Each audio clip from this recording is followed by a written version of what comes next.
Hello, everybody, and welcome back to some Cheeky 7 Days to Die. And it's Horde Night. Oh, I hate coming into Horde Night. Hang on, my Steam controller's not working either. Why is the Steam controlling? It's not working at all. As in, not that it's not working, it's not being picked up by the PC. That's a bit strange. I don't think I've ever seen that happen before. That's a new one. We're gonna have to come out, guys. Wonder what's caused that.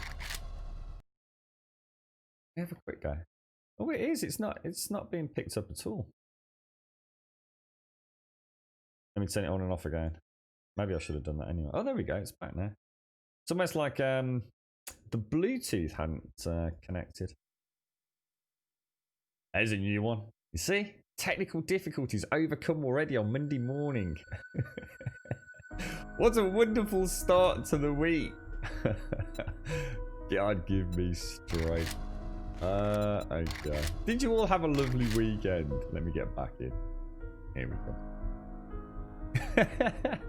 Far too awake. What are you, Ziano? I saw your stream come up. I think you said like, I don't know. Was it like I saw it posted in stream showcase. So I thought, oh well, I've got like 10 minutes. I'll jump over and say hello.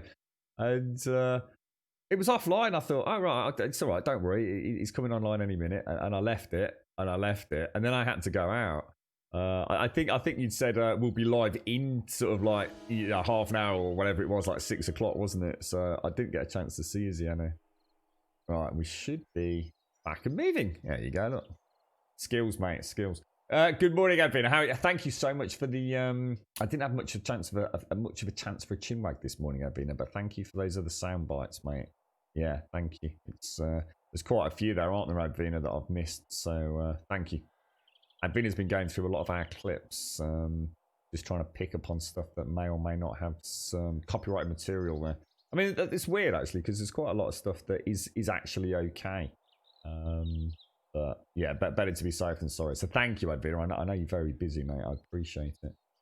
Yeah, all right, thanks, Alison. Yeah, not too bad. Girlfriend's just about to leave for the day. She had a very bad day yesterday. Grumdad, I don't know, to be honest, too much. I kind of left in the early morning hours, so I had to get back here. I've just got so many things to do. I didn't do any of the work I was supposed to do yesterday, so I am really behind. And you know, when it starts actually really stressing you out, not good. It's not good. I've got a long night in front. You're right, Skaldesh. Hope you have a nice day, Skaldesh. Good morning, Daxos. How are you doing, sir?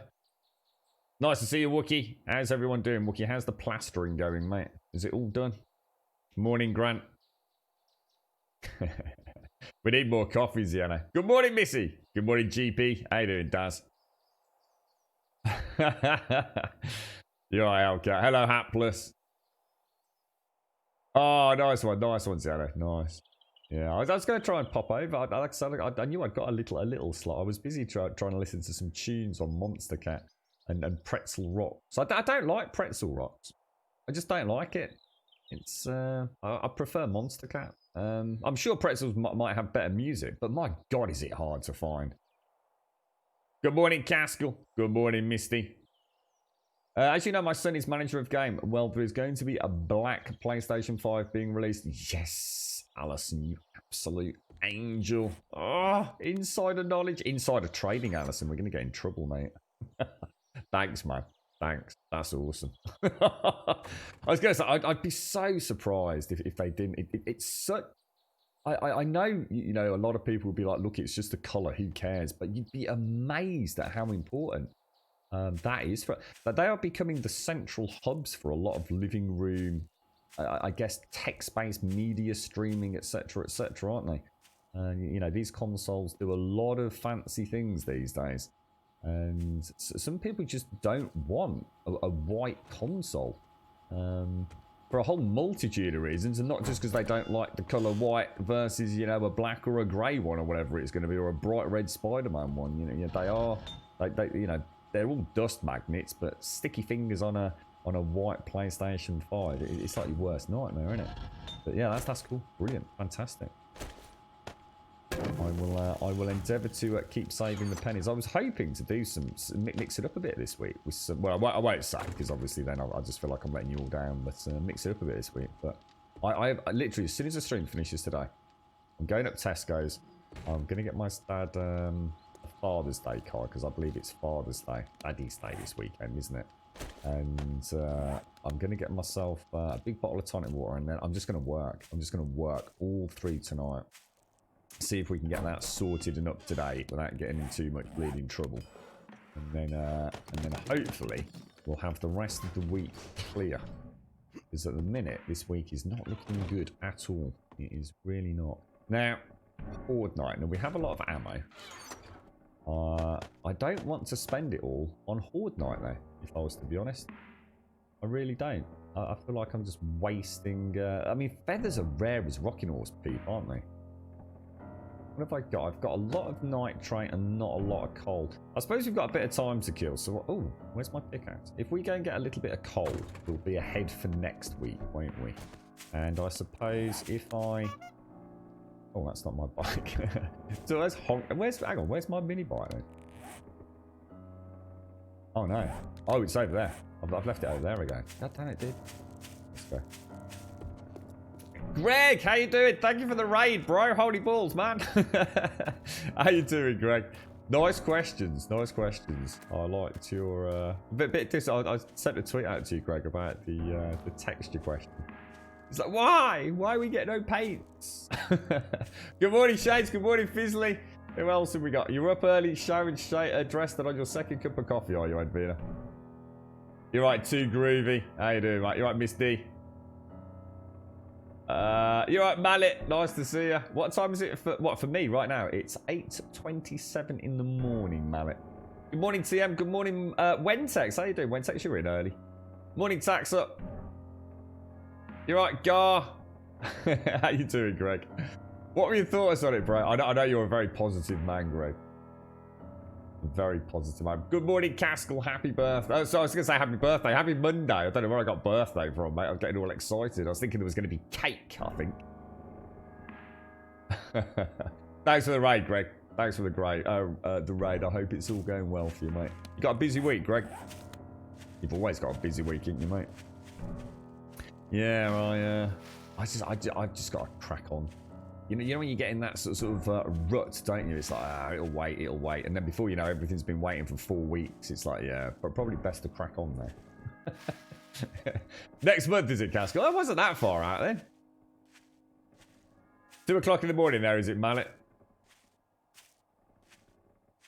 You're on the fence getting Alpha 19 this early, but honestly, I'm all in. Yeah, thanks. See, I was a bit. I found that I thought the whole stream was a bit pointless, to be honest, Greg. I think for me, it didn't tell us anything really, other than the fact that Richard likes to drink whiskey. I think beyond that, it didn't really make a lot of difference, to be honest, mate. Right, we want to go to the one over here, though. I can't believe I made that big horrible mess there.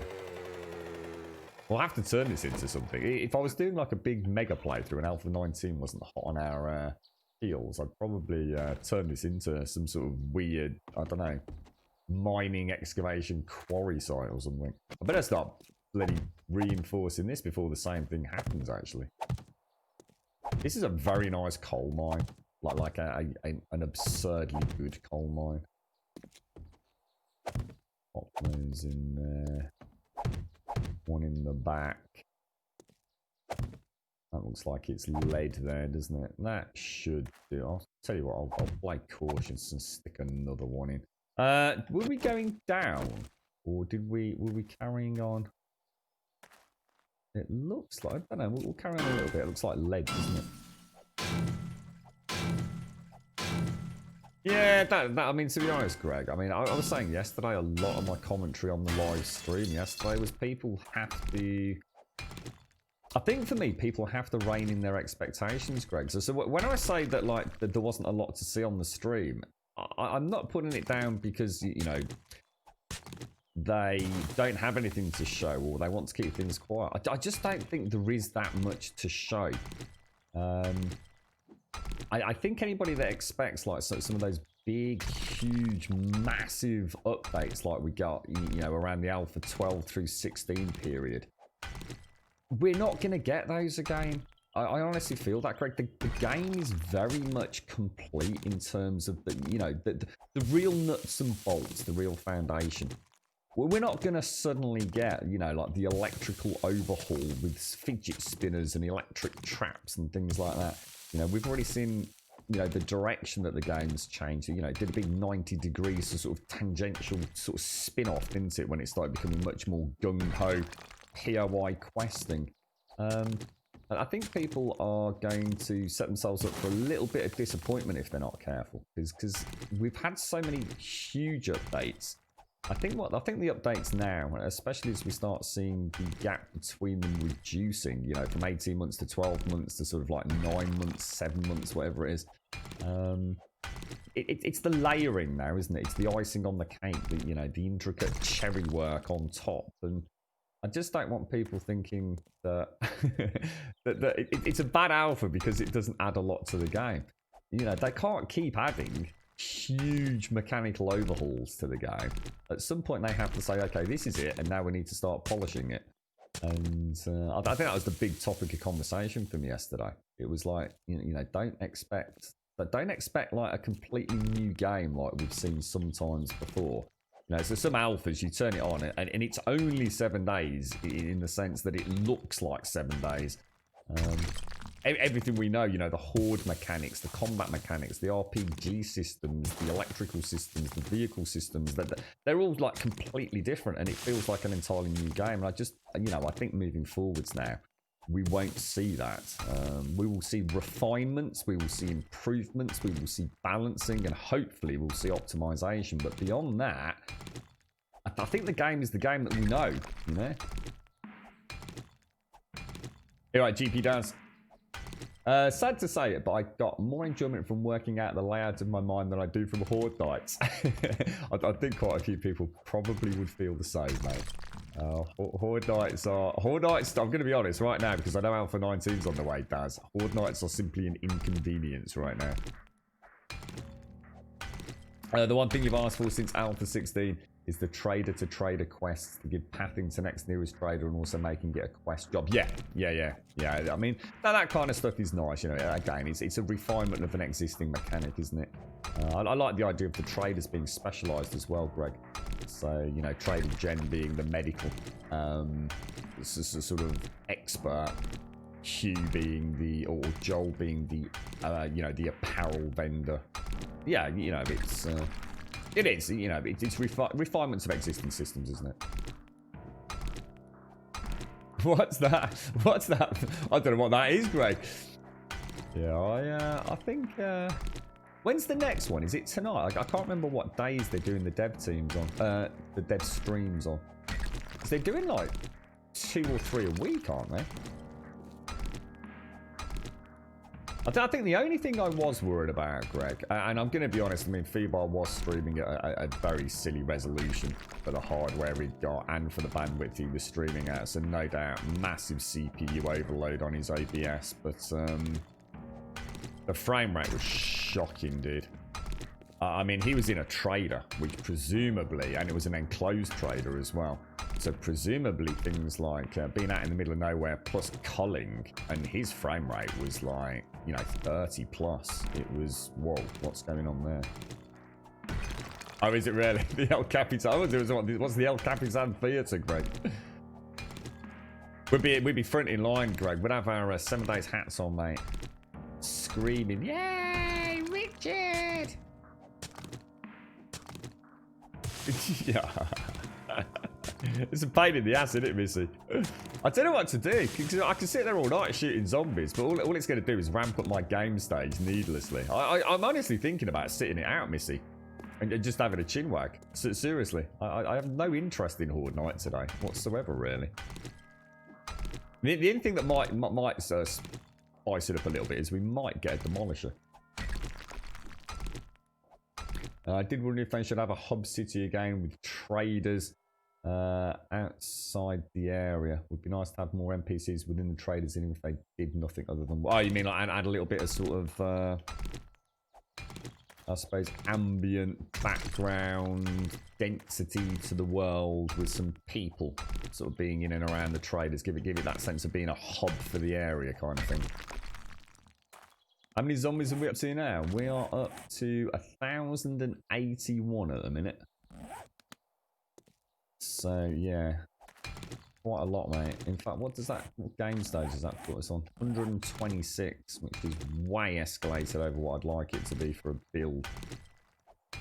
When I get a shovel, you don't need to, mate. That's like they've changed it now. So, it's just as efficient to use the pickaxe and things like this, dude. You just don't need the shovel. That will change now for 19. Or as near as damn it. By the time I've switched out, switch back again, you don't need to use the shovel, dude. It was one of the big hoo-haws, wasn't it? People were like, "Oh, oversimplification." You all right, Shades? Did you have a nice weekend, Shades? Sorry, mate. Chat flew by there. You all right, David? Sorry, mate. How are you? You've been playing without Blood Moons in Ravenhurst, makes it a bit more chilled, but up the difficulty to compensate. Yeah. Yeah, the hordes, it's amazing how often I see this in chat, that hordes are seen as a pain. It goes to show how good the rest of the game is, that people really like. Because back in the day, without the hordes, there'd have been no reason to play the game. It was literally the whole purpose of the game. You know, Alpha 14 and prior. Without hordes, you know, you were just playing a slightly more, I guess, complicated Minecraft, and I think a lot of people just had very little interest in that. But the Horde Night was what really spruced it up for them. But now it just seems like an overwhelming number of people find Horde Night literally, no, as I said, an inconvenience at best. Take care, Groovy. You look after yourself. Thanks for joining us, mate. You have a top one, bro.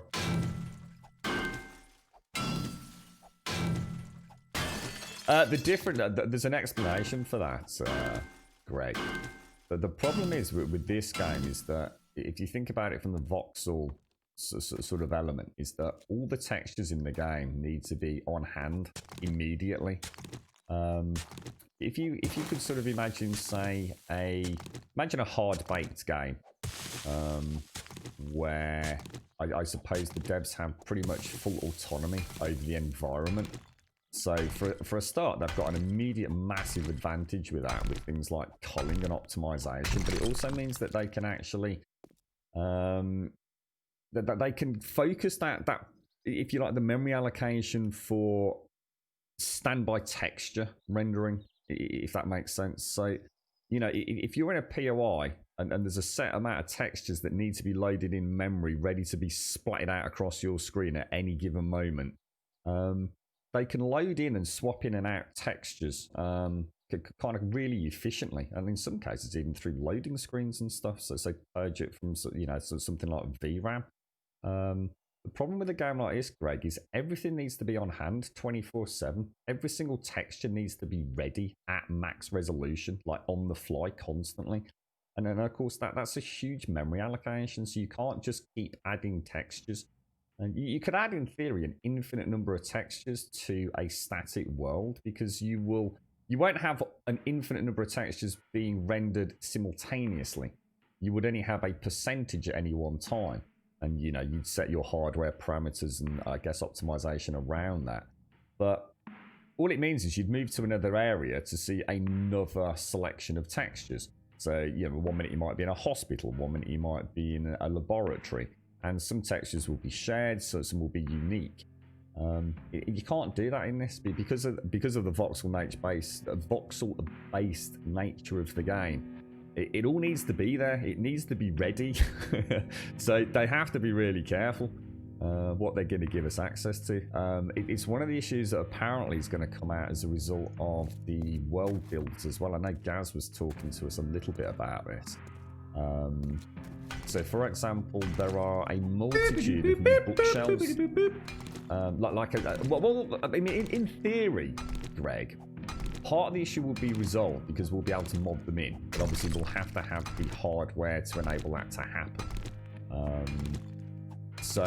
I mean, you remember the issues with texture streaming when that was introduced, which is basically, in many ways, a resolution to what I've just described. However, for example, there's a load of Daisy Mace. Thank you for the 43. Thank you very, very much for the 43, Daisy Mace. That's amazing. Thank you very, very, very much. That is a huge amount of support, my friend. Thank you very much, Daisy Mace. 43 months, me old mucker. God blimey, happy Monday. Thank you very much, my friend. That is, god damn, that's a lot. That's a big number, mate. Makes me feel old, Daisy. I hope you're well. I hope the family's well, my friend. Thank you ever so much.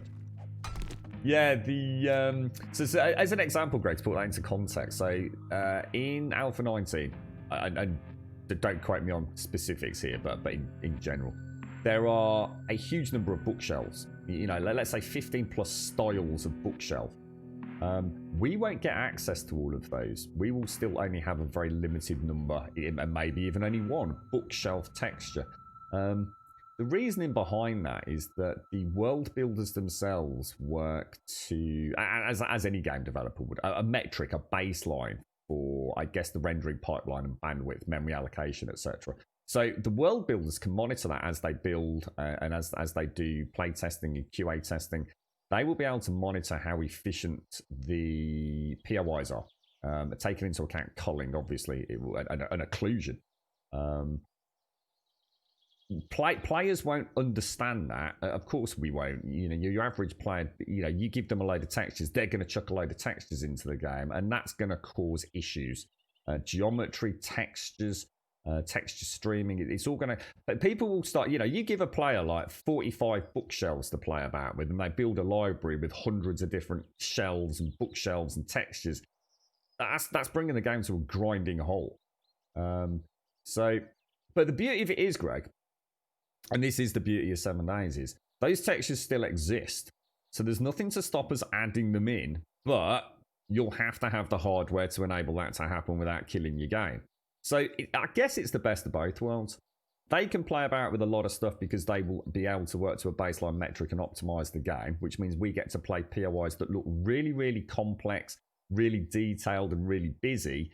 Our own builds will not be as busy. We won't have the same tools because, in theory, I know it sounds horrible, players can't be trusted to freaking not play with the entire brick set. You know, they won't be reasonable, right? So, but modding wise, we'll be able to add them in ourselves. So if you do want, you know, a selection of extra bookshelves because your build is specifically about bookshelves, you'll be able to add some in and it won't kill anything. Does that make sense? I don't know if that makes sense to anyone, but that's, I guess that's it in a nutshell, really. Thank you so much, Daisy Mouse. Thank you very, very much. I really appreciate it. You're an absolute star, mate. Good morning, Subquake. Good morning, good morning, good morning. Yeah, that's right. Subquake. Yeah, I mean, some of. I mean, we was talking the other week, weren't we, about how big game installations are now? And I mean, to be honest, if someone says, you know, the latest game, if it's not 100 gig, I'm kind of surprised. You know, big AAA production. You know, I'm expecting anywhere between 80 and 120 gig these days. And you know, I think most people expect the same, don't they? A lot long gone are these little 5, 6, 7 gigabyte games that I mean, what's this? What is this these days? Is this about, I mean, this used to be 7.6 gig.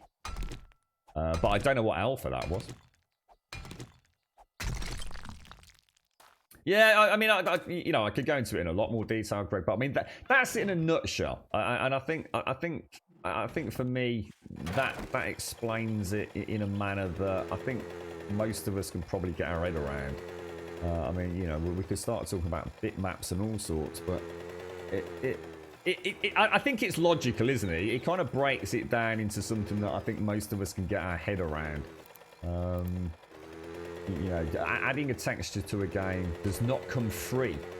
And, you know, I guess what we do have to bear in mind is that the fun pimps... I'll be careful what I say here because they don't adhere to it themselves. But, you know, this game was released a long time ago with a set of, I guess, hardware requirements on Steam. And, you know, I don't know what is currently on Steam, but I don't know if it's been updated or what have you. But we all kind of know, even with a pretty good rig, certainly well above and beyond the recommended that used to be on Steam for hardware, this game can be a absolute bomb to play at a good resolution and a good frame rate. So, I mean, even the fun peeps themselves, who are presumably trying to adhere to some baseline, probably have some very, very, very wobbly and shifty goalposts, let's be honest. But, yeah. You're right, Machete. How you doing, sir? Wasn't the original concept, the goal was to make it day 7 and game over if you died or survived, then it evolved? Not that I know of, Daz. I've not heard of that, no. You had a very long rest just after, a few hours after the stream yesterday till the work has started this morning. Did I see on Discord that you had a really nice relaxing evening, Shades? You get like something like 13 hours downtime or something like that. Hey, how you doing, Fist? You alright? Not finished this game yet? No, not yet. Nearly. We've got there a couple of times. Did I see Des? How you doing, Des? That was funny yesterday, Des. How are you feeling, mate? How are you, Des? You were very, very ickly, weren't you, mate? How you feeling today? Any improvement or? Sorry, Subquite, are you in? Let's have a look. Where are you, bro? There you go, sir. It's just about to be Horde Night by Subquite, so you might not want to be around for that. Right, let's go and pop all of this back down to the bottom. Right, difficult hit. How you doing, sir? How's things? Yeah, we've been back for about a week now. I always come back to it in the end. I think it's just, yeah, I think we all have. I call it the rubber band game, difficult hit, and I think we all have one. I know a lot of people get very bored of this, and I think I tend not to get bored of it. I tend to get frustrated with it, I think, more than anything. I sometimes kind of sit there and just think, well, you know, I've played the game for a long time. I think 7 years in development, and even I sort of, what the hell? That lead, Jesus. Yeah, you know, I was saying earlier, I think each alpha that comes out, it tends to, the longevity of my interest tends to become somewhat diminished each alpha that goes by, because to be fair to the game, each alpha these days isn't adding that much new to the experience. It's really more about, I guess, making it a better overall experience. You know, whether it be optimizations or simply making the game look a little bit more modern. You know, lighting updates, some balance changes, some new weapons. I mean, that is the core of the game moving forwards now. And I think, you know, whereas an alpha like the fidget spinner electrical trap alpha, I can never remember what that was, but it was 15 or 16 or whatever. You know, those days are sort of behind us now, and I think you've got to rein in your expectations a little bit. You just got to understand that the game is what it is, and if you don't like the game in its current format, the alphas aren't going to change it. I mean, Alpha 17 was the big one, wasn't it? Alpha 17 was the one that the community kind of went, "Ugh, what have they done?" You know, a lot of serious upset with that one. But I think that's the thing is, I'm quite lucky because I kind of abstained throughout Alpha 18 of playing any multiplayer. I was having quite a lot of fun with that big long playthrough, and then of course Mischief Makers came along, which I did like quite a fun little extra something at the end of the playthrough almost. And I've not played multiplayer in Alpha 18. This is the very first time I've played multiplayer. So it's been really nice. And the weird thing is, because we've had so much going on with the DMCA issues, my own personal life over the last couple of weeks, which meant I've not been able to have as much time out of the stream on Discord that I normally would try to. I've hardly even scratched the surface of the multiplayer. I think I've only seen Shades and Missy a couple of times and Pete a few times. It's not like we're all living under one roof at the minute. Right, now, what are we going to do for Horde Night then? Are we just going to go and... I mean, how much ammo am I going to allow myself to use? I mean, I don't mind taking all of that. Can't make steel arrows, can we? I suppose I could... I haven't actually got a decent shotty, have I? There's no point using the shotgun ammo with some naff little double barrel. I suppose I could argue that might pack quite a punch. I suppose I could take some of those. I don't want to take all of them. Should we just treat ourselves to say 450 rounds? Because that's a lot of ammo for a Horde Night. I mean, let's not beat around the bush here. I'll tell you what I would like to do. I might use Timmy a bit more. It's going to be loud, but I think I might use Timmy. I'm not going to bother with torches because I think we're going to lose them. Can I put a load in there? Ooh, gone, hasn't it? Ugh. Yeah, that's a bit of a problem. Take care, Greg. You look after yourself, fella. Really nice to see you, man. Thank you very much for the raid, sir. Have a top one, bro. Have a top one. Stay safe out there, Greg. The world's a crazy place, sir. Oh, actually, you know what I do? I really should get a couple of torches because if we have to do a runner, it's always nice to know where the actual base is in the distance.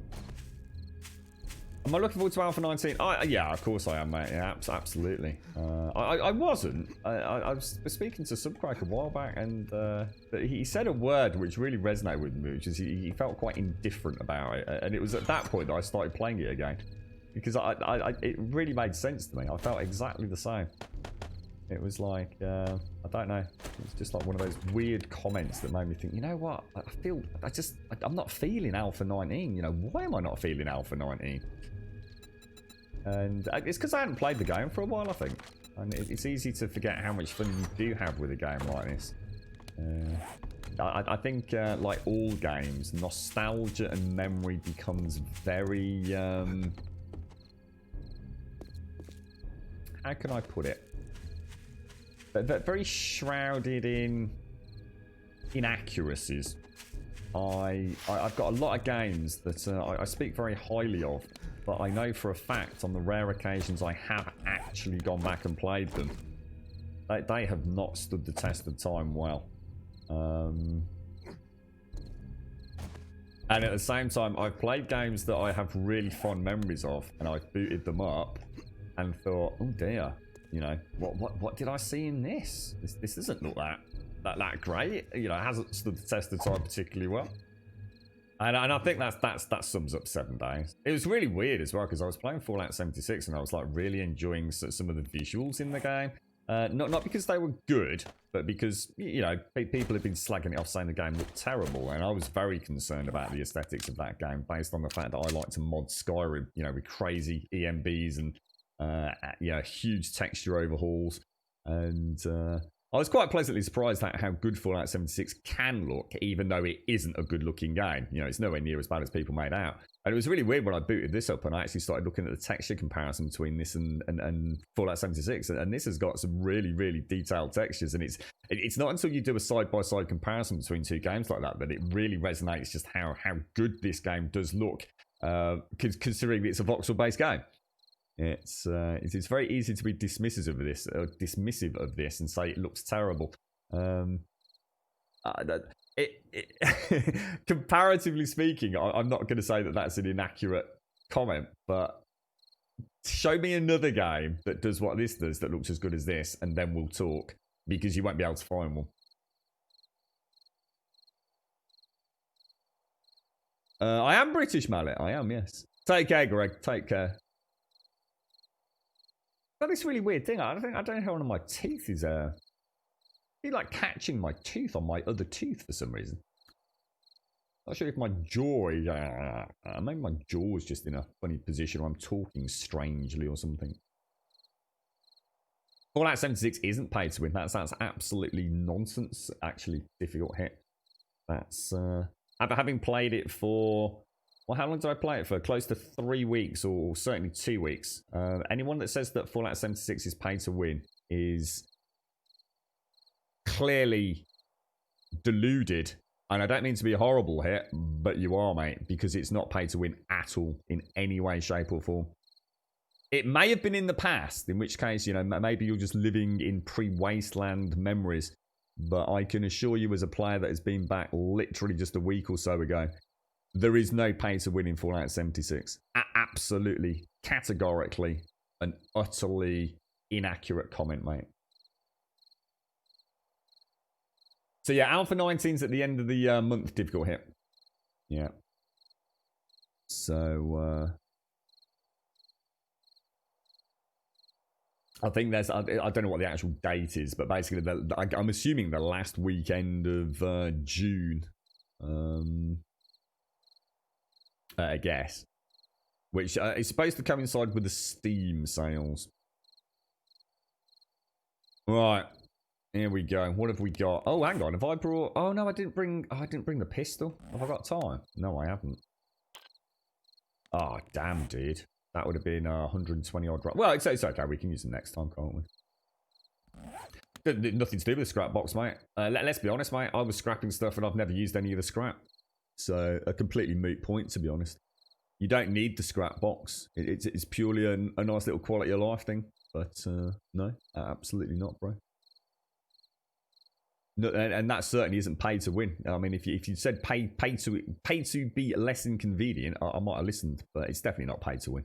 Nothing even remotely like it. A very unfair criticism of the game, which I think has been garnered just by people that haven't played the game, to be honest, or played it pre-Wasteland when maybe there was an element to that, in which case I can't comment because I didn't play it back then. I'll flick them at them. I'll bite them with my teeth fist. I want to see how much damage this thing does when they're up close and personal. You right, Moral? Is that right? Maybe that's what they're going for, dude.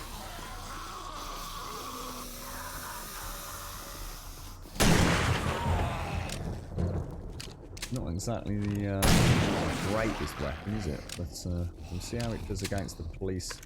Oh my god. Oh, we definitely want to zoom in, don't we?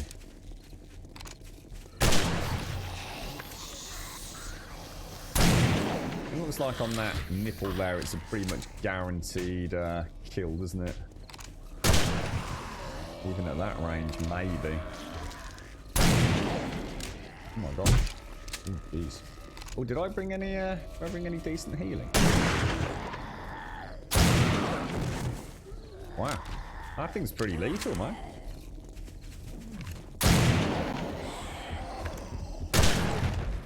Hear him running. That's what I'm worried about, is he'll start running and I won't have the time to... It's not a bad range on it, is it?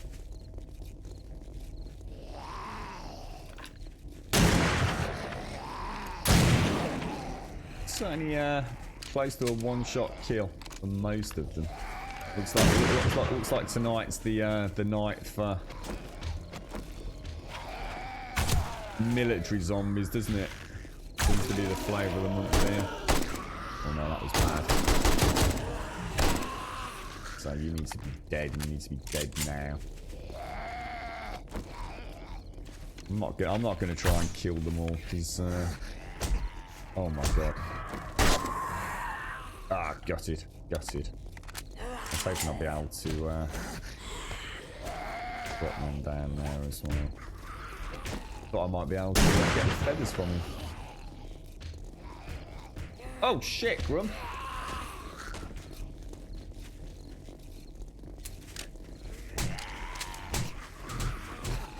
Why am I so slow? I feel like I was really slow on the move there. Not sure what happened there.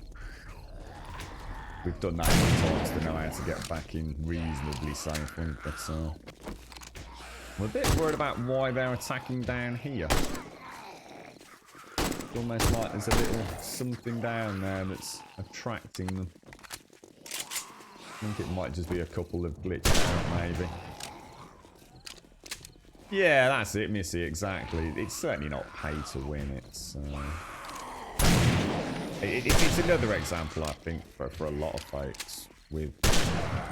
I think a lot of people just want to hate on the game. It's just that simple, isn't it? There's a lot of people that for some reason have just really got it in for Bethesda. I'm going to be honest, I think Bethesda do deserve a lot of slack. You know, but there's no doubt about it.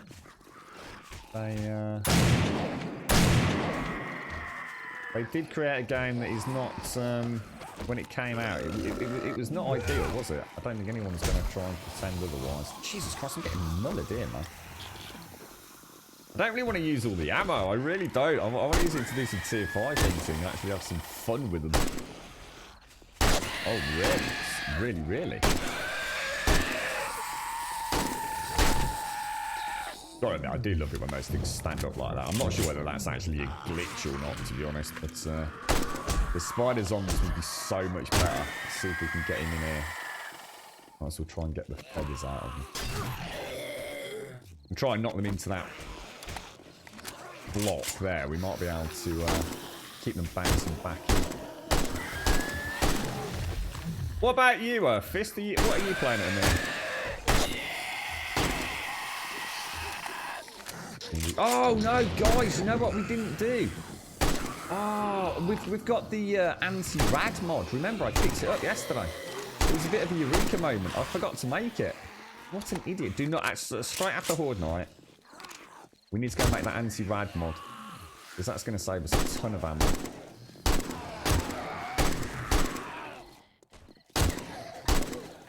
That was like the find of all day yesterday, wasn't it? Yeah, it sounds like the thumbprints of... I was saying to a couple of people, because everyone was saying like the thumbprints never meet a deadline moral.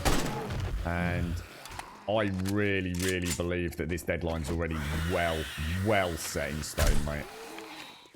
To coincide at the end of the month, which I didn't know about the July the 4th thing, I hadn't really clicked about that, but to coincide with the Steam sales,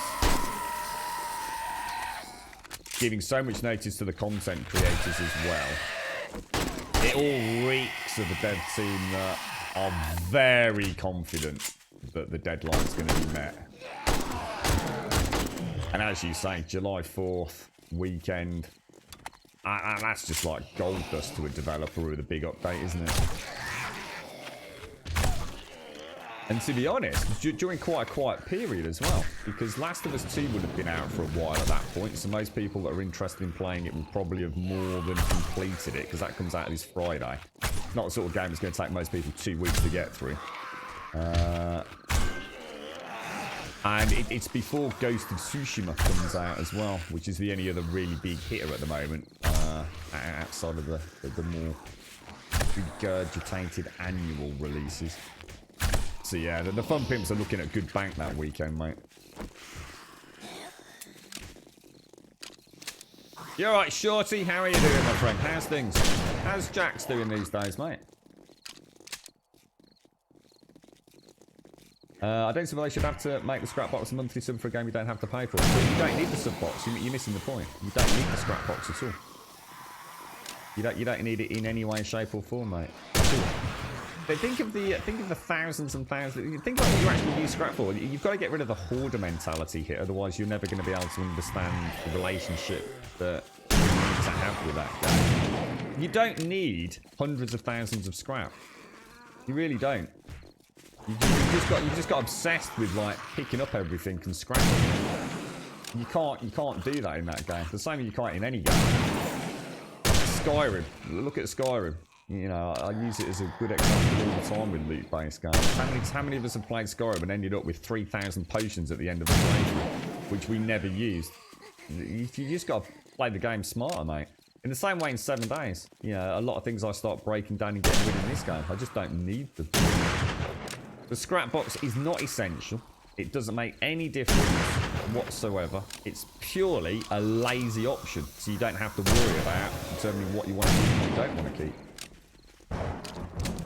It's the lazy hoarders mode, not the I can't play the game without it mode. I don't know if things are going in the right direction with regards to what, Shorty? Your health or just stuff in general, mate?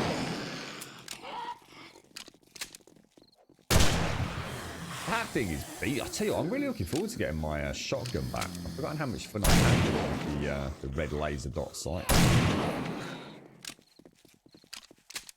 He said he sent you a Discord. What, me? Oh, I'm so far behind on Discord. Short. Is that Shorty? Oh, Jackson. Yeah, I'm so far behind Shorty. Oh yeah. If he sent a message, it's buried in there. I'm sure I'll get round to it. I've just got a lot to do this week, Shorty. It's been manic. So his foot's not going too well then, Shorty. No. Is that like as in bad, or just simply not healing as well as one would like? Definitely some strange antics going on down there, aren't there? Oh, that was it. Euro Trucking Simulator. Yeah. I was saying yesterday, Fist, I really need to boot one of them up, mate. You get a flavour for what... Did you build up like a trucking empire? I mean, does money play like a really big role in it, Fist? So, you know, for every successfully delivered cargo, you know, you're reinvesting it in your trucking empire and things.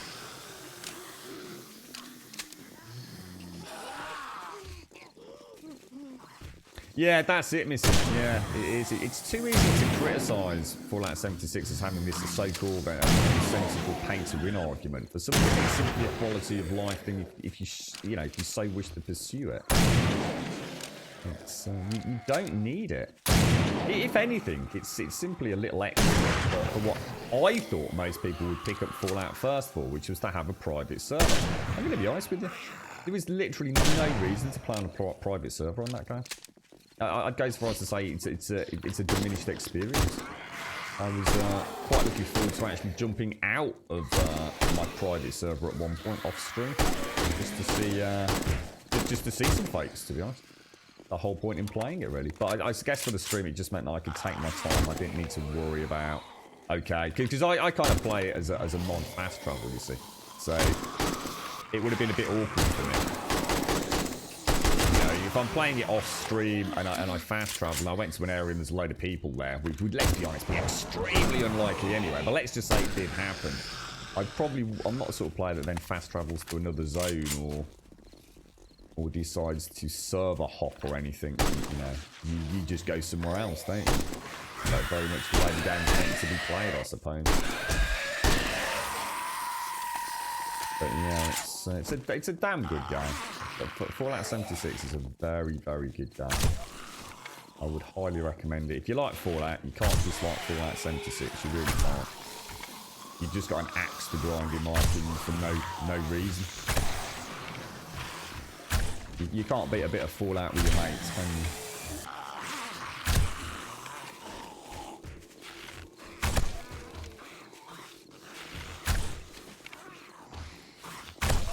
You drop a few arrows in. Yeah, these are only irons, aren't they? Get a bit of practicing with it. Ooh, what the hell? So hard hitting the head when he's in the corner like that. Right, let's. I think we better repair that, haven't we? Switch back to the old shotty for a bit. You're right, Didel. How are you doing, sir? How's life treating you, my friend? It's hard to imagine it's Monday already. This weekend just vanished. It really did. So who's getting The Last of Us on Friday then? Is anybody here actually getting it? I need to set up my PlayStation 4 anyway, so I really want to play through the Master Edition, even if I just play it in, you know, a few, you know, I don't know, half an hour here or half an hour there, outside of the stream.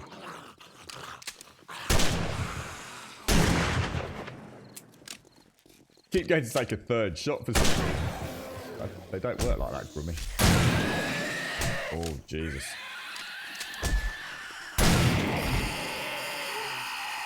Damn, this thing's pretty damn powerful, isn't it? 2 shots to an irradiated up close and personal. It's got a little bit of pass-through as well, hasn't it?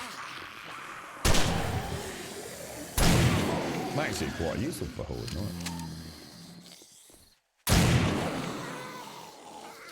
What the range is like.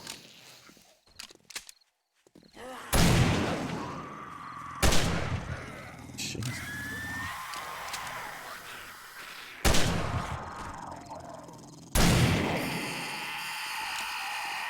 Then beast mode. That's what do they call? What's that shotgun that we saw on the stream the other day? So they call it an automatic shotgun, is it? Or whatever it was. But that thing's going to be bloody beast mode. Like proper beast mode. You can repair that base in... sorry, what was that, Kane? Sorry, what was that? Repair this base, Kane. Oh, sorry, I must have missed something there. The other night I had 2 wankers show up at my base and drop a ton of this exploding meat and they totaled my whole camp. The reason the raid is to play private. How do they do that then? I mean, is that, I don't understand how. I have like, it's really, maybe it becomes more of an issue in endgame does, but one of the things I noticed when I was playing that like, it's just, everyone just seems so nice, dude. In all my like little moments outside of the stream or on the stream when we before RNG Jesus gave us the money to grab Fallout first. It seemed like really weird. Everyone seemed like really helpful and friendly, and even the people that were being a bit horrible were. In many ways, I mean, my first encounter with a player that was going to do me over. I'll always stand out as a really memorable sort of gaming moment for me, to be honest.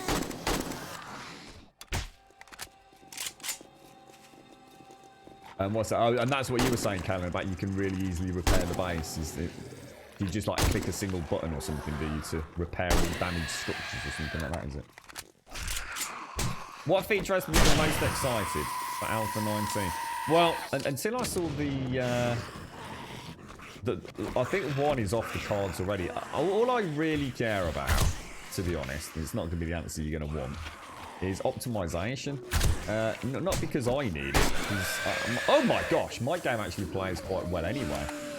But I know a lot of friends that have struggled somewhat to play. Oh my gosh, we could be in a spot of bother, you know. I'm just going to take that. Notice the spider zombies still in the back. That should be alright, shouldn't it? There we go. He actually glitched me out there, didn't he? Actually pushed me through the block.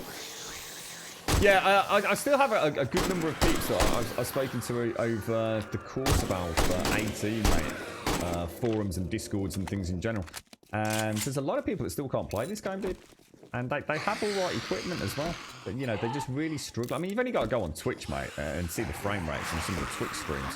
It's readily apparent that people with pretty good hardware just can't seem to get the best out of the game. So I'd love to see optimization improve, because straight off the bat, optimization means more people can play it, which means I'll be a happier person because more people to, I guess, have playing a game that I really love.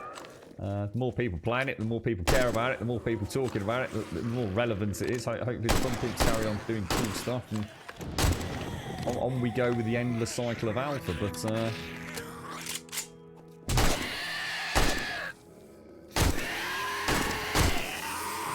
I have a horrible feeling that optimization is not even going to be remotely a thing in Alpha 19. It might be for some of us, but it don't look like it's great. Other than that, POIs, mate, that's all I really care about. Just give me new POIs. I don't care about new weapons. If I want new weapons, I can go and add them in right now with a modlet. I don't care about new vehicles, which aren't coming in anyway. I honestly, mate, there's nothing I haven't seen or couldn't add in that's possibly even better with a mod anyway. So that's what I care about right now. I care about new places to quest in, and the questing systems themselves, and I care about optimization. Give me those two things, and I will be a happier Alpha 19 player. Anything above and beyond that is just kind of jelly on the cake, really, if that answers the question. McFlounderfish. There's a repair all button on. Yeah, I seem to remember seeing something like that myself, yeah. I think it's because people in general don't want to be forced to choose. They want to keep everything in there by all options are open. Yeah, it's a hoarder mentality, yeah. And sometimes you just got to, you know, there are games where you just got to say, I can't just keep hoarding everything. Look at my last playthrough, this game alone. I mean, I had an entire room with gun safes full of weapons that I had no intention ever of using. Ever. Like whole racks of melee weapons. I never use melee weapons. Why was I even keeping them? Yeah. Madness. That went quite well, actually, and I didn't burn through too much ammo. I kind of took it slow. In fact, I'd go so far as to say I think this build with shotguns is probably the way to go, quite honestly. That was actually quite nice watching them just get decimated. I think a nice auto shotgun or whatever it's called will make for a fun build. So what we'll do, we'll go and do a lift. We'll go and try and get the 3,000 ammo and the 6,000 jukes and the 3,000 lead, and then we know we're going to sort of build a supply up then, aren't we? You're right, Trump. How are you today?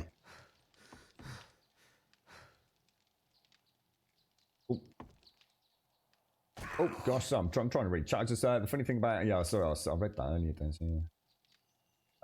You're right, Dedel. Sorry if it's me, but your mic seems lower than usual compared to the game. I have trouble hearing you during the blibbing. Oh, I'm probably just speaking a little bit more quietly, mate, because I'm concentrating. That's all, Dedel. Yeah, the microphone's not in the best place. Is that a little bit better, mate? Yes. Oh, and the other thing is, Dedel, because I'm using the shotgun, mate, and I never use the shotgun. I might have to bear that in mind. I might turn the game sound down for a horde night, mate. That's a good point, actually. Yeah, that's probably quite a lot to do with it. Cheers, dude. From what I heard in the dev stream, it doesn't seem like there's a ton of optimization in Alpha 19, unfortunately. There isn't. I'm really confident there isn't. I did a breakdown on our Discord where I just like caught about 4 moments where the console FPS tick was shown by Fubar Prime. And even in areas where culling and occlusion absolutely would have been enabled to some degree. We were seeing like 38 FPS, but to be fair, I can't read into it any more than that. You know, the car half acts, that's what you see on the screen. But there's a lot of reasons. I mean, I'm going to assume he hasn't got a stream rig, so he's encoding, CPU encoding via OBS. I mean, maybe he's not. I might be using NVENC for all I know. But I have a feeling he's not the most accomplished technical wise in terms of OBS and streaming. I mean, he was streaming at 1080-60. There's no way his rig and that bandwidth. No one's rig can handle 1080-60 on Twitch. We are just bandwidth limited. You know, the streams will look better at a lower resolution. You can't stream at 1080-60 with a fast-paced, frame-to-frame variance on Twitch and make it look good. Mathematically, it can't be done. You need a certain bit rate using the encoding hardware, or should I say software, that we use right now through OBS, with X264, whatever you're using. You cannot get a good 1080-60. You don't need to listen to me. Listen to the top-end streamers who only stream at 1080-60 because they have to, because people expect it. They all know if they streamed at a lower resolution, their screens and visual quality would look better in certain games. But when you're at the top of the rat pack, you have no choice but to stream at 1080-60. You need at least 12,000 kilobits per second and actually higher to get a good 1080-60 image. And we are limited to, in theory, 6,000. And let's be honest, most of us are pushing it way above and beyond that. So, yeah, I mean, he was streaming at 1080-60 with low graphical settings, hammering his CPU when the game couldn't even run at 60. So there's certainly no point to be encoding it at 60 FPS. It's a shame. It's a shame. But obviously some games you can stream at 1080-60, no problems at all. You know, if you're playing something like RimWorld or Stardew Valley, where frame to frame is not massive variation for encoding purposes, you'll be reasonably okay. But a game like this, which is very, very dense texture work, and a lot of foliage, horrendous grass implementation, this game will look like shit at 1080-60 on anybody's rig. End of story. Yeah, rad remover. I will do that. Let me get some coffee down my neck. Yeah, but Shroud streams on Mixer, mate. And Mixer enables a much higher bitrate. That's why people actually are quite tempted to move to Mixer, I think. Same with Gathalion stream these days. Looks gorgeous now, man. Right, let's get this down, then. I'm not sure. Did I not add you some quite? I thought I clicked you, dude. Oh, sorry, I might not have done. There you go, Missy. Sorry, mate. Did I miss all that? Right, okay, let's put everything away. Let's pop it all away. Rinky dinky dinky dinky rinky dinky do. I mean, I can actually stream at 1080-60 with a medium preset and have 0 skip frames. I've got a really nice overclock with my AMD stream rig, but side-by-side comparison, still not as good. Nowhere near as dropping it down to either 864 or 720. And it means I can use an even slower preset. I mean, to be honest, anything beyond medium's pointless anyway. I honestly do not believe that anybody could tell the difference. It's very hard. I mean, you can see if you did picture-by-picture comparison, which I've done, for the slow preset on OBS. You can, in some scenes, see a very small difference. But anything below medium. And anything beyond really very fast it's massive diminishing returns. But a 720 at slow preset or medium preset is going to look better for 99% of games out there, especially for people that don't know how to customize. It's just an EPing thing, like I said. It's artifacting and screen stutter. A lot of people just only look at OBS drop frames. That's all they look at. If they see 0 there, they assume everything's right. I can assure you that is that is not the be-all and end-all count on whether or not your stream looks good or is dropping frames. There's a whole bunch of reasons why you can be dropping frames. My advice is to never listen to any advice, not even this one. Although I'm normally right about everything. Smiley face. Actually, Elegon, you are.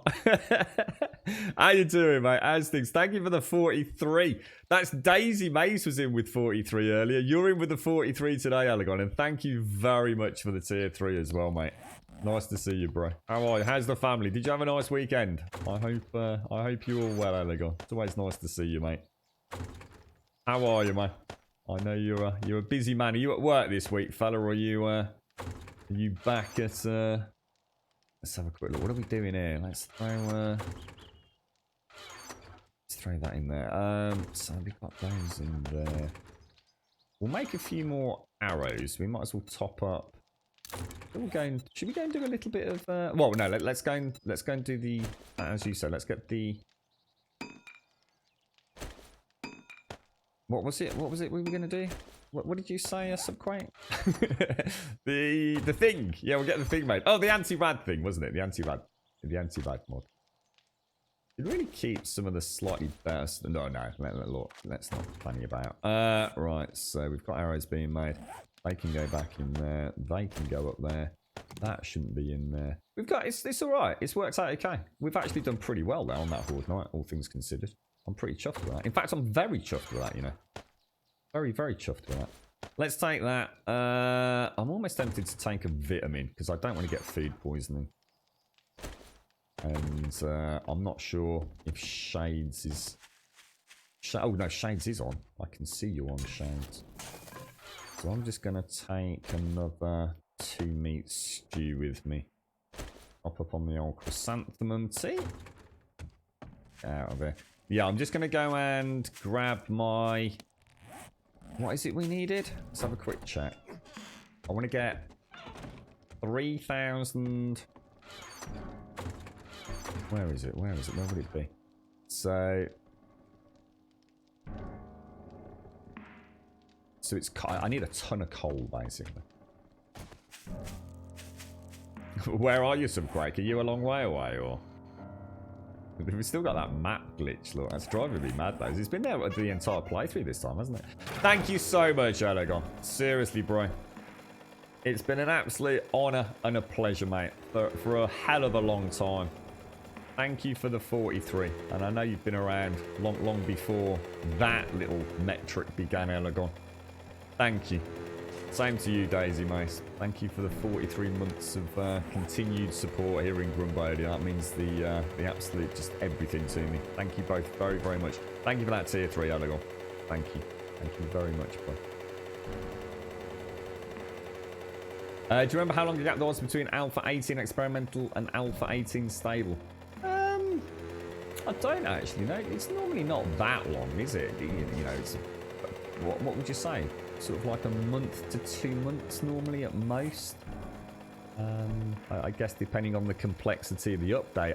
I think to be honest, Flounder-Fish, that the point is that this update I don't think is going to be that massive anyway. So I think most of it isn't going to require... I can't see there being any major issues. One, I think it's going to come out of the... I guess out of the hatch pretty well done. I think all they're really probably doing now in terms of what... I'm sure they're still working very hard right now at the game, but I think everything that they've got planned for Alpha 19 is probably very much in lockdown and very much play tested and QA tested and all sorts, mate. So I think it's going to come out of the box in a pretty good condition anyway. And on top of that, I think most of the issues that we will see probably wouldn't require a reset anyway. I mean, let's be honest. I played Alpha 18, right? I was part of the stream weekend. My game save file, right, which was over 500 days long, was the oldest save game file that anybody could have. Because I started on that stream team weekend and I was still playing that, if you like, experimental branch all the way through. Never had to reset, mate. So I wouldn't worry too much, Flounder-Fish. Oh, I didn't make the rad remover. Let me go and do that before we do anything, because I'm going to forget. Sorry, guys.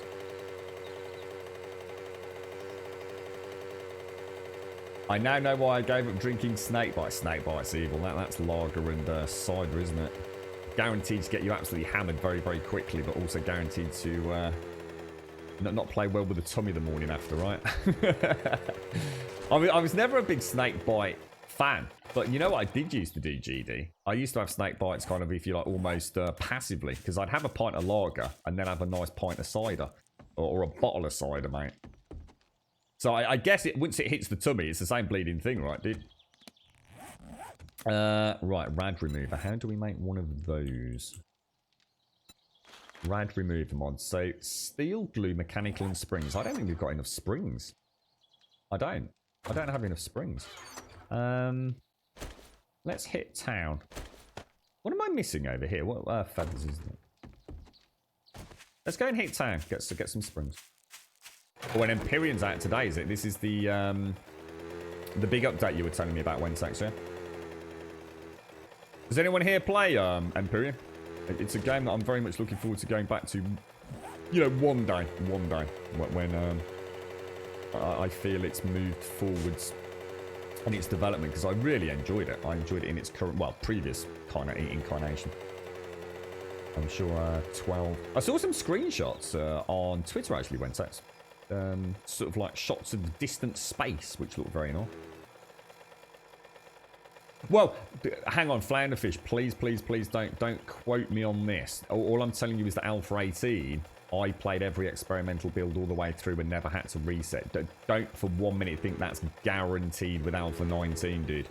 There could be an experimental build that releases, and in order to update, you have to reset because it changes something fundamental about the game. You know, building blocks, for example.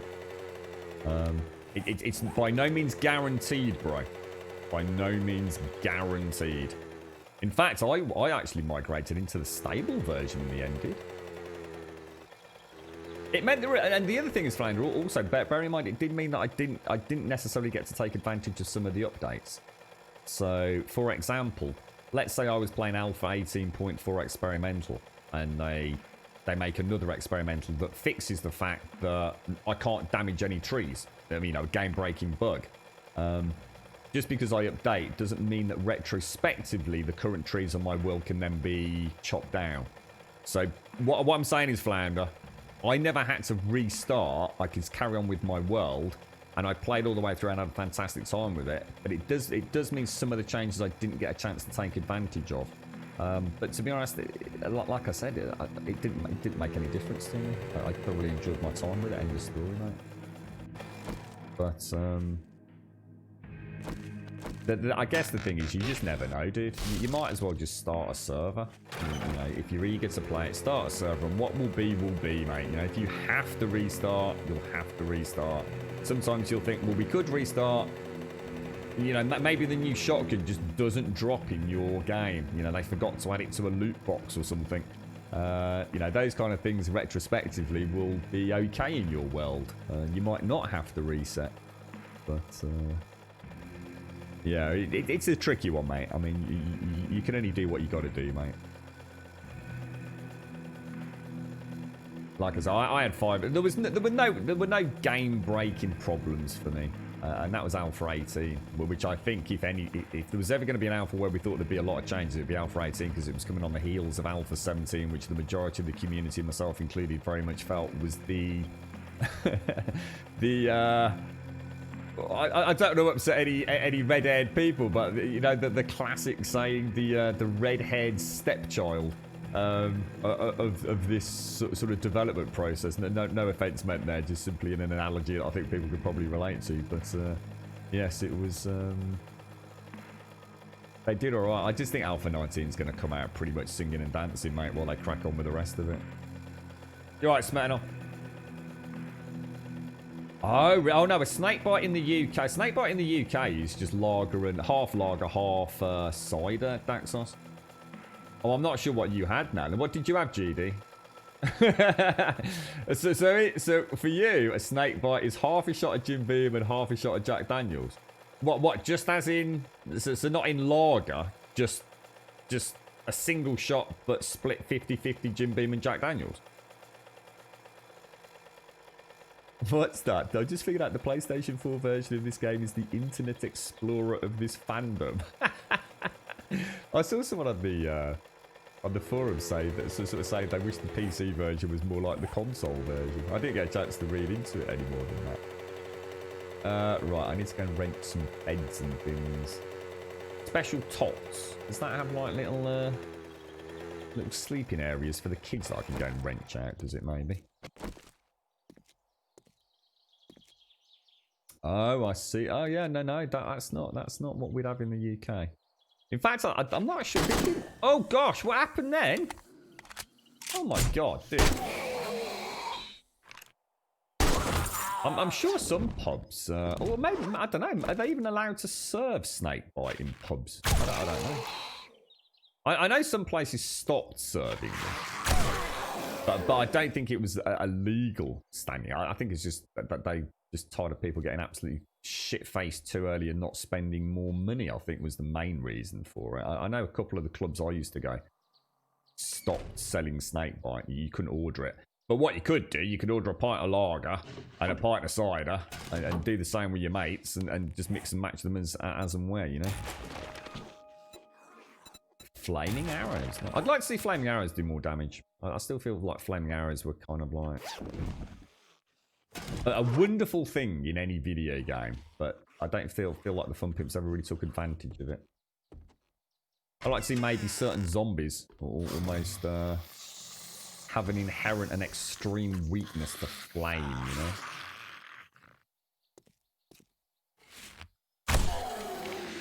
Still not entirely convinced the flaming arrow is worth the reagents to make it.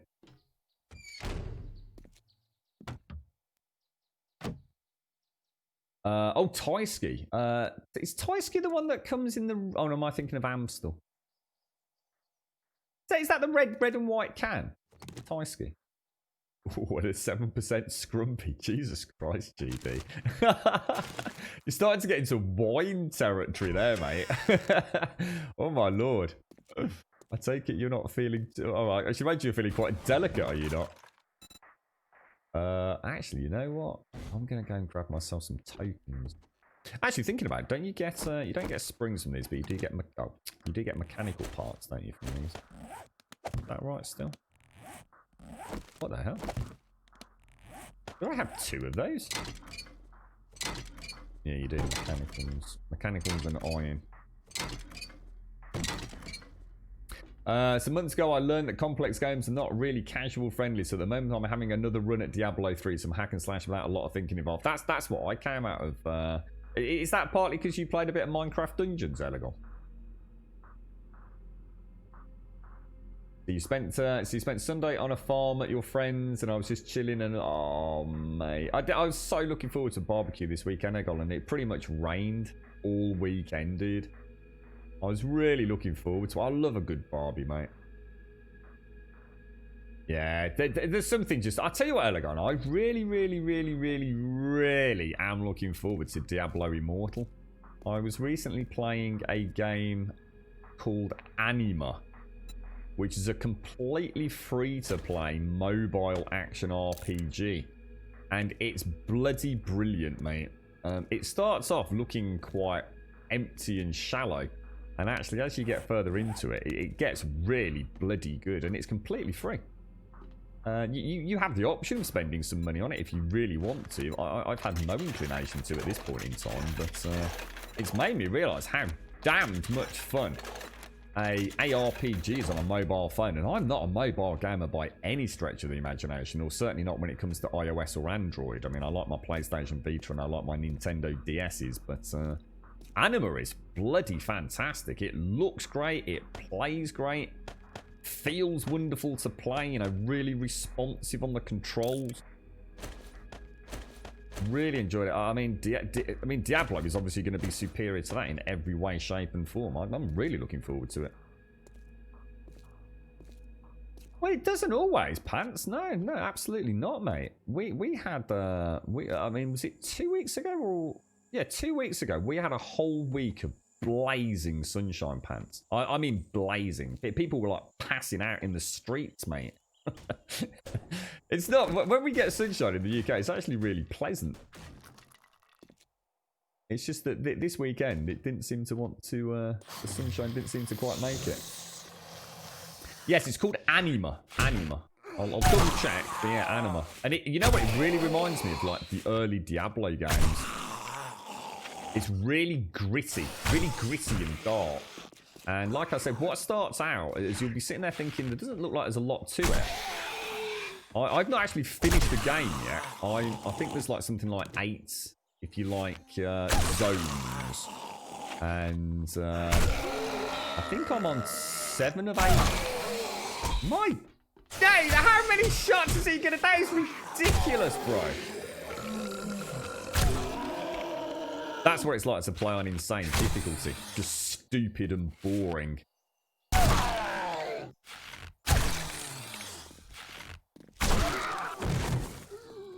Ah, damn it, dude. Yeah, Anima. It's available on the Play Store, dude. Plays flawlessly on my phone. Like, absolutely never skips a beat. Totally fluid. One of the most responsive control schemes I've ever seen, really. Like I said, I'm not a big mobile gamer, but I've played a couple here and there. Really, really good fun. Some of the loot starts, the loot all starts fairly basic. Later on, the loot gets proper complex. You can build up some really sort of clever synergies with and some of the bosses. Oh my god, dude! Oh, nightmare. You're sitting there like chilled playing your game, then all of a sudden you sit up dead straight, get comfortable, and say, "That's it now. Now I'm in business." That's happened a few times playing that, I tell you. Anima, not enema. Just because you like playing with your butthole. How Evan, not a single ad. Not a single ad in the entire game, Elegon. Nothing at all. No pop-ups, nothing. You literally install it. I had to set up something called Google Play. And the only reason I needed to set that up was because that cloud saves my game. So that if I get another phone, or I don't need to worry about deleting it and deleting my save game program. The only thing I will add is that in the game there is an option to watch ads. So you wouldn't even know it was there. It's hidden in a menu, basically. There's like a button, a menu button. Like something like, I don't know, like, how would I even do that? Anyway, a button. How do you? Yeah, like this. You can click a button up there, and it'll take you to an advert page, and it says, "Do you want to watch an advert?" And I guess if you watch an advert, you get some like in-game currency or something. All I know is I've never been able to watch an advert. Maybe it's disabled because I'm in the UK. But nothing. No pop-ups, no suggestions. I click the icon, it takes me into the game. I load up my Good morning, character, and I Grum. play, and I never see anything. Nothing. Absolutely nothing. And like I said, it plays beautifully. Absolutely beautifully. Hungover Haggis, thank you for the 4, my friend. And thank you very much for the Prime. Thank you very, very much for the Prime. You're an absolute star. I'm trying to see if there's any... Did anyone see anything that would have springs? I'm not seeing anything that would have springs. This is more like an actual school than a... I was thinking it might be a nursery, like with a little sleeping area for the little ones. We want to go and wrench their beds out or something. Thank you for the 4, Haggis. Thank you very much for the 4. How are you? Oh my god. Bad shot. Yeah, I thought it was going away.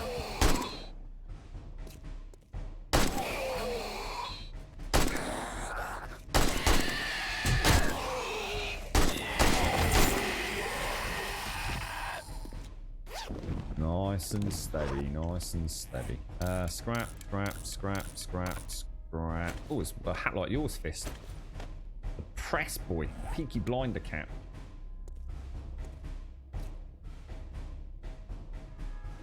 You got first aid bandages. Nice one, dude. Nice one. Ah, nice one, Shades. Thank you.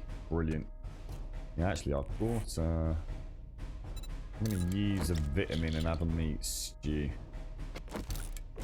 Why not, right? Yeah, this was not the building I was looking for, is it? I couldn't, Mrs. Kitty. It's I think it was full on the scrap menu.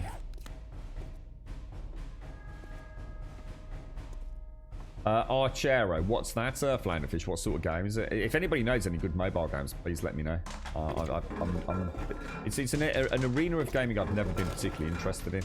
And although I have played a little bit of Clash of Clans and some of those, like what is it? You know, I don't know what genre is it. You know, where you have a character and they run endlessly, and you have to jump over things or dash left or right to avoid a oncoming train or something like that.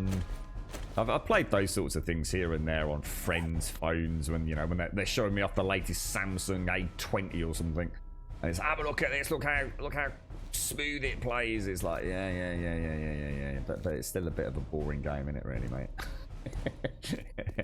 So yeah, but I have to say, Anima has been. Oh, it's just. You have a choice of 3 characters. You can either go sword and board, which is what I'm currently using. You can have a magic user. You can have the archer, ranged archer. I think I'm leaving this place. This place is terrible. It's not even an interesting POI, to be honest. We got feed out of it, and we got some really nice loot out of it, so it was worth it. But it's not what we're not really what we're after, is it? I don't need all those cooking pots. I don't actually need that wrench anymore. I don't really need those nails. Like that.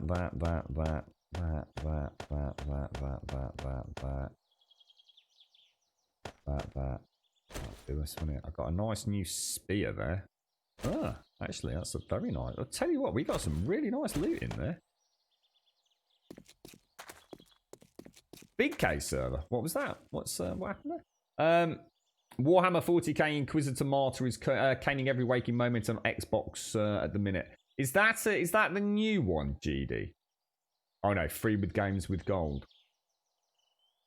Oh, I'm not sure. Is that an ARPG?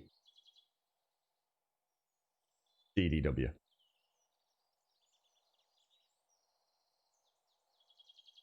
Archer is a roguelike. See how far you can go type game. Good fun. Okay, I might look into that one. And you've also like the idle games. They are often infested with ads, and although I love the idea to support devs, sometimes it's just not bearable. Okay. It's the bloody flea. Yeah, I'm only to be honest, mate. I only came into town to get some springs. Try Day R Survival. It has a whiff of the old Fallout games, just without deep RPG. So, and this is an iOS or an Android game, is it, Smanel? I mean, I've only got an Android phone, so. Yeah, cheers, Smanel. Cool. Loops, thank you for the 20. Thank you very much. Haggis, thank you for the 4. I hope you're well, Haggis. Thank you very much for taking the time out to use your Prime with us, Haggis. I really do appreciate that, mate. Thank you kindly. And thank you, Loops. Thank you for the 20 glorious months here, my friend. Thank you very, very much. I really do appreciate it. Right, now... and that looks like a normal domestic house down there. So that's going to have some beds in it, isn't it? We'll get these. I tell you what, we got some really nice tier 5 gear in there, didn't we? Got a tier 5 wrench, a tier 5 spear. Things don't get much better than that. We wrench the cars out, of course. We're guaranteed to get a few springs out of them. But like I said, we might as well do a little bit of quiet, passive looting as well.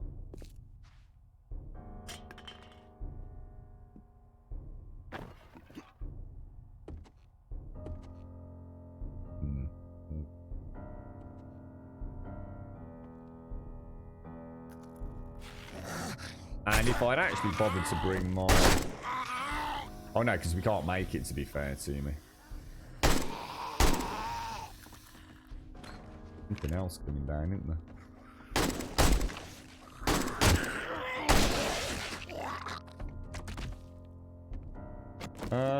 What's going on? Oh, I'll tell you what, so I'll go with the old spear.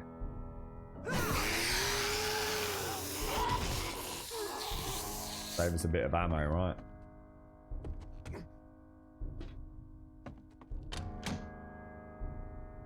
Oh yeah, oh that was nice loot in there. Jesus Christ.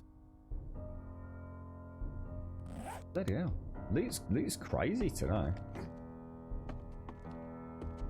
Very nice. Yes, good point about the air cons. Yes. They're definitely mechanical parts, aren't they? I'm not so sure about springs, but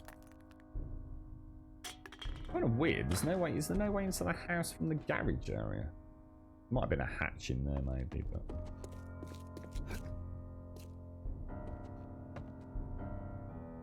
oh, I haven't got my axe out, have I?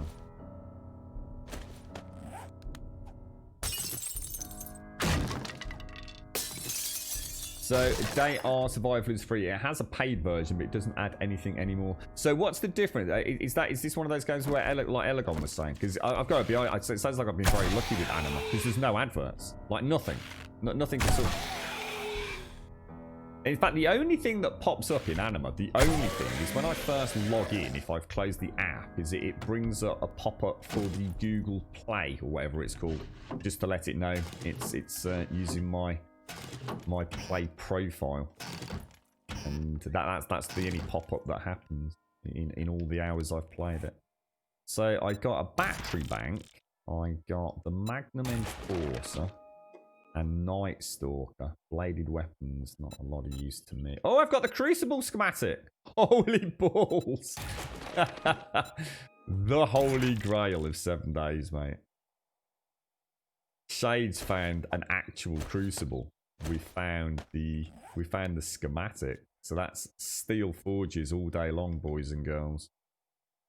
Nice find, man. Yeah, I think all beds give springs. That's what I'm looking for. So I try and find. I thought it was a nursery, you see. So I thought there might be lots and lots of like little bunk beds, like the Tiny Tots nursery. So we go in and wrench them all out. I mean, so somewhere like a apartment block would be ideal. Beds in every room, lots and lots of kitchen cupboards to get assorted bric-a-brac from.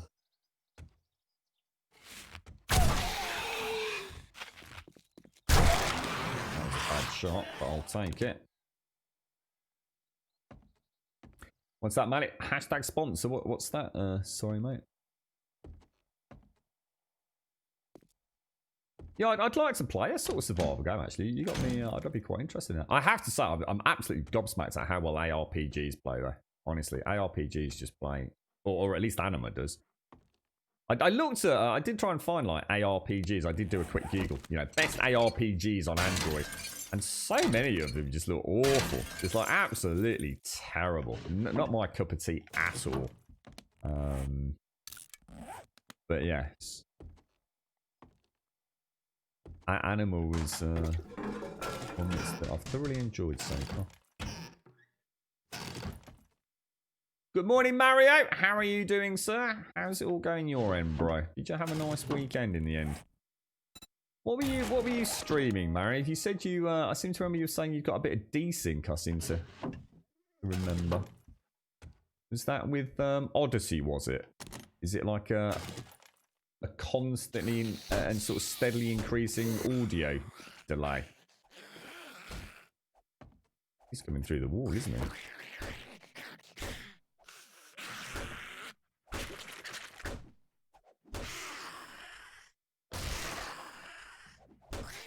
Yeah, I'm not really after electrical parts, to be honest. I mean, the thing is, you could come into one of these POIs, you could wrench everything out, couldn't you?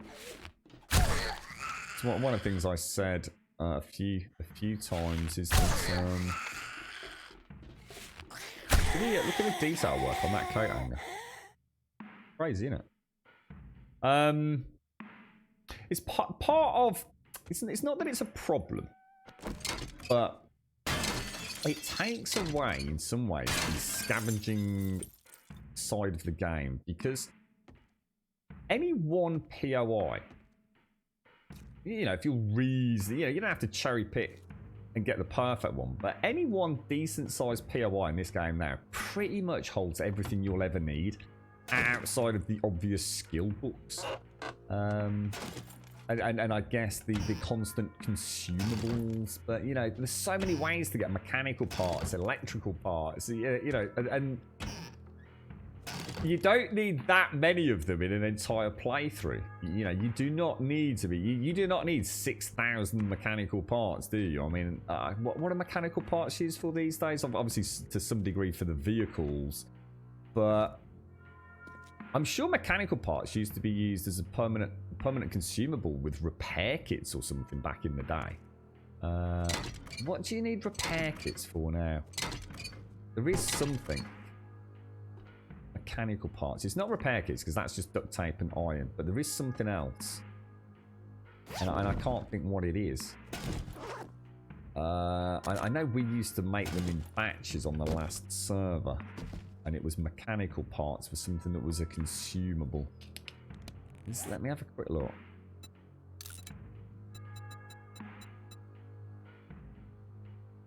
What would it have been?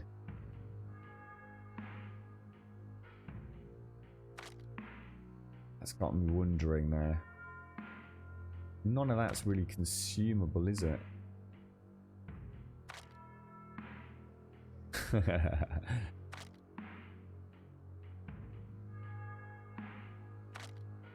Oh, that's going to drive me mad.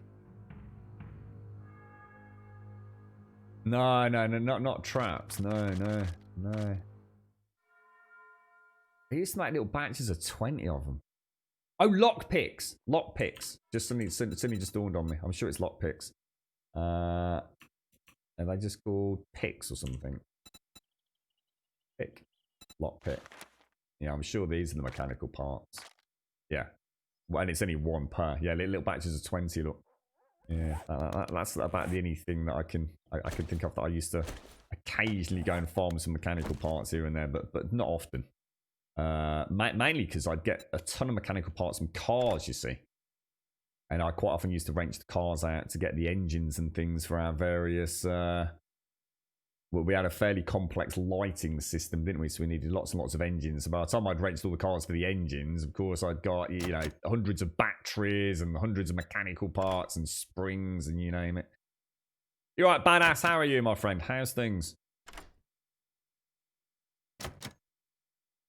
Yeah, I'm not after mechanical parts, pants. I'm after springs, mate. No point wrenching hundreds of lockers. This does not want to let me in, does it? Wow.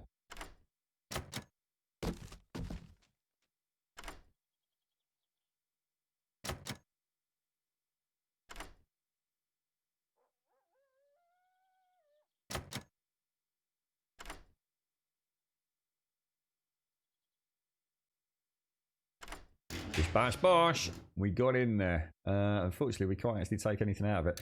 Scrap. We'll use that. So I'm going to scrap that. It's not going to free up any space. We don't need that. So we'll take you, and you. Lovely jubbly. Lovely bloody jubbly. I should really take that out. Otherwise it won't respawn, will it? Well, it will, but... I think we'll leave it. Oh, that's there. We want to take acid. We will scrap those. Take the. Take that. How many springs did we get? We got 12 springs. Did we go upstairs? I don't think we've been up top, have we yet? Nice bit of marble on the campfire. Oh, so it's the campfire, the hearth. How useful are traps? Part of the current problem with the game in many ways, Elegon. You have to look at it from the point of view of why use anything.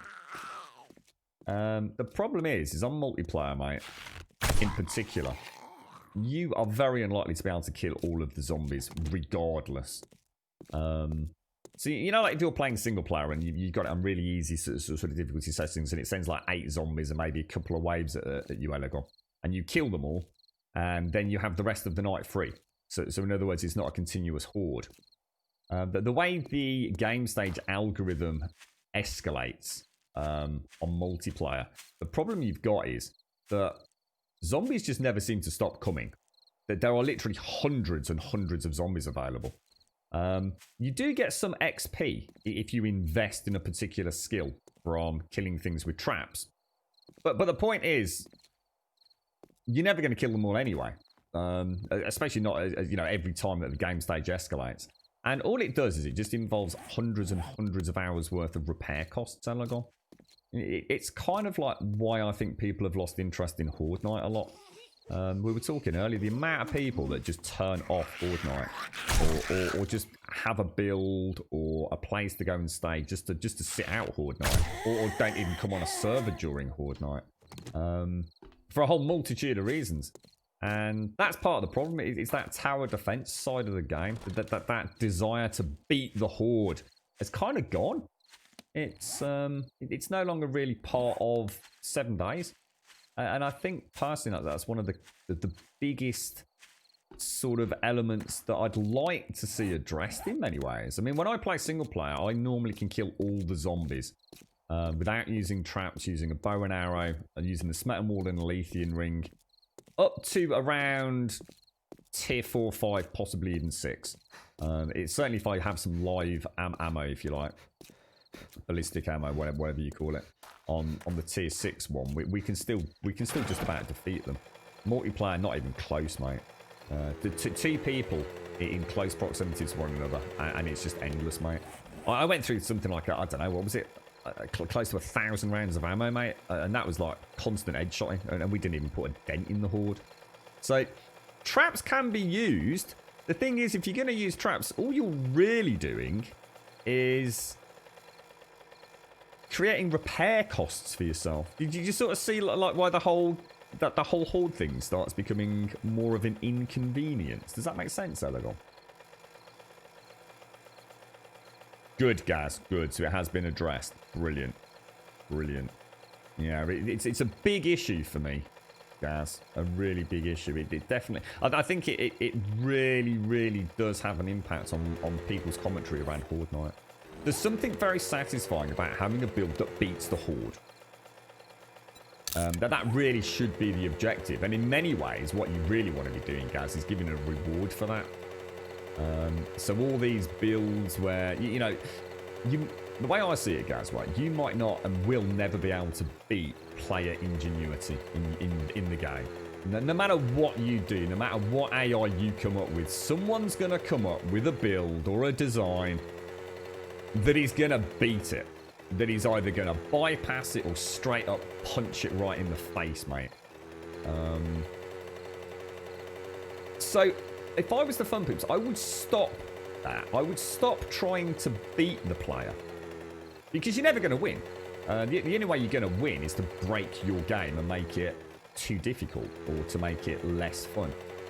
For me, the focus now needs to be on rewarding players for defeating the Horde. You've now given them a reason to do it. You've given them a reason to engage instead of running and hiding. You've given them a reason to actually, look, this is going to cost us some serious repairs, but we're going to beat the Horde and we're going to get a nice reward from that. And I'm not talking about XP. I'm talking about tying it into a new gameplay mechanic that probably doesn't even exist yet. That is where the game needs to go, in my opinion. Crit out. I do apologise, sir. That hasn't... Yes, that is only... that's really weird. Okay, alright, crit out. Sorry, mate. Good morning. Because we don't have the sound bites, do we? Good morning, crit out. I'm so sorry, bro. How are you, my friend? Happy Monday. I hope you've had a nice weekend. Fun story. I was straightening the stuff in our beer coolers up to look nice. And when I opened one of the doors, when I was almost done, the glass in the door... Oh, no. Shit, you alright, crit out? Holy balls, dude. So that's the end of the beer cooler then, Critao. I hope you're okay, man. The goal of the game is to harvest all POIs to the ground and put them in neatly sorted boxes. That's pretty much it, isn't it, Gaz? I mean, you're right. Yeah, that's what I did on the last playthrough, yeah. Strip the entire world down and create some sort of semblance of order out of the chaos and gun saints. That's literally it, Gaz. You've nailed it. The 7 days inventory management game, Gaz. Any recommendations for the mouse mat? I use the... This is a sheet of aircraft aluminium. I don't know what it is, mate. That's what I use. It's really nice because it's kind of cold in the... it's kind of always cold in the summer and kind of mildly not cold in the winter. Weird. I don't know. I don't like cloth mats.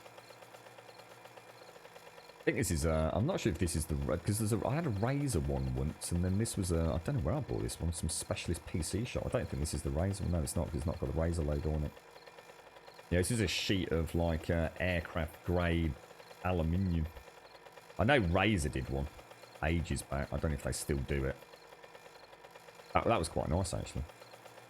It was a bit too small for me. You'd love to see the game a bit more like Dungeon Defender in that regard. The traps, maintaining them. Yeah, that's what it used to be. Yeah. Yeah. Yeah, yeah. But then, to be honest, Elegon, you've actually described what 7 days used to be. That's exactly how it used to work. You know, a mix of traps and a mix of fighting on foot, and the hoorah moment when the last zombie went down and it wasn't 4 o'clock. You know, I mean, we've killed like, you know, I mean, as is everybody else. You know, if you're lucky with drops, you can kill, you know, that whole first horde before like midnight, and you got the rest of the night, and it's very satisfying. It's very satisfying. Way to play the game. That's nonsense, guys. You and I both know that. I'm not even going to read out that nonsensical comment. The more zombies you kill, the greater chance for loot bags. Absolute tosh, mate. Absolute tosh. Would love to see them add a tier 5 mission where you get until night to set up defense in the traders' place to help them defend against the horde. Yeah, they're talking about something in the... what was it? In the stream, Richard was talking about infestations, I think he called them. So, and the example he was using, like, for example, you might go to an NPC in a building, or be told to go to a building where there would then be an NPC. And you'd have to, for example, get power on in the building. And you would actually do, you know, you'd go through the POI and somehow figure exactly what we were talking about. I mean, I don't know whether they ever listen to anything we have to say or whether it's just something that's just, you know, the obvious natural progression of the game. But we were talking about, for example, forcing people to have to go through POIs more legitimately. I hesitate to use that word, but play however you want. But so rather than nerd polling to the top and, you know, grabbing the stash using the compass and all that so super easily, you might actually, the only way to get the loot at the end of it or to actually complete the reward would be maybe to put fuses in fuse breakers as you go, and then at the end actually have to put the power on in order to get through, like, you know, a security door or something. So you can't just race through a POI. You've got to go through, you know, to 4, 5, 6, who knows, specific hub rooms. You know, an example we were using, you'd have to put fuses in fuse boxes. You might have to trip switches in particular rooms. You might have to find key cards in particular locations, and we know that that's a system that could be introduced because we have a static solitary drop in terms of the Shamway schematic in the Shamway food store in the manager's office. So they definitely can have set loot in set locales. Yeah.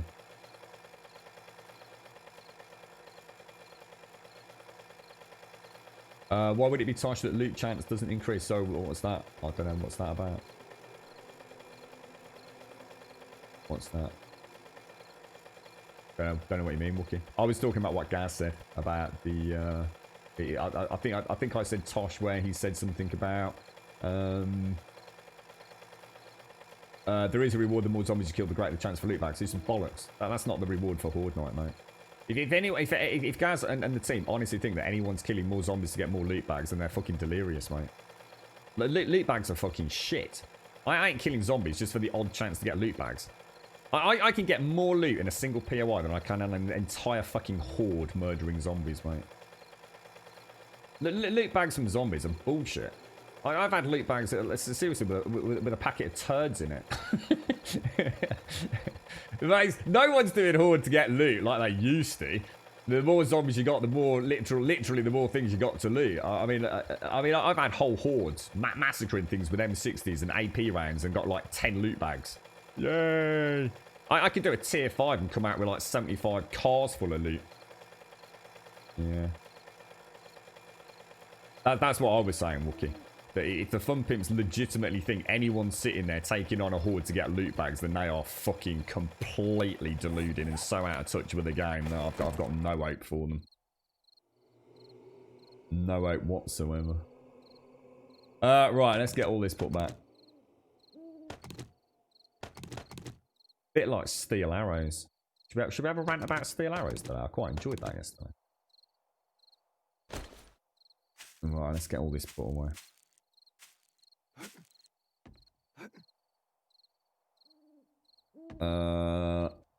What have we brought back? We've actually brought a lot back. Tell me, let me get some coffee down my neck before we carry on.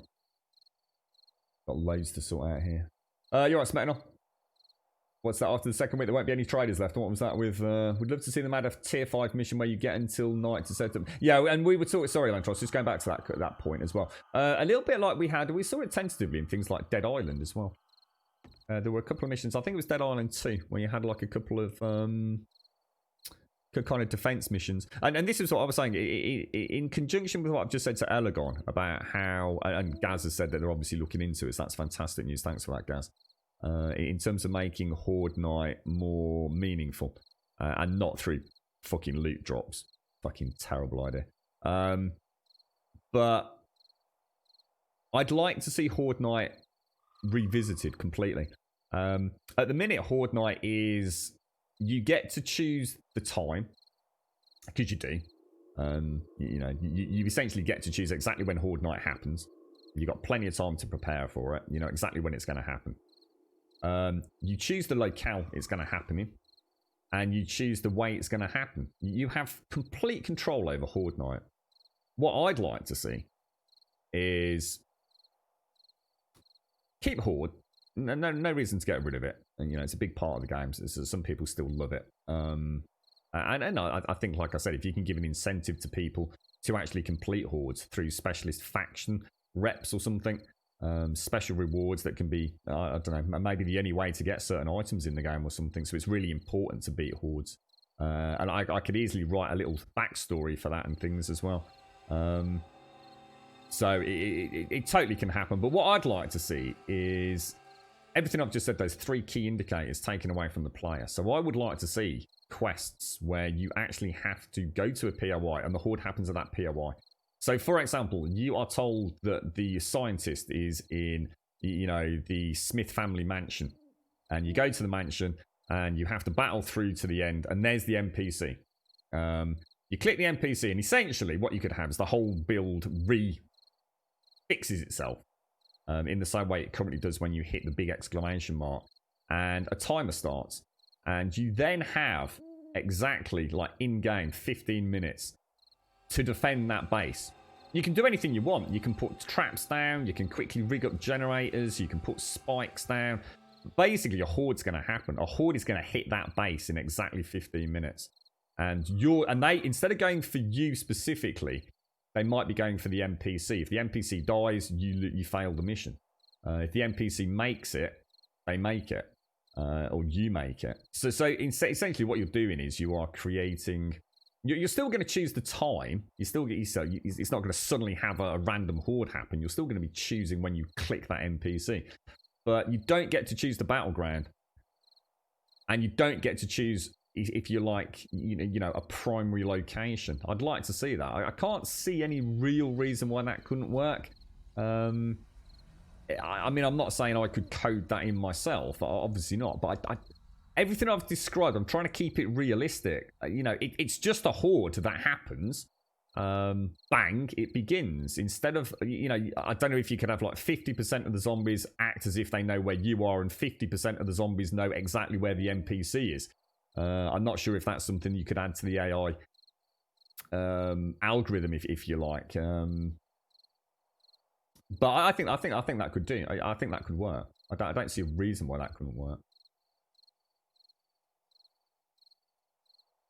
You right, Misty? I'm building up to it. There's the loot quality quantity in those loots. The problem is, Moral, zombie drops are so rare. No one's doing Hordes just to get loot, mate. Because there's just no reason to. I can go into a tier 5 POI and come out with anything above and beyond what I could get from a Horde Night. Unless they start making Horde Night drops unique. In which case, then I'd be willing to listen to the options there. But zombie loot is zombie loot. And like Gaz says, presumably the more you kill, the better. Each one you kill, you get a slight increment on the chance that it's going to drop. I think that's what Gaz just said. So that's you're right. It's a nice mechanic, but it's not an incentive to kill more zombies on Horde Night. It really isn't. I mean, I've killed hundreds, literally hundreds of zombies on Horde Nights, and I mean hundreds on Horde Night. And you got some loot that. But by the time I've got to the point where I'm killing hundreds of zombies on Horde Night, I don't need to be worrying about a freaking loot drop, you know? I've already probably got anything that I need anyway. So it's nonsensical. The whole argument, that's why I said utter tosh to that comment. It's not even on the cards. What's that? Non-moderated public servers are an even bigger poop fest than I remember.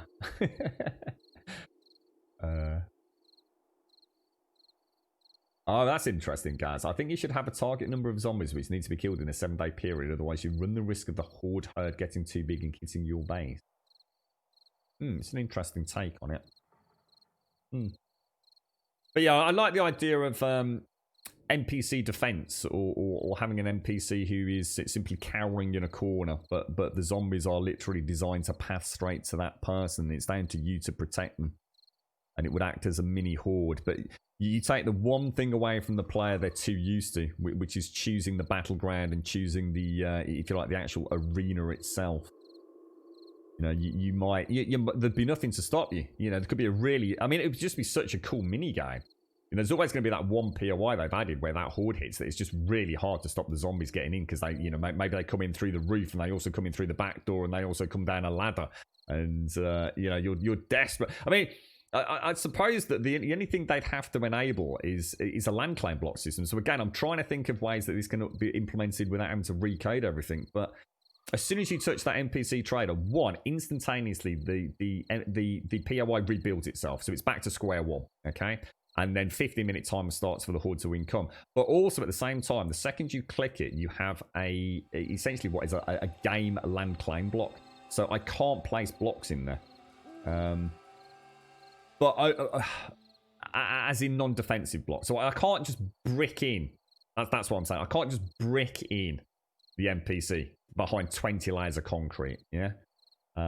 But I can use spikes. Or even maybe the game will give you a little portfolio of things you can use. And those are the only things you can place. So maybe there's a locker that has like a couple of turrets. To Timmy the turrets or something. You know what I'm saying? There's a lot to think about there. But I still think within the confines of the game, maybe they could come up with a way to do it. But there's a lot of things you'd have to think about. You won't want a player just cheesing and saying, okay, let's just... we're going to go and do an NPC protection quest and we're going to walk over with 30,000 tons of concrete, encase them in a tomb like Chernobyl, and then just laugh as the horde just fails to get to them. But having said that, if you think about it, I'm not even sure it would be that big a deal. Because you're only going to have wet concrete for a start, aren't you? So as long as they scaled it, they might have to rework how long it takes for concrete to set, for example. But if you think about it, a little wall of cobblestone is not really going to protect an NPC. But if they could make it so you can't place, say, primary building blocks in the circumference of that POI area, I think they've got a really sound mechanic coming in there. But I don't know. Like I said, I'm trying to keep it reasonably loose. The horde should have like a meter that raises per Z you kill. Okay, I like that. Visual and rewarding. Very visceral. When it reaches 100, there spawns a big bad Z, which drops something that you can't loot anywhere else, like a heart or plasma or whatever. I like it. And then that drop is needed in higher tier things like weapons. So you can either try to avoid the horde at one point, can't progress, or you have to deal with it. I like it. Yeah.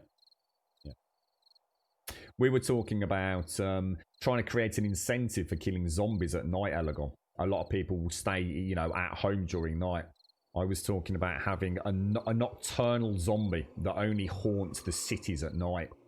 Like a Wendigo equivalent.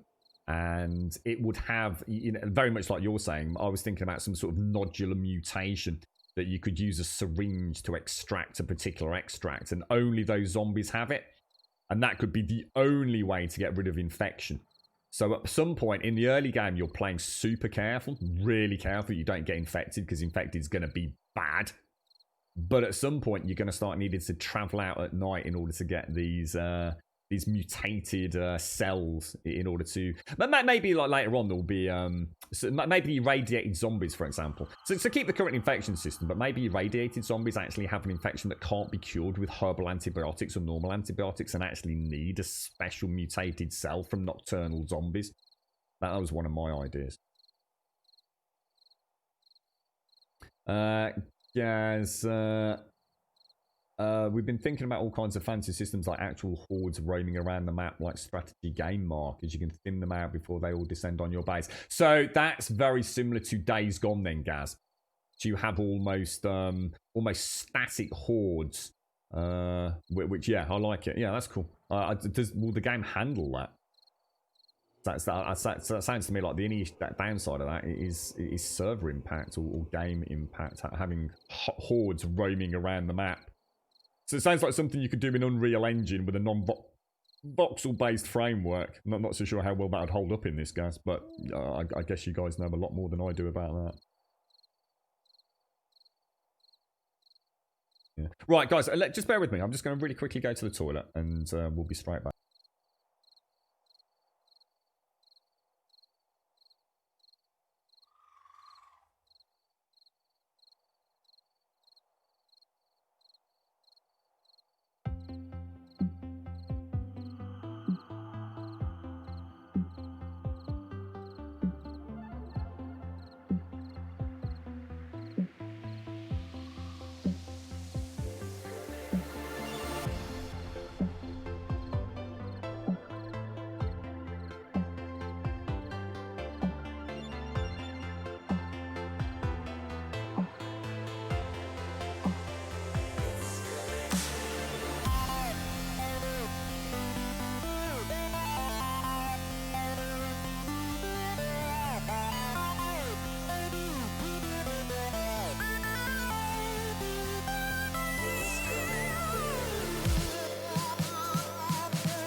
Right, I am back. Let's put all of this away then. Yes, there's a lot they could do, isn't there? And I think literally everything, you know what's really quite amusing is that everything we've just said, everything, is exactly the issue that the fun pimps have right now. One of the things that I learned from Richard's and Feebar Prime stream was that one thing that they didn't expect was that the game would become as popular as it has. And I think the game has continued to gain popularity to some degree every alpha. And this is the issue they literally face, is that the game was never self-contained in terms of a predetermined content lock outside of the Kickstarter. It was pretty much everything they ever planned really was done quite a long time ago. It just wasn't done in a very good way. But they pretty much made the game they were planning on making, more or less. You know, bandits and things, whatever. You could argue that's never seen the light of day. But the point being that they are in an impossible situation. That there are so many things that this game is able to have added. I spoke about this at length yesterday. This game is the very definition of a game that feature creep is its arch nemesis. There's very little they can't add to this game. It's voxel based, you know, whether it be questing, whether it be weapons, whether it be storytelling and narrative tales, vehicles. There's nothing that you can't get into this game. It might not look pretty, it might not work brilliant, but you can get it in there, you know. And I think that is part of the issue they face, is that at some point they just have to say, like, look, enough's enough. You know, we can't just keep doing this. We've got to start saying no to things. And who knows at what point do they say that? You know, at what point do they say, like, look, we don't want to do any more. We just want to finish the game. That's got to be one of the biggest hurdles for them, because not a single idea that anyone's going to come up with in chat technically could probably be got in some way or another, right? You know, if you're playing Assassin's Creed, it's going to be a bit difficult to jam in all of these things. You know, this is voxel based, it's open world, it's RWG world. The sky's the limit. You are only really limited by one, your own creativity or the community's creativity, and I guess the hardware, and more importantly, the development time. You know, with all, I mean, look, put that in context, right? All the things that have been said in chat today alone, right? Every single one of them is probably a brilliant, you know, 8 out of 10 above idea. But you can't put them all in. Someone somewhere has to make the decision, right? Just stop now. Just stop. Let's just finish the game, for the love of God. Who knows? Who knows what the future holds? I just think it would be awesome to play the game more engineer-like, like me skilling engineering, then building Tesla cores that kill disease as they approach my camp, and to run it I need electricity and maintain everything, because at the moment you have to fight them in melee or range through exploits like your horde setup, but you can't solely rely on traps, and it's sad that this plan is just not possible. Whereas it used to be, Elegon. I mean, we have had builds in various alphas, especially once electricity was brought in, where I can honestly say reasonably confidently that we could have played passively. I might have needed to have repaired here and there, but pretty much no zombies were getting to us. We had the kill tunnels, which we kept relatively short, so that we did actually at least have to engage them in some way, shape, or form. But yeah, you're right. Horde Night changed. Well, one of the issues we had was that the knee-jerk reaction, I think, to some degree, from the fun pimps to resolve some of the existing issues was to massively increase block damage by zombies, and in doing so, pretty much took away a large amount of the fun. If I was to be honest, for Horde Night builders, they just pack such a punch now. Now I understand you can change that, you can dial it down. What I'm fearful is that we'll end up with, and I've never been a big subscriber to this way of game development, toggleable and sliders as options. I think it's always indicative of a dev whose game has gotten away from them. And the only salvation they can come up with is to say, well, if you don't like it, here's a slider. And I think what happens is you lose the complete and total identity of a game. A game has to be built around a baseline. It has to. There has to be a baseline that the devs work to. And that is their notion of how the game is intended to be played for a relative newcomer to the game. And anything beyond that, if you start throwing sliders at things as a way to fix issues rather than to actually address them at the baseline, you end up in a mess. You end up with a game, you end up with Ark is what you end up with. Where no one plays the same settings because no one knows what the devs feels the baseline, and no one really knows what is good and what is bad, what is fair, what is just, what is the level playing field. And it causes the game to devolve into just pointless servers, where dinosaurs don't mean anything, or dinosaurs take too long, or not long enough to tame, and the whole game just loses its identity. There's a wonderful element around having freedom of choice, but that freedom of choice needs to be built on a solid foundation of the game as it was intended to be played out of the box.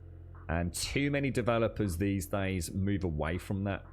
They don't try to fix broken systems. They don't try to balance systems. They just add a fucking slider in. You know, okay, Horde's completely broken. Well, I'll tell you what, here's a slider. You can turn it on and off. You know, choice is great when it's built on a solid foundation. Not when choice is implemented because they can't fix the issues. And a lot of games fall into that trap. I hope 7 Days never does.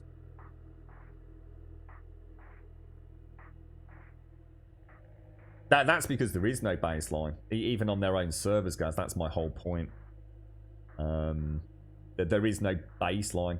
It depends on, I mean, we've seen comparisons, haven't we, the people that know all about the server allocation and settings in Ark. From every release to another release, the things just get messed up. Even on their own servers, you know, their own public servers, there's variance in there. The game was never built on a solid, okay, this is how it's meant to. This is the amount of time it should really take you to do this. Arcs are not. Arcs are one of the reasons why streaming Arc's so difficult, because no one ever agrees with your settings.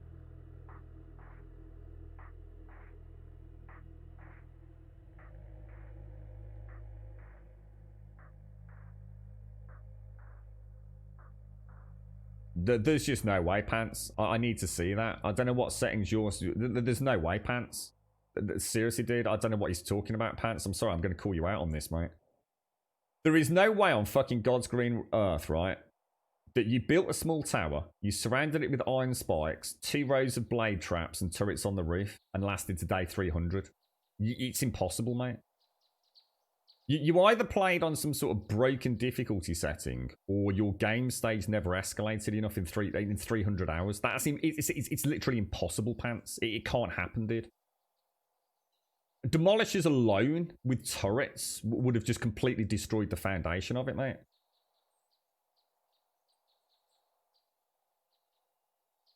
That just doesn't make any sense to me, bro. I need to see a 300 plus horde of that to see what you're saying. I could come up with something that I think would enable an AFK system, but I think all you'd end up doing is just spending all. I don't even think it's possible to have enough turrets to burn through a demolisher in later game stages quick enough, and not if it's a tower, which to me is sort of implying it's not large on its circumference. Maybe I'm miss. Have you got a screenshot of it, Pants? Show us a screenshot. See the whole thing there. Because it's almost an infinite horde by the time you hit 300 with irradiated, there's no way a horde is not getting through a couple of blade tracks, blades, just made out of steel.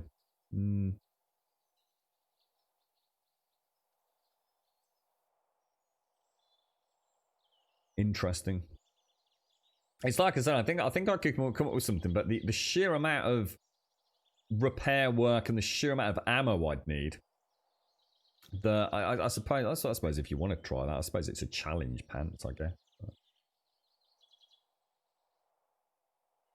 Oh, you play on 30-minute days as well. Yeah, it just seems. I mean, like I said, maybe I shouldn't say it can't be done, but it would be one hell of a weird way to play it.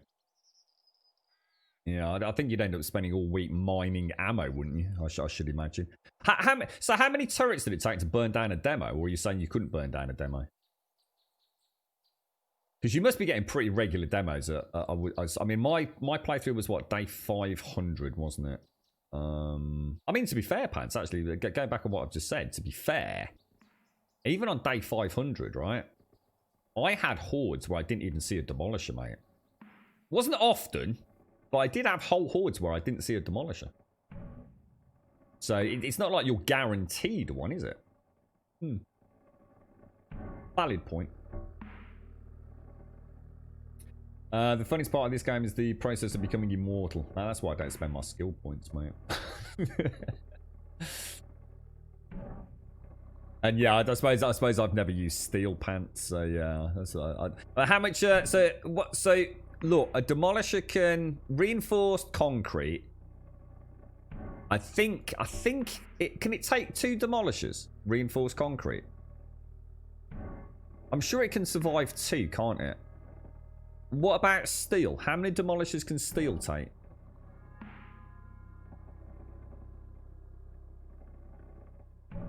Oh, sorry, Shades. Oh, sorry, mate. I'm looking right over here. Sorry, was it in-game chat, was it? Oh, sorry, mate. I do apologise. Let me make... How do I make you party lead, Shades? Oh, kick. Well, I'll add you...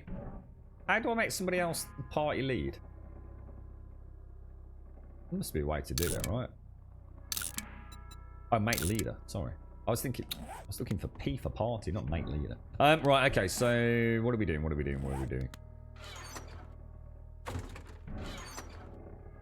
Let's have a look. let's have a gander. So we have. I mean, what I was thinking, Pants, the way I was thinking, that the only way to do that would be to have. Yeah, I mean, I probably sounded a bit harsh there. Well, what I was thinking was you just got a tower in the middle of nowhere, and the horde just attacked it, and it was still standing at the end. I just find that really hard to envision a build that would withstand that in such like game stages. But of course, what you could do, dude, I mean, there's nothing to stop you recreating what is essentially a Smetan wall and a Lethean ring for a ring of roses build with the tower in the middle. So actually, it would be super easy to play that way if you wanted to. You could have everything you've just said, but a rinse-repeat Lethean ring. And the only danger would be the demolishers, because obviously you'd want to almost turn the turrets off, wouldn't you? We were talking about adding turrets to the Smetan wall and the Lethean ring ourselves to take out, you know, vultures and stuff. But you'd need a kill switch to stop the turrets. Did we ever do that in the end? I don't think we did we?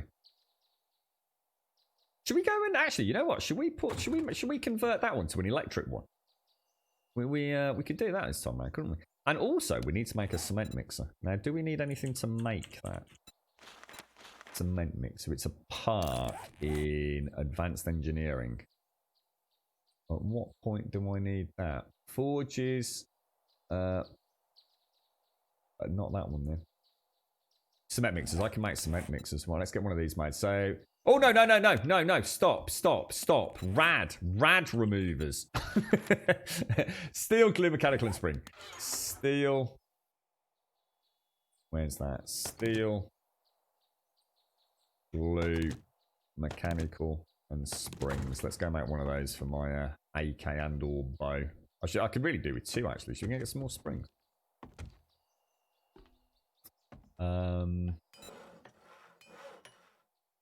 Rad remover. Only make the one, can't I? I need one more. So that's a shame. I need one more spring. God damn it. Let's go and get one. We might as well have one for the bow and one for the AK. So if I throw all of that back in there. Now, what I haven't done is I haven't smelted my dukes down yet, have I?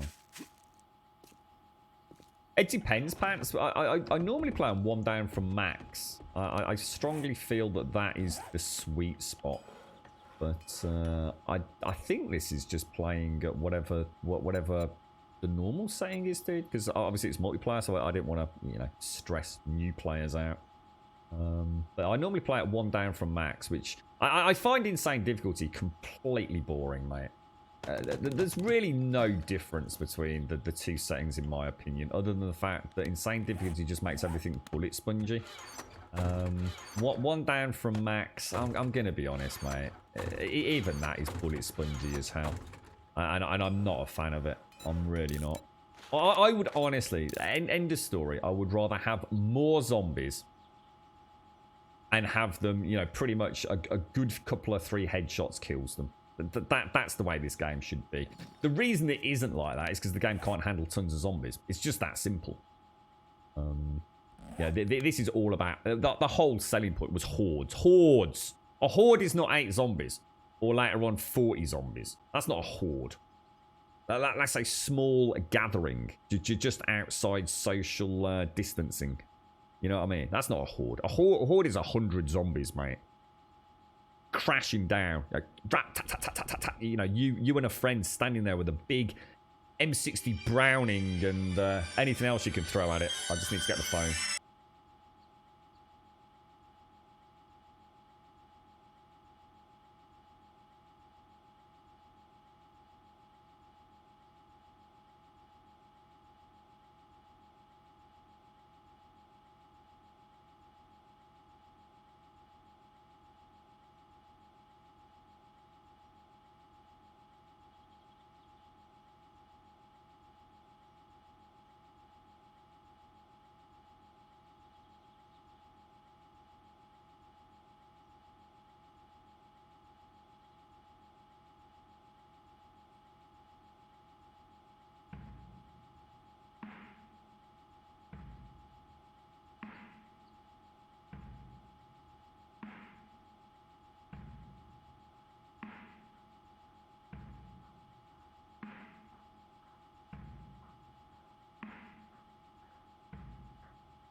Right, sorry about that, thanks. That was quite an important phone call. Right, let me pop away. What have we got? Cobblestone goes in there, doesn't it?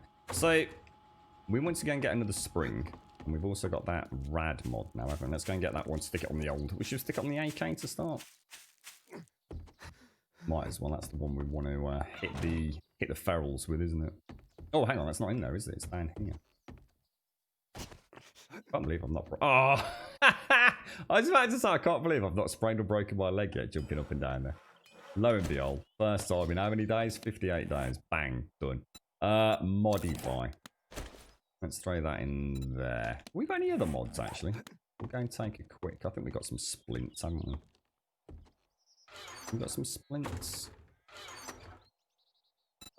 Use that. Does that do anything to us? It doesn't actually do anything, does it? Is that any for the broken arms or legs? Yeah. Doesn't do anything. Take those out, and I need to put those in there, don't I? And then I'll keep them just for now. A muzzle brake mod. Can I use that on anything I've got? Certainly use the insulated liner and that. Possibly that. I think I've already got one of those on there anyway.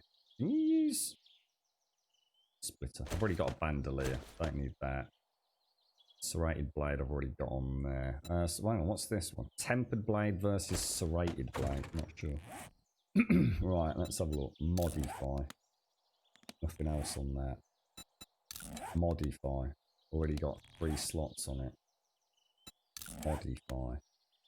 1 slot on it. Legs. We might have a spare slot on that. So we could put the insulator on there. Modify. No. What about the AK? What does that actually do? Diverts the propellant gases to reduce recoil. We might as well use it. I like the modding system. It feels like they're on the tip of something ingenious with the mods, but they haven't quite finished it. Would anyone agree? It's like the modding system could be very literally the real genius behind the game, right? But it just feels like there's just something that still needs to be worked on. It's just a little something. Is that what it is? 250% zombie damage, 25%. Is that how far it takes it down to 25% play? That's just ridiculous. So that's not difficulty. That's boring, is what that is, mate. Ridiculous. Absolutely ridiculous.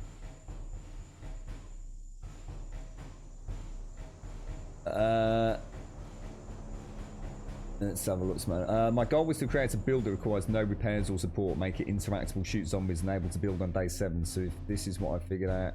What, have you got another build, have you, Smirnoff? You're right, Mrs. Kitty. Yeah. It's so close to be. It's like the framework's there, isn't it, Missy? It just need. I suppose more. I guess from their point of view, they haven't had contact with weapons, Missy. So I guess until they have all the weapons in the game, they can't really play about with the mod systems, can they? I can sort of see it from their perspective in many ways. Probably best to... vehicle... I'm really surprised vehicle mods aren't coming into Alpha 19. And in fact, I'm going to go for... I'm really pissed, to be honest. I thought that was the one thing we were guaranteed, was to get vehicle mods in Alpha 19. That we would see exactly what I've just described with the weapon mods. But, you know, the beginnings, the foundation for that. But what Rick said, it sounds like that is Alpha 20 at the earliest. It just feels like they keep adding all these other things, but we haven't got the existing stuff sorted yet. I don't go to the desert, pants. To be honest, mate, I've got. Once you've got a puffer jacket or a duster, heat becomes a non-issue, mate. It really does. I'll still get hot or cold, but not enough to really affect me, dude. Sometimes I don't even bother using either, mate. Just doesn't make that much difference, to be fair. Like you said, I could always, if I decide to go adventuring in the desert, I could always to get shale, for example. I could always switch it out, mate. It really ain't going to make a huge difference, though.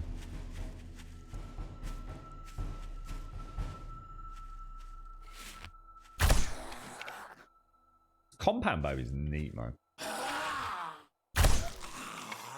Got a really nice noise as well. There's a really, I mean, I have to say, sometimes you know, fair play to them. I have to say, a lot of the sound design in this game is excellent. I mean, I'm not a good expert, and I'm sure lots of people will say, "Oh, you got to be joking, Grum." You know, the AK sounds terrible, and AK doesn't sound anything like that. But you know, to a non-expert, I've always felt that they've pretty much nailed it, to be honest. That is a way. Not a way down, is it?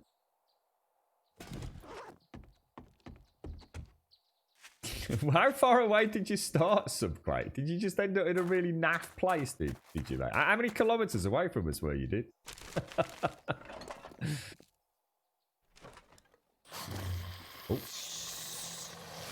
Oh, Subquake, I sent you the info. I'm so sorry, mate. I was saying earlier how behind on Discord. I think Shorty said something like Jackson sent me a message. I've not even seen. And I sent you the server information earlier, Subquake, and I just very quickly flicked back thinking, like, when did I last have a chewbag with you? Honestly, mate, I didn't realise you sent me all those messages, bro. I am so sorry, Subquake. I felt awful when I saw it. I've not even been back and properly read it all yet, mate. Come on, did you see that? Did you see that then? That arrow literally went straight through it. Oh my god, it's not loaded because I've modded it. Amateur. What's that amateur, dude? I love the noise as well, you know, when they've got the helmets on, the metal helmets, or the soldiers, and you hear that, like, kabunk noise when a bullet or an arrow hits it. It's just so cool. See, that's it, Pants, you see.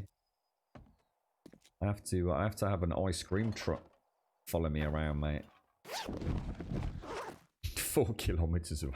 I thought, yeah, to be honest, mate, I actually thought everyone on a server spawned in reasonably close to a central point. Is that not the case then? Can you spawn in anywhere on a map on multiplayer? I always thought everyone was like within, you know, a few, I don't know, 700 or 800 meters of each other on spawn. Clearly not. No matter what the rest of the conversation tells us.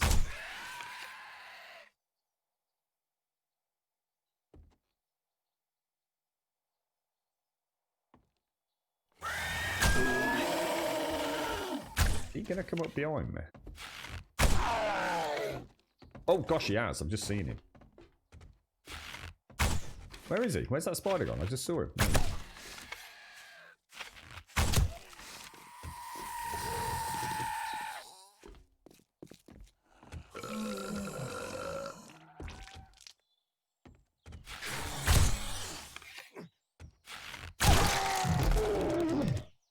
There we go. Lovely bloody jubbly. I should imagine you'll oh no, I haven't got a spare one. Oh, actually, we should ask Pete to unlock his bike. I just suddenly thought we could do like little intros to people on the server, couldn't we? Help them out. So I could come over on my mini bike someday. Oh shit. I've got to be careful because I actually taken a lot more damage than I think I am. Yeah, I could have come over on my mini bike and stored Pete's mini bike on mine, couldn't I? And then we could have raced back. So what we'll do is I'll either make a spare one for new server players, or see if Pete's okay to unlock his when he's not playing, if you like.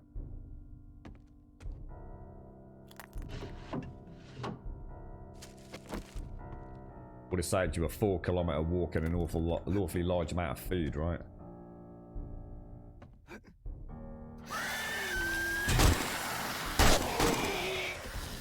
Jesus.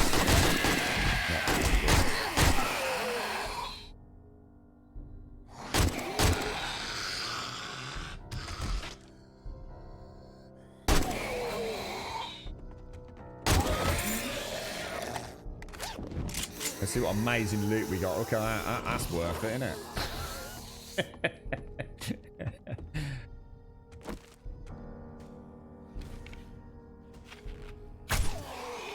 Not even enough tokens for a dog turd, mate. Oh, where's he going? Let's have to go with the old spear. You asshole.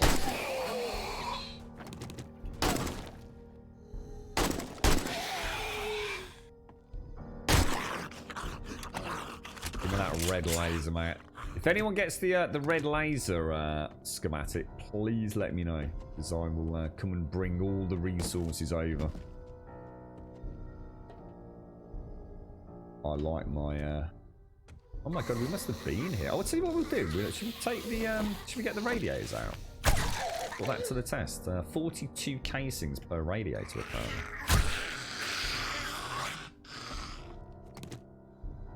Let's grab this.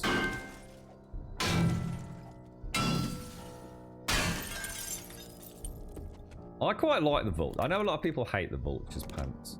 A lot of people despise them to the very core of their being, don't they?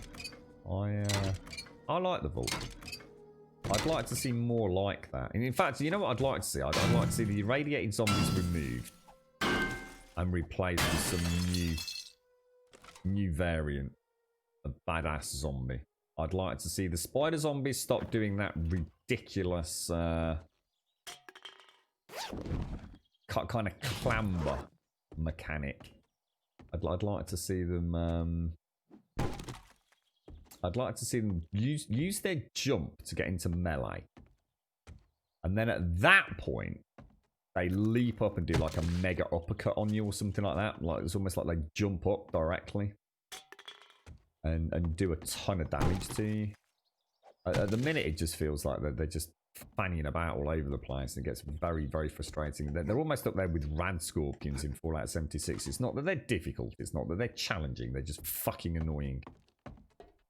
And I'd like to see some more variants on... Yeah, there's nothing else, is there? How many did we get? We got 6 springs out of that one bed, which is pretty decent, actually. Gotta be another bedroom, surely. Have I already wrenched out some of the beds? What else would you guys and girls like to see? Like I said, irradiated zombies are just... and whites. I just don't understand whites. I don't care what their lore is. Whites just look freaking so out of place in this game. Kingdom Hearts. Kingdom Hearts is a franchise I've never played, Mario.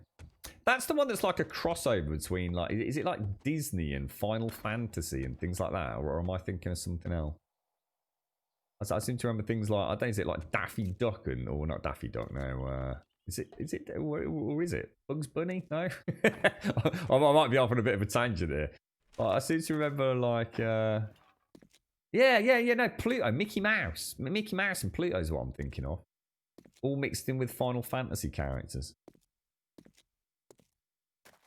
Is that, oh it is, it's Disney and Final Fantasy. Ah, there you go, Disney and Final Fantasy, yeah. I've never played them, dude. Never, ever played them. I remember the first time I played Ratchet and Clank, and I thought, there's just no way this is my cup of tea. Never gonna like this. And I absolutely felt head over heels in love with Ratchet and Clank. Been a long time since I played one. A long time. But you know what? Awesome. I liked everything from the art design, the actual combat itself, the weapon.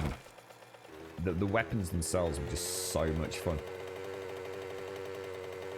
I don't think so. No, office chairs are mechanical parts primarily. I mean, whether or not you get the odd spring.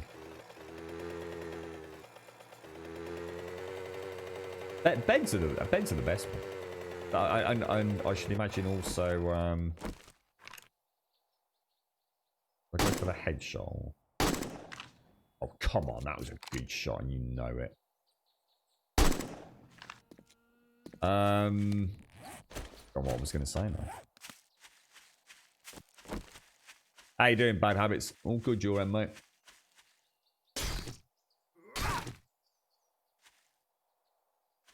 I think that's how I was introduced to Gamescom, when your son was playing Ratchet & Clank. Really? Oh my god, wow. I can't remember the first one I played. I really can't. But I just fell in love with the characters. It was one of those things. I think I picked it up. I bought the PlayStation 3 long after the PlayStation 3 had kind of been released. I was playing the Xbox 360, and I just run out of games. I literally, there was a dry spell on the Xbox 360, and everything just felt like it was getting a bit rinse-repeaty. There was a lot of big, roided, bald men in video games at the time. And it all just felt very wishy-washy, rinse, repeat. Yeah, same thing. Pew, pew, pew, whatever. I saw. I was in Blockbuster. I'm sure it's Blockbuster, and I saw this box set for a PlayStation 3 with I think what was Uncharted 2, and it got this wonderful blue. It wasn't the actual box. It was like a sleeve over the box. You know, they do the special editions, and I just had this wonderful picture of like Nathan Drake with this beautiful kind of blue ocean and blue skies, and I just thought, wow, that looks like super colourful. Like, what the fuck? That looks amazing.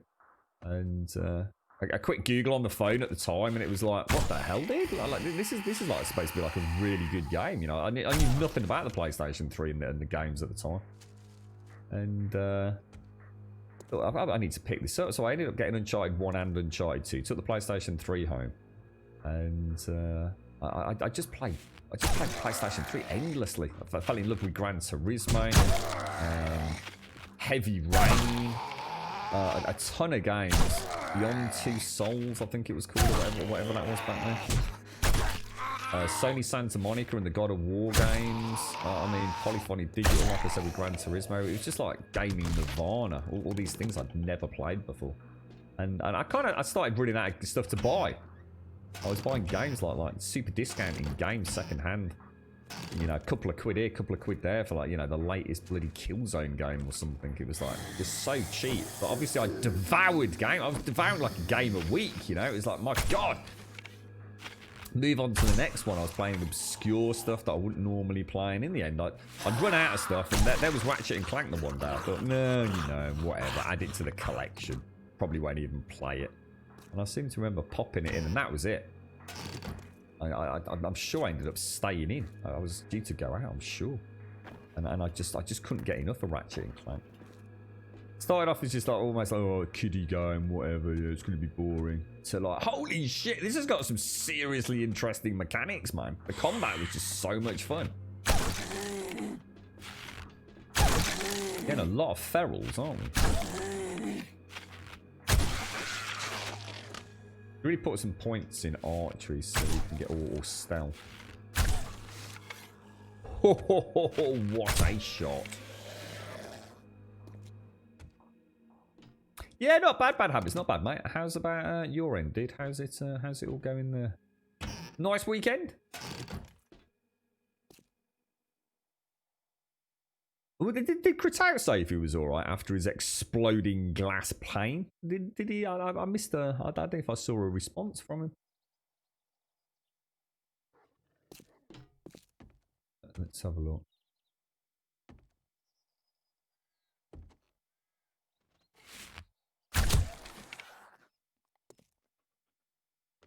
Come on, my little chestnut. It'll be interesting to see if I end up. I mean, if I do get a PlayStation 5, let's be honest, it's a bit of a luxury item right now. But it'll be interesting to see if, or despite my absolute and total fascination with Ratchet and Clank, if and when it does release, would I actually get it? I don't know. I legit don't know.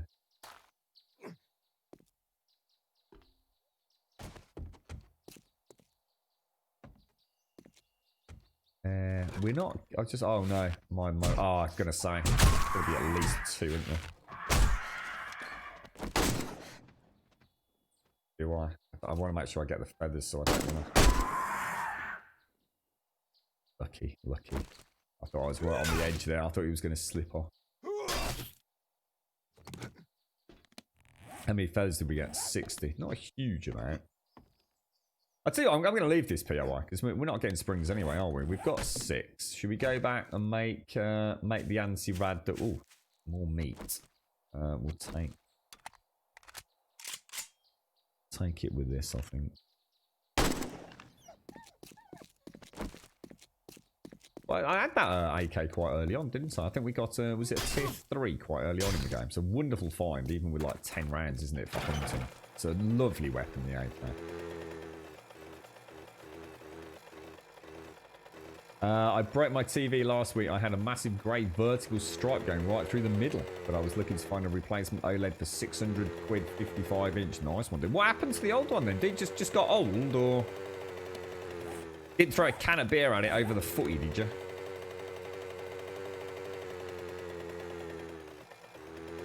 How many games were there, Mario? I mean, what was the latest version, the multiplayer Ratchet and Clank that came out on the PlayStation 4? I can't quite remember.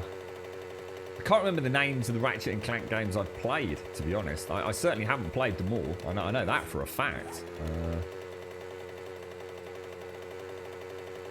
There was a Cracking Time that was one that I remember as a title, but I'm not sure if that was the more recent one. We need to play Spider-Man. We really need to get a Spider-Man stream on. As well as a Last of Us stream.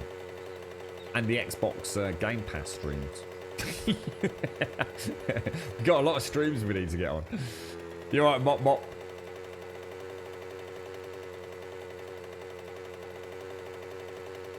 Oh, look at that. The Great Behemoth Pyramid.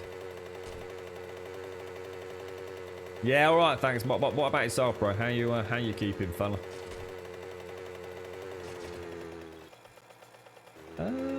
So that's the 2 anti-rad mods, one for the bow, which would be nice for a primary hit, won't it? Does anyone know how long the presumably the irradiated ferals have a heal over time buff, don't they? And the anti-rad mod presumably turns that off. How long does it turn it off for? Does anyone know?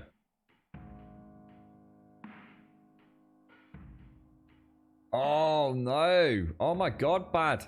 Oh, that's awful, mate. The wife's got a 300 litre fish tank under it, and I was cleaning the filter when I pulled it out of the water and it sprayed all over the TV. Oh mate, I bet you were gutted, weren't you, dude?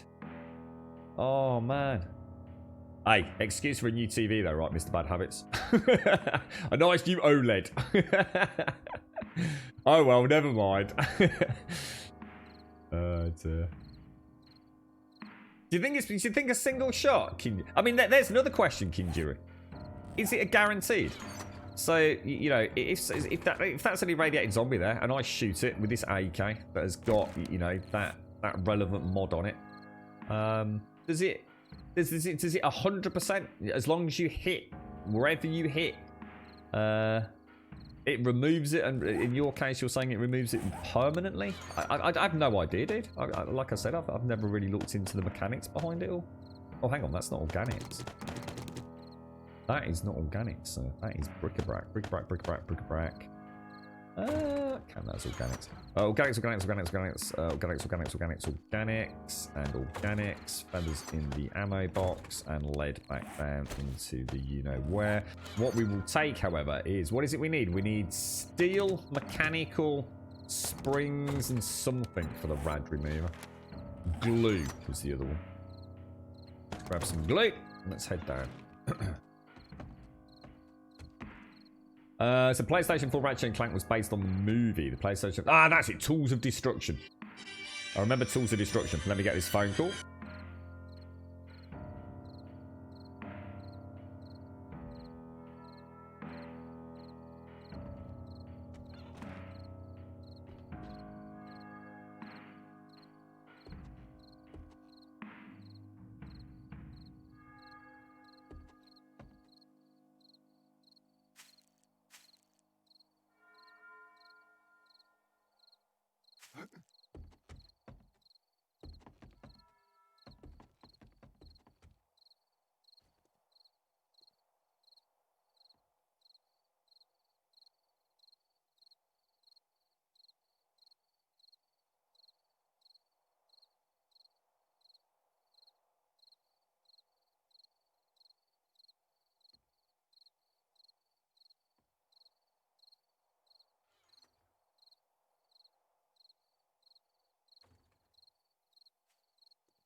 I'm back. Sorry about that, guys.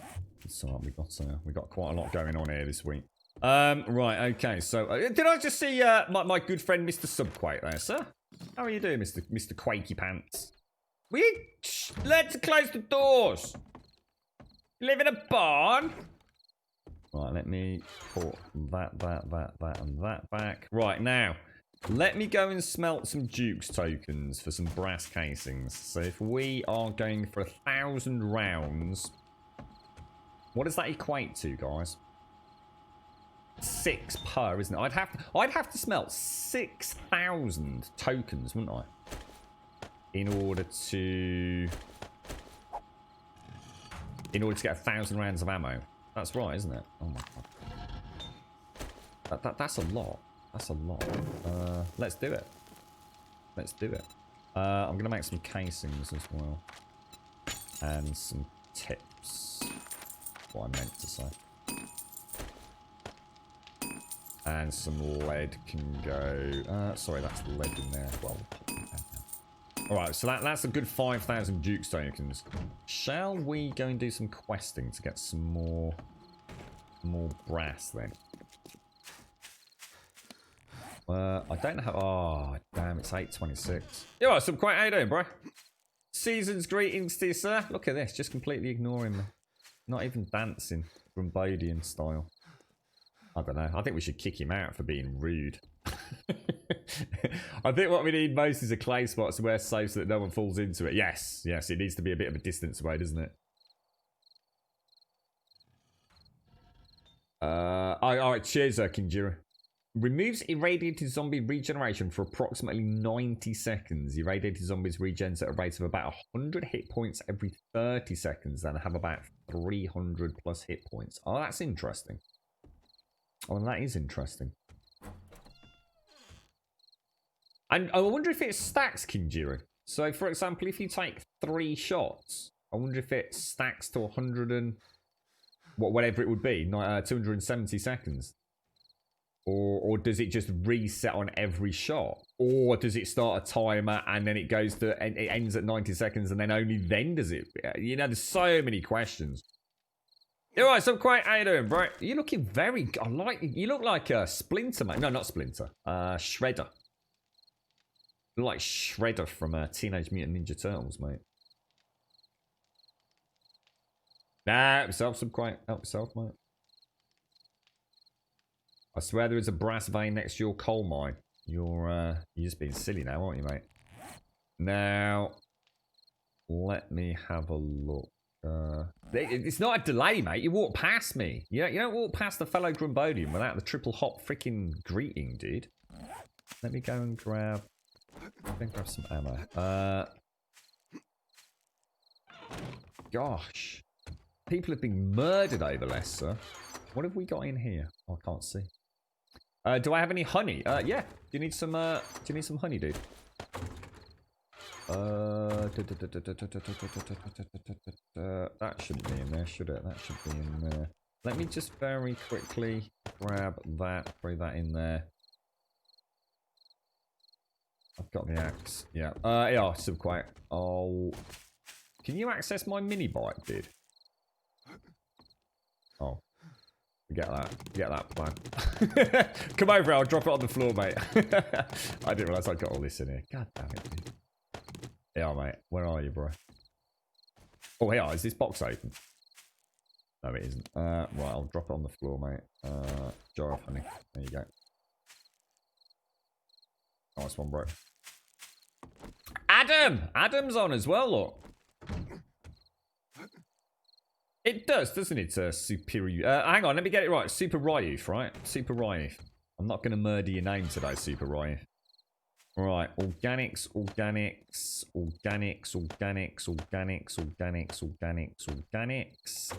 Tinned food I'm putting in here as emergencies, aren't I? And then organics. Then we have bric-a-brac. Don't need that. Bric-a-brac.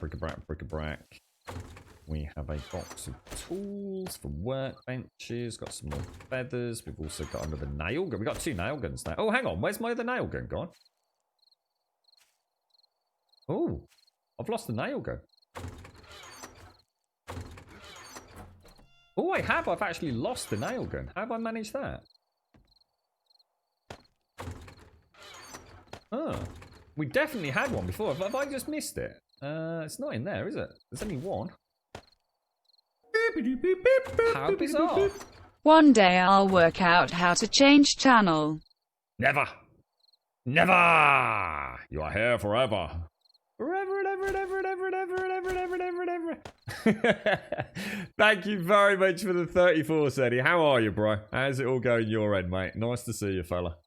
Thank you very, very much for the 34. Thank you, 34, and the tier 3, Sedi. Thank you very much, my friend. Thank you very, very much, bro. It was that Leon as well. Thank you for the follow earlier, mate. Sedi, thank you. Seriously, bro. Thank you for the... thank you for all the support and all the memories, mate. You're a top banana geezer, mate. Thank you. Thank you very, very much. I hope you're well. How's Monday treating you, bro? Did you have a nice evening? I've got work. Oh my god, did I made brass look instead of casings. What a knob. That's twice I've done that now. God damn it. I keep smelting them down and then ripping it back out. Thanks ever so much, Sadie. Seriously, thank you very, very much, my friend. Oh, I nearly took a little shot at you there, Subquake. Let me go and get that rad remover. You alright, Tal? How are you doing, sir? Now, have I got room on this to add another mod? Right, so we've got 2 anti-rads. That's brilliant. That's fantastic. Oh, you put the brass there. Oh, in that case, I'll take it back, Subquake. I thought, you know what, mate? I thought I'd started bloody smelting brass into brass and then back out as brass. Subquake. I stand corrected then, mate. Maybe I'm not gone quite as daft as I thought. You slept through the postman delivering your boner. Oh no! What? Chicks' blade. Oh, gutted, dude. What does that mean? Just a redelivery, or does it involve you having to fanny about and going to depots and things, bro? See what I'm gonna do? I'm gonna take a vitamin. And take the meat skew. Was it coal or nitrate that I needed? Did anyone spot it? I'm just going to have another really quick check. It was the left-hand one, wasn't it? I'm sure it's coal that we need.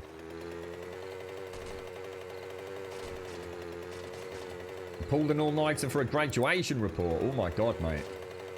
Yeah, I'm kind of in the same boat, actually. I'm extremely tired. I was supposed to do a load of work yesterday, and I kind of just found ways to occupy my time that were not productive in any way. Although I did cook a very nice meal for the girlfriend. So I suppose, you can't knock it completely. But, yeah, I really needed to do work yesterday, so myself, and now I'm gonna have to do it today, and it's bad, mate. I'm so far behind with so many things right now. You're right, Divine. How are you doing, Divine? What the hell did you put on ball yesterday? What was it? Honestly, I've seen special effects in horror films that don't look as good as that. I was kind of like, what the hell? When I saw it on my phone to start with. It was like a total double take. It's like, Jesus Christ, what? You're a very naughty lady, Divine. A very naughty lady. Thanks, Sarah. Seriously, thank you for the 34, my friend. And thank you for that tier 3 as well.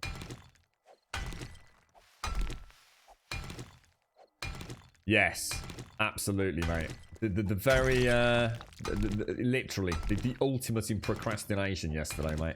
I started playing about with pretzel rocks. I knew I didn't have time to do it, and I was getting frustrated with it, so I probably didn't give it a fair go, because I knew there was things that I needed to do. I started playing about making the collections and things on YouTube after all the DMCA stuff gets sorted. I did everything that didn't need to really be prioritized, Tal. I was actually quite lucky, now that I say that. I actually did boot the old laptop up very quickly. And nearly walked away from it. You know, it takes a while. It's a bit of an old thing. And, well, the work one. And Nearly walked away from it thinking, yeah, whatever. And just caught an email that had come through on the back end of Friday that actually massively impacted things this morning. If I hadn't picked up on it, serious shit could have gone down.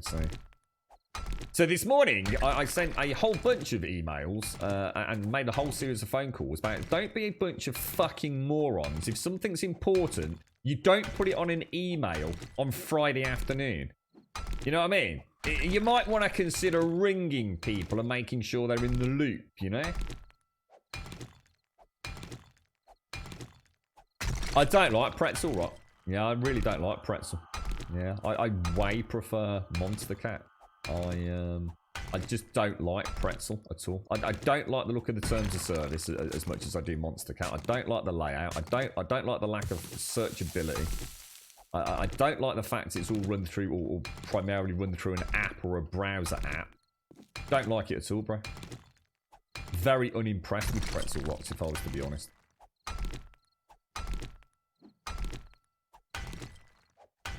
Which surprised me. Yeah, like I said though, you know, maybe I just haven't quite got into my stride with it. Way prefer Monster Cat.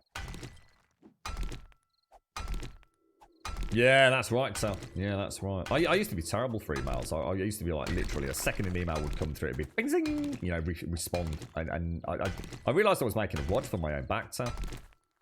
People were getting responses so rapidly because I always had like email accessible on my phone, for example.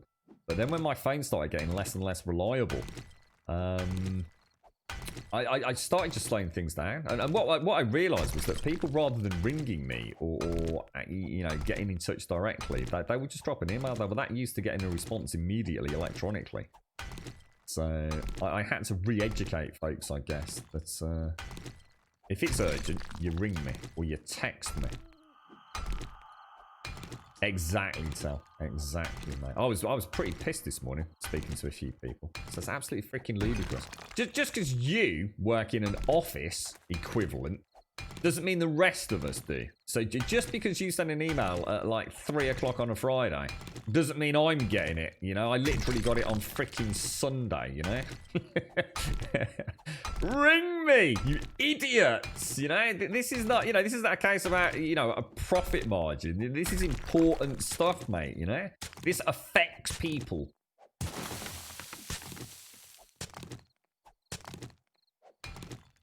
Yeah, I'm right. If it's urgent, make a phone call. If it's not urgent, the way I see email typically is it's just generally just information purposes. And if you really need to thrash something out, you either meet in person or get on the blower, don't you? I mean, you got no excuse in this day and age, you know, conference calling and video calling and all that kind of jazz. Everything can pretty much be done in person, even if it's not in person, right? No, you're not, Pants. You're. It's called about. It's called like actually caring about the people you work with, I think, as well. You're not just a nameless, I guess, address on an email. I don't like the way things are worded in emails as well. I think sometimes people... I think what happens is people spend so much time meandering around the point in a desperate effort to sound impartial that the whole murky waters of email correspondence comes to the forefront. Whereas if you just talk to someone, you know, the ability to have inflection and what have you in the way you're saying things, it just cuts down time and it lets you get to the point quicker. The amount of emails I've had that literally must have, I mean, I really do mean must have taken people like 15-20 minutes to write out. And it's literally a 2-minute phone call. And then you could have spent the last 10 minutes, you know, and by the way, how are you? How's things? You all right, mate? How's the family? You know, actually having some empathy for the people you work with and their own personal situation instead of impersonal emails. All very cleverly worded to cause minimum offence, but never to actually make a point. Very frustrating.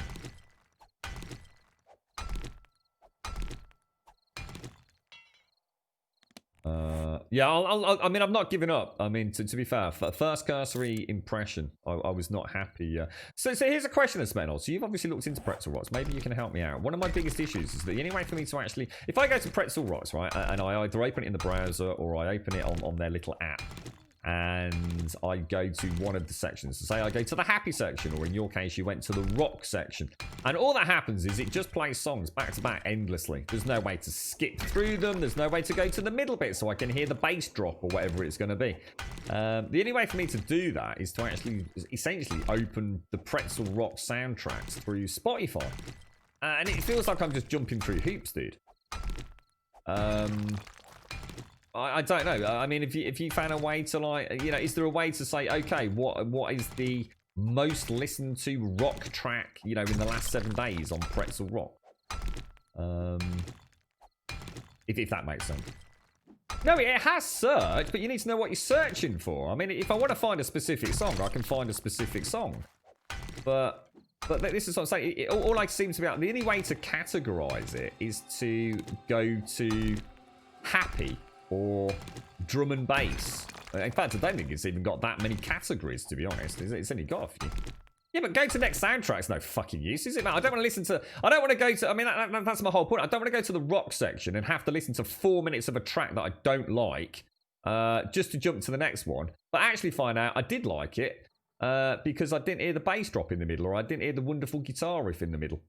I mean, jumping to the next track, it does not work, dude. Because I don't know what the next track is. I don't even know who it's by. It's just go to next track. At least on Monster Cat, I can use a whole bunch of filters and have a look what's on there. Pretzel just seems to be so behind the times, mate. The only way I could use Pretzel was to open Pretzel via Spotify, so I could listen to a bit of a track. Yeah, I don't really like that. Skip to the middle. Yeah, there's the guitar riff. Yeah, not a particularly big fan of that. And go to the next one. At least I can see what the next artist is. And the artist that's 4 down. But Pretzel just seems... I mean, like I said, I'm not knocking it. I might be using it wrong. And that's why I'm asking. But Pretzel, with my very limited experience yesterday, I thought if I want to find like a bit of, you know, licensable drum and bass or something by you know, a particular artist, or have a look at their other stuff that they've featured in, which I can do all on one big screen, as big as I want to make it on my monitor on Monster Cat. I can't do it on Pretzel.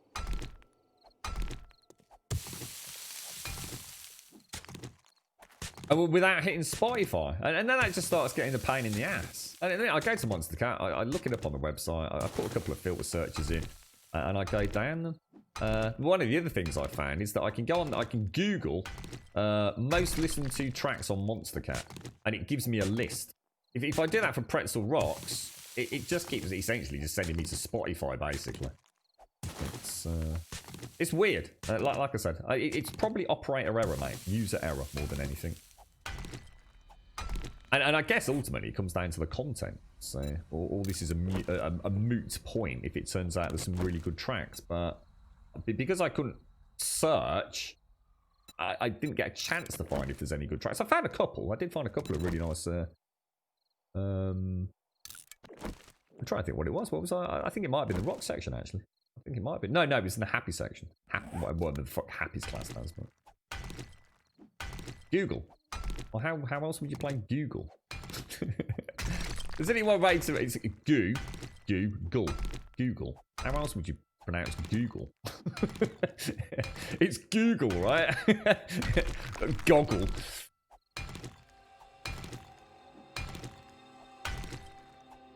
I need to sort that out on mine, actually, tell him, because all our phones were encrypted for email. So, of course, because I've got my my own phone now, I'm not sure what I need to do. I don't want to encrypt it, man, because it stops me using so many apps. And to be honest, not having access to those sorts of emails 24/7 is not really a big problem to me. Like I said, if it's urgent, you better get bleeding used to ringing me, to be honest. Google. Yeah. How else would you pronounce Google then, Pants? How do you pronounce Google? It's pretty fucking straightforward, isn't it? Google. How do Americans pronounce Google? Google. I can understand like some words. I can sort of get my head around, like, oh right, I suppose, you know, you add a little extra inflection on that particular sort of syllable, maybe, and you can make things sound very different. The classic was apparel or apparel. That's always one that's made me chuckle over the last 12 months. But Google, I don't see any other way to pronounce Google. Google. Google. Google. Google. Play Spice Girls.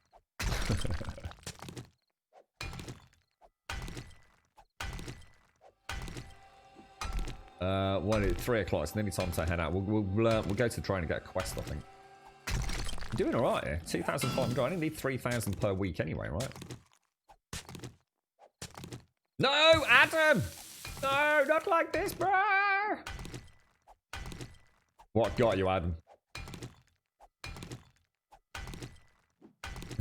What's even more frustrating is when people call you when it's not urgent, but they don't when it's urgent. Yeah, yeah, very true, mate. Very true. You know what? You know what that normally is indicative of that I found as a pattern to this subway. It's normally when something is really urgent, but they fucked something up, so they simply put it on an email. So that in passing, they can say, well, I did email Grum about this. Yeah, you emailed me after the events had happened, mate. Yeah, I mean, technically, you're not wrong. You did email me, but yeah, I see exactly what you're up to there, my friend. The birds. Oh, no, Adam, not like this, bro. Not like this. And now he died because he was typing in Twitch chat.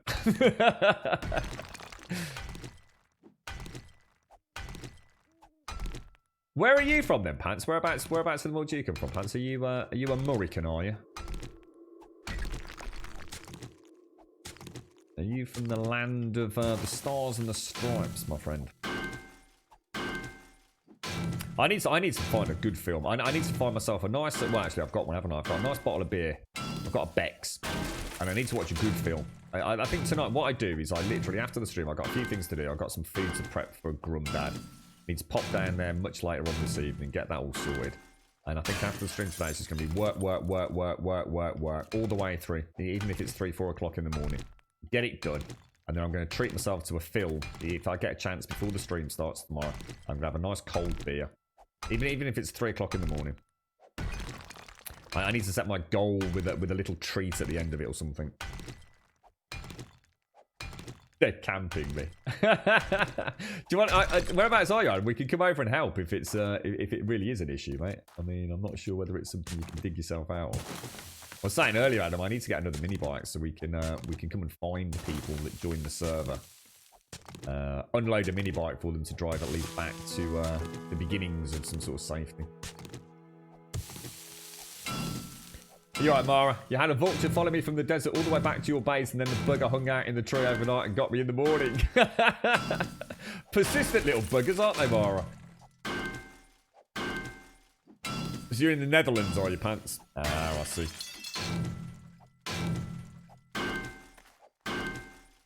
Yeah, I suppose it was night time, Adam, actually. I didn't spot that, actually.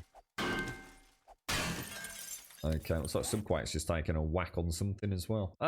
Right, 2,877, which is pretty decent. Can I just make that a nice round 3,000 without going down a layer? I think we probably can. The bees, yeah, the hornets, whatever they were, yeah, because they do you remember right back in the day, Daz, when they actually had the beehives? You used to find them out in the wasteland and places. You used to actually find a beehive and you used to be able to get honey out of them.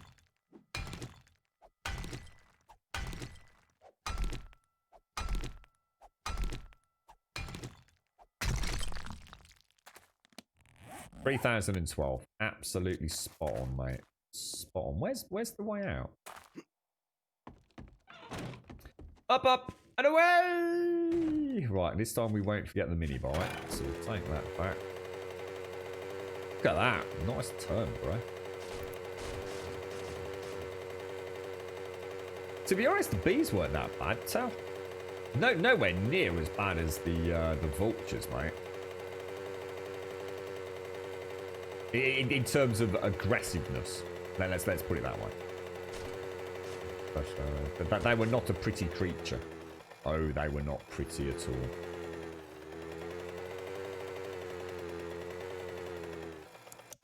Okay, let's go and drop this back up there, and then we'll hit the trader for 6 o'clock. We really should get a coffee. I've only had one coffee today. Who's up for a coffee? What have we got? We've got any organics? We have indeed. You can go back in there. So we now have... Oh, what we'll do is we'll start making some more, because that's batches of 800, isn't it? So we need 1600. That's quite good, actually. I've already got 3,000 made in there, look. Fantastic. Stacks of gunpowder. 2 stacks. Lovely jubbly. That and that up top. So it's nitrate next. Fancy a coffee, do you tell? I think I'm up for one, mate. I think that's a good idea, sir. A very good idea. So is that the only... that's actually surprised me. I have no other gunpowder. That's weird. You got 102. I've got 3,100 gunpowder. Let me go and have a look at the...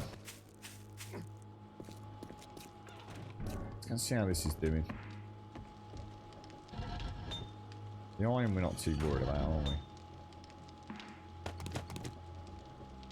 we? If we make the casings now... Oh, hang on. Wasn't some of this yours, though? If I just make 500 subplate... I think you said you put some in here, didn't you? So if I put some more lead in that one... So we'll whack those in there. That can go back. All that can go back onto it. Okay. Looking good. Yeah, I actually like the vultures, because when I see a vulture, to be honest... I mean, at the very start of the game, they're tricky. You know, so taking a vulture down with a really bad bow and arrow can be frustrating. I'm sure with melee, it's not so bad, but I don't use melee, so I can't comment. But later on, once you've got an AK or any gun, you know, 9mm pistol, whatever, they're just basically free feathers, aren't they? As long as you've got a little bit of little bit of passive healing.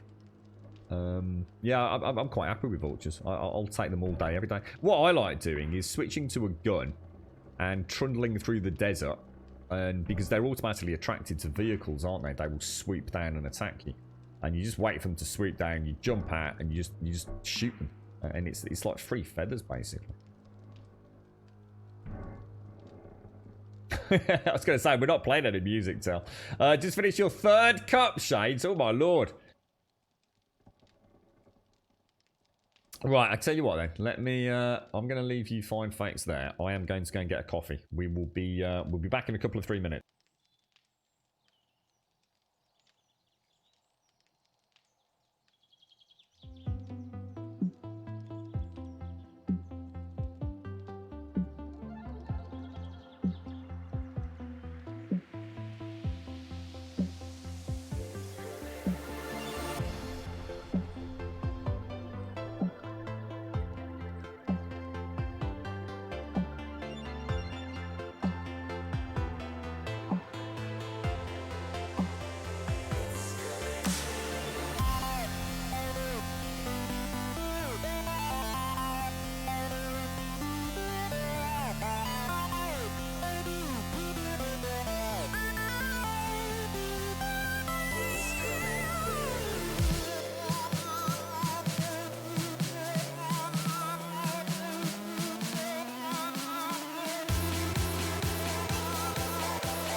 Right, we're back. So, what are we doing? We've got food, we've got ammo, we've got a little bit of healing. Let's go and poke some zombies in the face. Let's go to the trader. Let's do this. What are you up to today, Mara? You got anything exciting happening? Hopefully we'll have a tier 4. I still think tier 5s are completely broken in this game. I do not understand. I really do not understand why anyone would do a tier 5, quite frankly. I do, because I like doing tier 5s. But in terms of any sort of reward, they are so exponentially out of whack with the tier 4s. I mean, imagine doing an entire Dijon tower, but for like 2,000 Duke tokens. Not only is it not worth it, assuming you went through not spending any ammo, but you would. And what do you honestly get as a reward? I mean, in theory, is it tier 6? You can get a tier 6 weapon? In theory? It's not guaranteed, is it? I don't think it is. But tier 5s, I mean, that's all I do at endgame. I just rinse, repeat tier 5s all day long. I love doing them. But I think for your average player, it would just be like, why would I want to do that? Okay, yeah, he's got actually. I'll tell you what, if anyone's in for buying ammo, he's actually got a decent amount. New goods daily. We'll have a tier 4. Oh, for God's sake! Ridiculous. What even is it? Help me with a problem.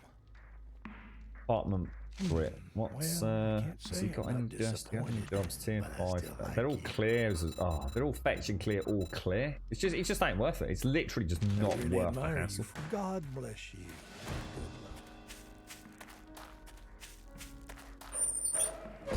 That needs fixing.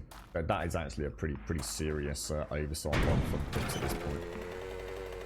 We need to be able to do tier 1s, 2s, 3s, 4s, and 5s once we unlock tier 5s. Not just keep having tier 5s and then one tier 1 or something. It completely breaks the questing. You right, Oz? How are you doing, sir? How's things? I mean, how hard is it just to keep the tier 4s there? I mean, seriously? I bet Wookie could do it, like you know, while he's eating jelly and ice cream with a small, big biro, like, you know what I mean? You remember the bug when Alpha 18 was introduced, all the vulture spawns were replaced with a radiated board? Oh no, I don't remember that. No, I don't remember that. I remember the first time I saw a new radiated board and I was like, what the fuck? Isn't that Grace? Is it Grace or something like that? Those distant, I tell you, the terrain textures are really nice, aren't they? The mountains and the sand. They do look. They look nice. Fair play to them on that.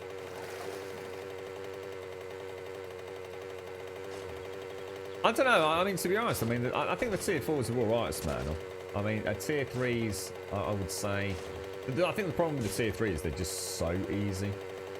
If you've unlocked tier 5s, tier 3s are not going to be an issue to you, are you? But the real problem, Smyrna, right? The real problem is you go through them too quickly. I think I literally did like maybe one tier 4 did before I hit tier 5s. You know, maybe 2 at most. It's, the game, you know, considering the game, let's be honest, they can swing it however they want to. The game is literally about doing POIs now, isn't it? It's the whole point in the game. Everything is being worked around that. The world builder's working on the POIs. The questing is a huge part of the focus of the game. And yet, they literally remove their own content by not letting you carry on doing tier 4s until you feel you're ready for tier 5s. I mean, sometimes, mate, I look at this dev team and I honestly, I just don't understand how such blatant fuck-ups keep happening alpha after alpha, dude. It's just like they just don't play their own game.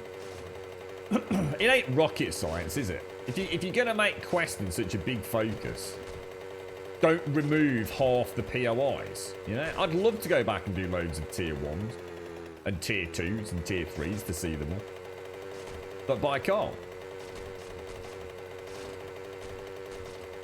It really is a massive flaw. And I mean a massive flaw. It isn't just like something that's slightly annoying. It's like, how?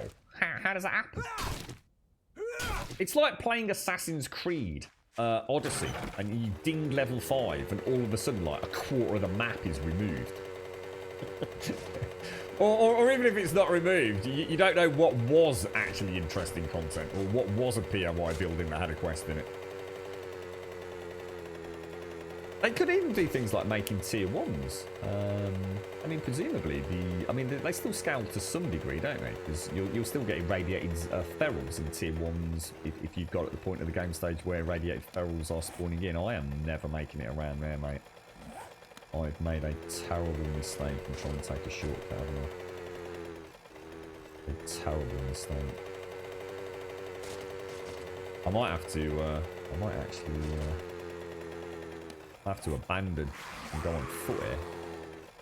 I ain't getting around there, am I? That's my own fault for not planning the journey in advance. You're right, Strange. How you doing? How's Alpha 18? I've just come back to the game, quite excited to play again tonight and see what's new. It's very good, Strange. If you've not played, I mean, Alpha 18 is only going to be around for about a week, dude. Well, sorry, no, that's a bit of a celebration. About 2 to 3 weeks. And then we go into Alpha 19, Nod. So, yeah, we are literally on the cusp of Alpha 19. They're aiming for the end of the month, mate, to coincide with the Steam sales. And I guess the July 4th celebratory weekend as well. So, you're not going to be playing this for long, mate. You'll be going straight into the all singing, all dancing new version, bro. But Alpha 18 is excellent. It's easily the best version of the game. It's got all the problems that every alpha in this game has because they just never seem to actually finish anything before they move on to the next fucking. Ooh, that's a good idea. But yes, it's good, mate. It's easily the best version of the game they've ever made.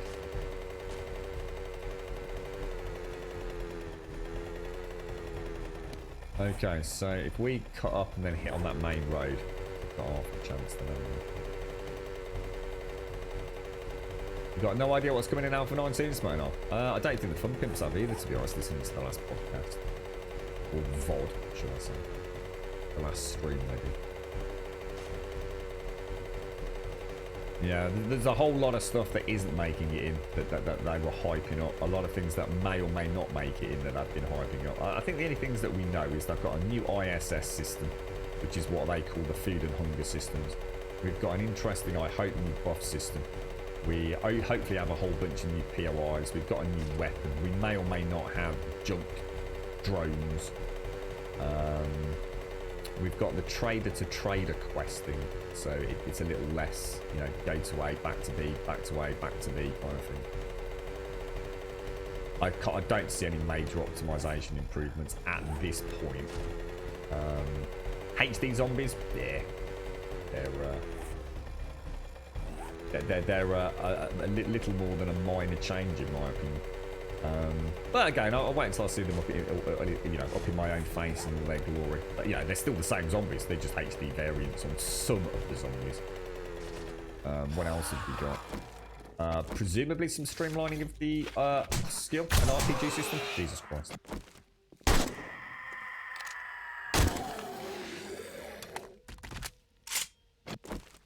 Not that was following me.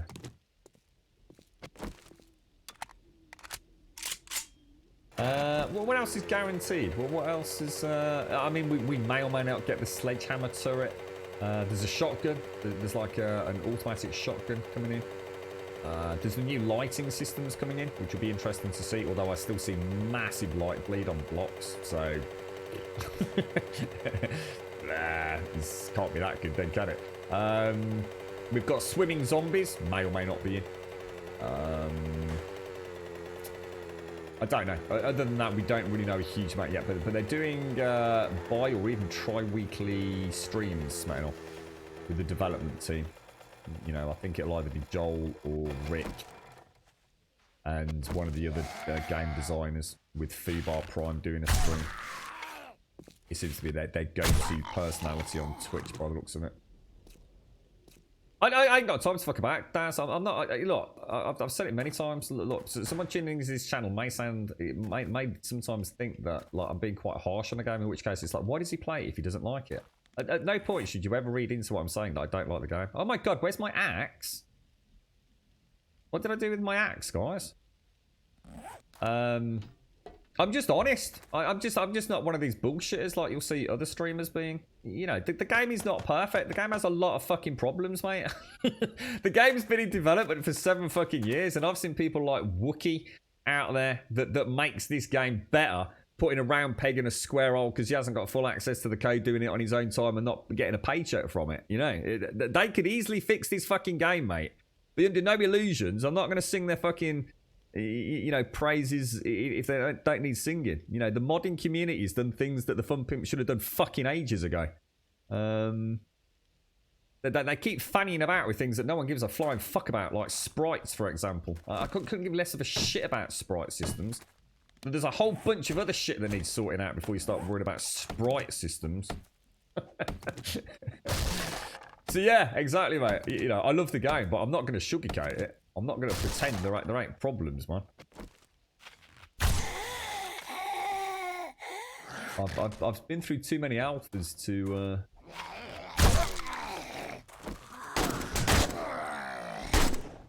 know when they get it right and when they bloody well get it wrong. It's... Is it worth the price of entry? Yes. Is it an excellent game? Yes. That's all that really matters. But for those of us that have been around the block a few times... And let's be honest, I've always made it very clear. I always try to look at this from the point of view, unlike a lot of other folks that will be sitting there, you know, oh, it's ridiculous. They were looking at it from the point of view of a player that's got 2,000 hours in. I mean, I've got a lot more than that. I always try to look at it from the point of, you know, the point of view that the Fun Pimps do. I mean, be under no illusions. They don't give a fuck about me. The Fun Pimps could not give less of a toss about me. In fact, I'm nothing but a thorn in their side, no doubt. Because I'm not new money to them. And they don't care about it. If you're not new money to them, why do they care? You know, they love, you know, we could sit here all day and, oh, they love their community, blah, blah, blah. No, they want to make money. You know, they want to make a good game and they want to, you know, invite new people to the game. And in doing so, they attract new funding, new capital as well. And therefore, we can't look at the game from the perspective of someone that's got 2,000 hours into it. It's a miracle. You've already answered your own question if you've got 2,000 hours. Put up, shut up, and fuck off. You got 2,000 hours out of a game that probably cost you £5. You know, they don't owe you a goddamn thing. But you've got to look at it from the point of view of a new player. You know, what are they doing to make this work for a new player? And sometimes, unfortunately, simplification of the gameplay mechanics, ease of access. You know, smoothing of that, I guess the progression system in itself, it has to happen. And unfortunately, sometimes to an old vet player, you know, it's going to feel like a diluting of the game, and that's fine, but the game still remains excellent, you know. No one could pick this game up, assuming they can play it. And by that I mean hardware-wise. If you could pick this game up today and play it, and you're going to get it for a tenner or even £15, whatever it goes on Steam these days. You're going to get your money's worth out of it. End of story. You know, you've easily got 30, 40 hours. You know, per playthrough. I always say 7 cycles of 7, 49 days, which is 49 hours. Until you've done that, you've not, if you like, finished the game. After 49 hours as a first playthrough, you've still got a lot to see. Second or third playthrough, 49 hours, you've probably seen as much as that's going to give. You're not going to see all of the game, but you're going to have seen as much that you need to see in order to say whether or not you're going to like the game moving forwards. I mean, we're on day 59. I've barely scratched the surface of the content of the game at this point. I've still got all the tier 5s, I've still got all the building, I've still got all the vehicles. I mean, does it make any real difference? No, but that's my point. After 49 hours in this game, you've got a good idea about whether or not it's any good or not. And I think for the price of entry, £5 or £10, you're going to have a lot of fun with it. That's all that matters. If you've been playing this game for thousands of hours, you're on the last person on this planet the Fun Pimps want to be talking to, really. And unless it's something that's broken, like we've just been talking about, like the questing system. It's like they put so much effort into things and then literally just completely destroy their own game by not following it through.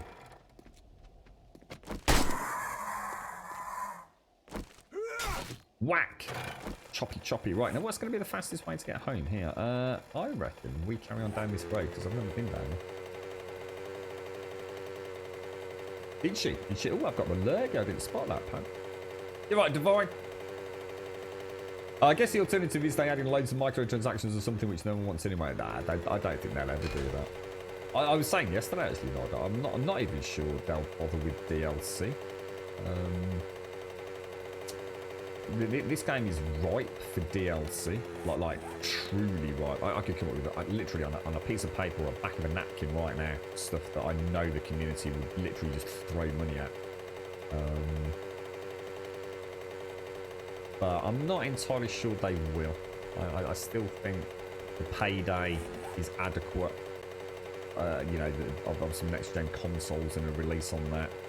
And by allowing the modding community to keep the game relevant rather than DLC keeping the game relevant is probably a more financially sound and sustainable tactic, to be honest.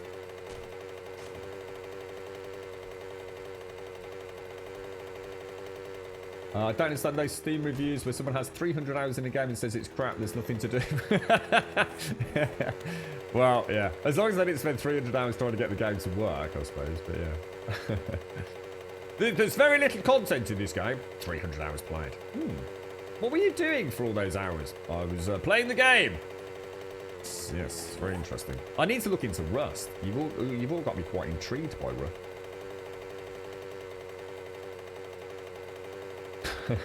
I'm one of those people. I have almost 600 hours in No Man's Sky, but I will never recommend buying it at full price. Oh, I would. I would with No Man's Sky, to be fair. In the same way that I would say this is easily worth £40, in my opinion. I think this is worth... Alpha 18, right now, right today, the version I am playing here on the stream, I think is easily worthy of £40. And I think No Man's Sky falls into the same category. You will get out of it what you put into it. They're very creative games. No Man's Sky and this both have one thing in common, which would justify that price of purchase. Tons of free content. And every year, this game has had massive updates. Every few months, No Man's Sky gets massive updates. It's worth the... the thing is, you will never have... What's ridiculous about this, you will never have to pay £40 for No Man's Sky, and you will never have to pay £40 for 7 days, or at least not yet. You can always buy this game for about £5 to £7 in the UK. Plenty of places sell digital Steam copies of this game. Same with No Man's Sky. As long as you don't try and buy No Man's Sky literally as a big update happened. And then the same way, this game will probably go up in price after the Steam sale. I should imagine this will go on sale as Alpha 19. So it's sort of like the inverse, I guess, of No Man's Sky.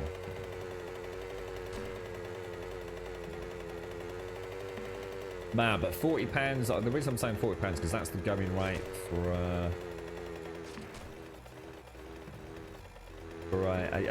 AAA game, really, isn't it?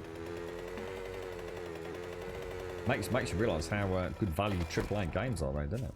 Hundreds and hundreds and hundreds and hundreds of people working on those, all with families to feed and kids to put through school, and you're still only paying 40 quid for it. This has only got 47 people working on it.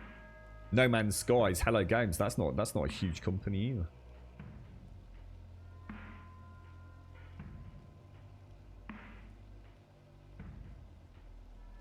You're right, Divine. Okay, mate. You look after yourself. Stay safe. Give Ball a big smoochy kiss from me, Divine. I hope he's well. Can't believe the... what was it you used? You said something about a slime mask earlier, didn't you? A slime mask with red dye. I'll tell you what, Divine. I seriously, if I were you, mate, I would... I don't know what I'd do. I think you need some sort of automated turret. Because Ball will get you back, mate. Ball is coming for you, Divine. Oh, he's coming for you. Maybe not today, maybe not tomorrow, but he's a-coming.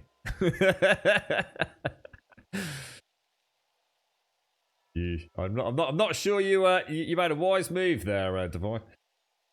Sleep with one eye open, yeah. I think we sleep with both eyes open, and 24/7 active thermal CCTV as well.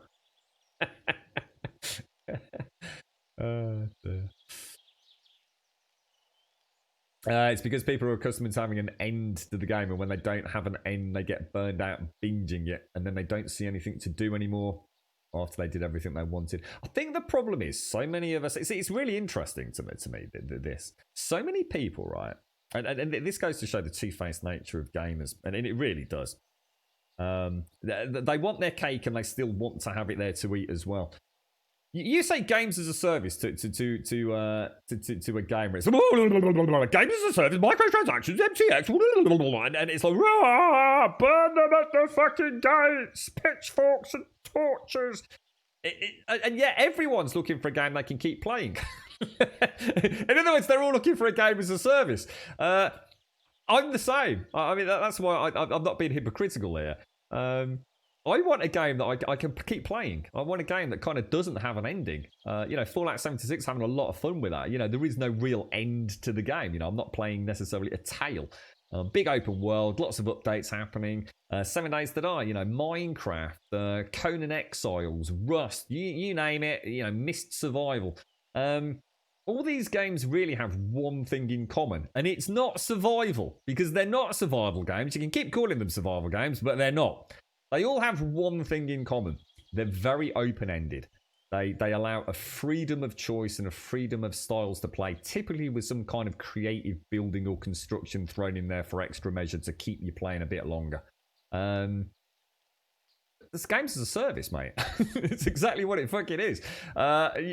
See, people will go, oh, I'm not paying World of Warcraft £10 a month, but they'll pay Blue Fang Solutions $15 a month for a 7-day server. No, the money's not even going to the developers. You're not even helping development of the game. Strange. People, I don't think they quite understand how ridiculous they sound on some forums and chat boards and things. We all want a game that we can spend 1,000 hours in, but we don't want a game as a service. Oh no! Oh no! Right, organics. Oh, that's not organics. That can come back out. Organics. And then we'll also drop that back down to the car, and those can go in there. Right, so that was a bit crap, because that was a tier 1. We're going to get about 35 Dukes tokens from that. I need some honey. Let's go and hand in at the... Ooh, we've got someone... Is this you, Shades? You doing a bit of cooking? Yes, very much so, Gaz. Very much so, dude. What's that? Rav, what will be the next game you do? It might be The Last of Us, the remastered. And then I need to make a decision. I just don't think I can get it. I think I will die if I try and do what I've got planned this week. I have so much stuff to sort out. I can't see it happening, but I wanted to play it. Nah, that's just crap. I'm sorry, man. That's just bullshit, mate. That's just absolute bullshit. It's got nothing to do with distribution, mate. I'm sorry, bro. That's just nonsensical. Nothing to do with it at all. Very little. Distribution costs of physical media, it pales into insignificance just in advertising alone, let alone 1,001 other elements of making a video game. That's ludicrous, bro. Absolutely ludicrous.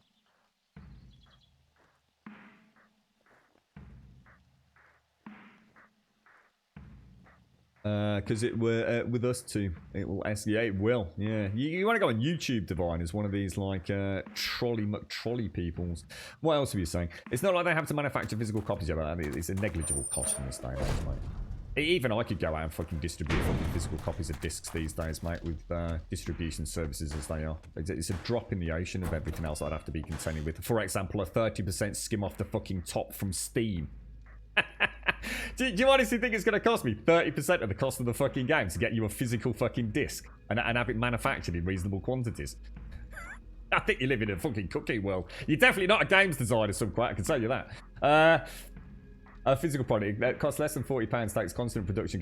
Do you know how much it costs to run DVD production or Blu-ray production, Subquite? I'll let you go and Google that, mate. Not as much as you fucking think, bro. I always compare the cost of going to the cinema here in London. The film costs about $16 and it lasts 2 hours. Yeah. I've got to admit, I've never put the price of a game or the longevity of a game or length played. It bears no. It has no impact on my willingness to purchase a game. Zero. If a game has, the way I see it, if a game has taken a team X amount of years to make, and the game only has 8 hours worth of gameplay, and it took another team, the exact same size team, with the exact overheads and the same staffing and wage costs and all the other 1,001 things that go into production of a video game, and another game has 80 hours worth of content, it makes no difference. I won't buy one over the other.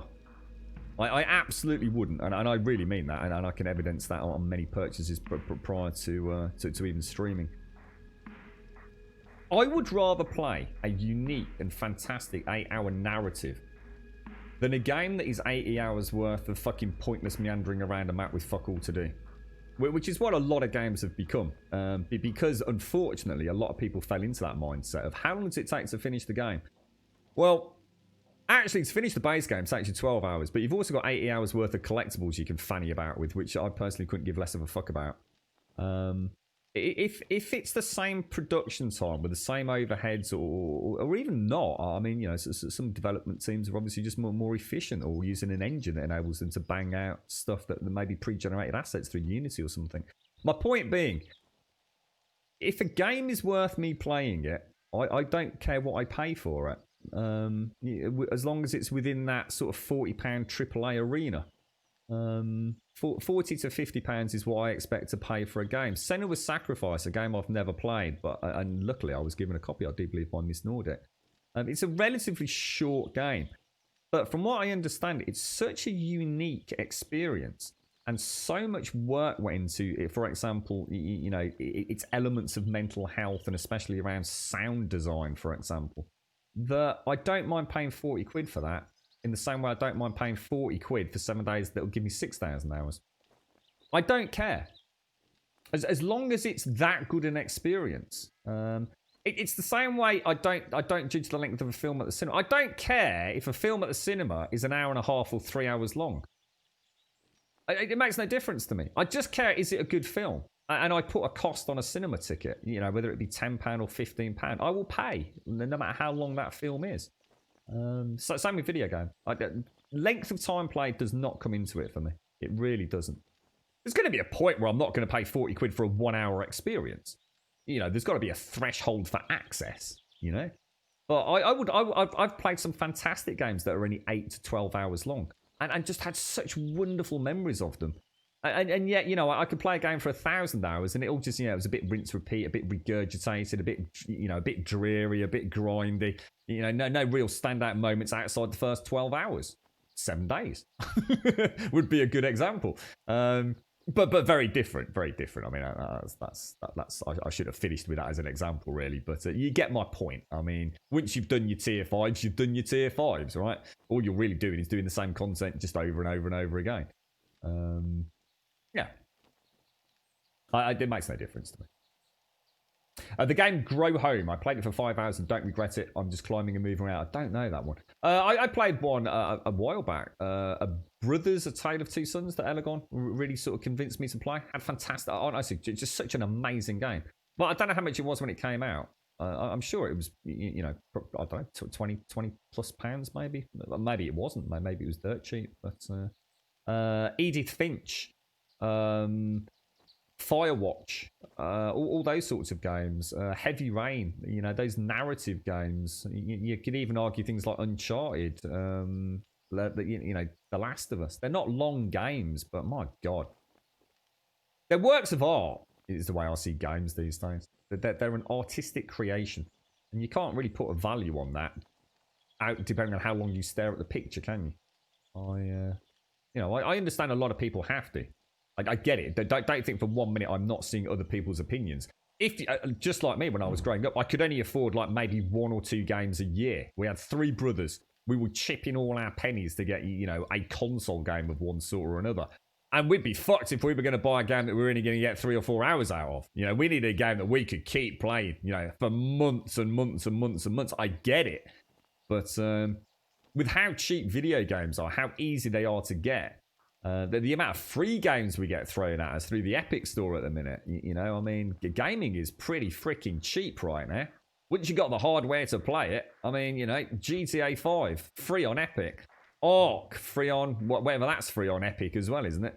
The Xbox Live Game Pass, the PlayStation Network. I mean, gaming's pretty cheap. It's pretty cheap. You know, as long as you're not too selective about what you play. Yeah, it comes out today. Yeah, Wentex. I think Wentex is off playing it already. I think. Yeah, that's it, Kinjira. Yeah, this is to take it to the even other end of the spectrum. You know, to the extreme of the spectrum, Kinjira. I've even in the years that I've gamed, I've bought platforms, as in hardware platforms, just to play a single video game. Put that in perspective. I'm a gamer. I will go wherever. I have no allegiance to Sony. I have no allegiance to Valve. I have no allegiance to Nintendo or whoever it is. I will go wherever the games are. If a game interests me that much, I will go and buy the platform that I can play it on. For example, Monster Hunter and the PlayStation Portable. I had to play Monster Hunter on the PlayStation Portable. I had to. So I bought a PlayStation Portable. I have no doubt that things like some of the Nintendo consoles I have bought just to play Mario Kart. I know I have. Uncharted. We even spoke about it earlier on the stream. The only reason I own a PlayStation 3 is because I saw Uncharted. I did a quick Google on my phone at the time. I thought, holy shit, that looks amazing. That looks incredible. Fuck it, I'm buying it. It was on deal at Blockbuster. I bought a whole console based on a game I knew nothing about apart from like 2 minutes on YouTube. Oh, ads are terrible for frogs, Caskell.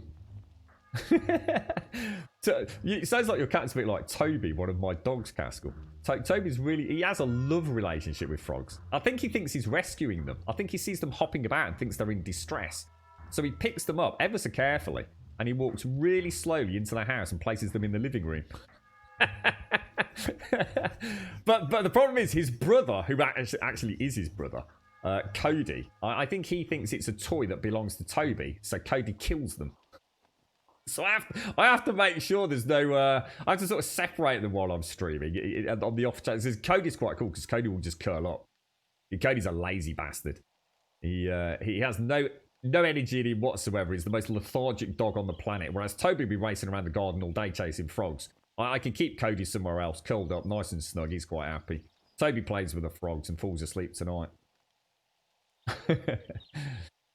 You bought a PlayStation for because I wanted to play the latest MLB The Show game.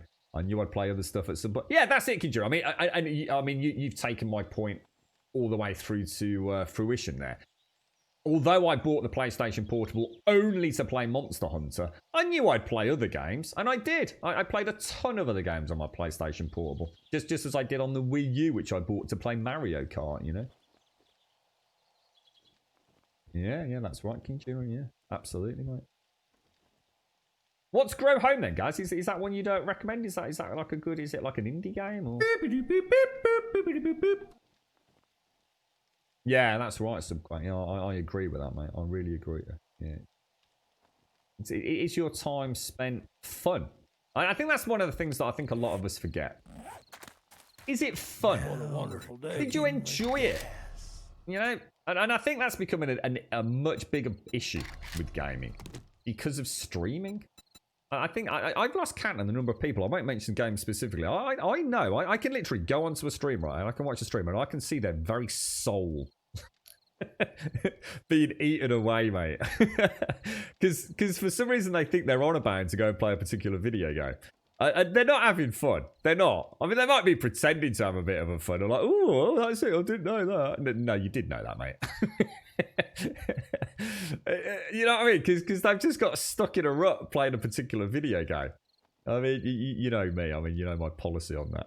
But it is. You know, I think sometimes people end up... I remember what it was like on the PlayStation 3, mate. Every week it'd be a different game in a different genre. Shit, I had no interest in it. I've been playing basketball games or skateboarding games or something on PlayStation 3. I don't fucking never played that shit in my life. But it was a new game. It's a new experience. It's like, well, did I enjoy it? No, I didn't. I won't bother picking that up again. You know, I like my first-person shooters, or I like my strategy or my RPG games or whatever it is. But, yeah. I'm just glad I've got a rubber band game. If I didn't have 7 days, I don't know what I'd do, honestly. This is, I forgot, I think it's called barfi. It's like a type of Indian sweet delicacy that is often served in restaurants in the UK. It's called barfi. And it's, I don't really know how to describe it. Basically, it's a palate cleanser. So after you've had a lovely, you know, vibrant, really spicy, real kaleidoscope of sort of flavoured curry, you know, fresh chicken jalfrezi with those wonderful sort of chilies and things in there. Oh, for God's sake. Let me get this, guys.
And back. Yeah, it's called, it's like this really sweet and very, I don't know, it's a very cooling little delicacy. I don't know what it's made out of. It's almost like, it's not an ice cream or anything. It's served in like little solid chunks. And you can have like all sorts of like minty ones or chocolate and cherry ones. And wonderful array. It's a beautiful product. Very fattening. Very fattening. But regularly served at the end of a very delicious Indian meal. And it's exactly what I said. It's a palate cleanser. It kind of resets the taste buds. You might maybe to enjoy a drink or an aperitif or maybe a sweet after the spicy meal. And that's the way I see 7 days. And I'm pretty sure if you really think about it, I bet you every single one of you has got the same thing.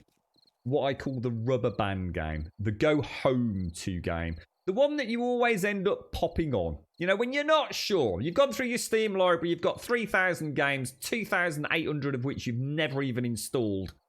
And you sit there and you think, oh, I don't really know what to play. Nothing really, I don't really fancy anything. And you end up just sticking on the rubber band game.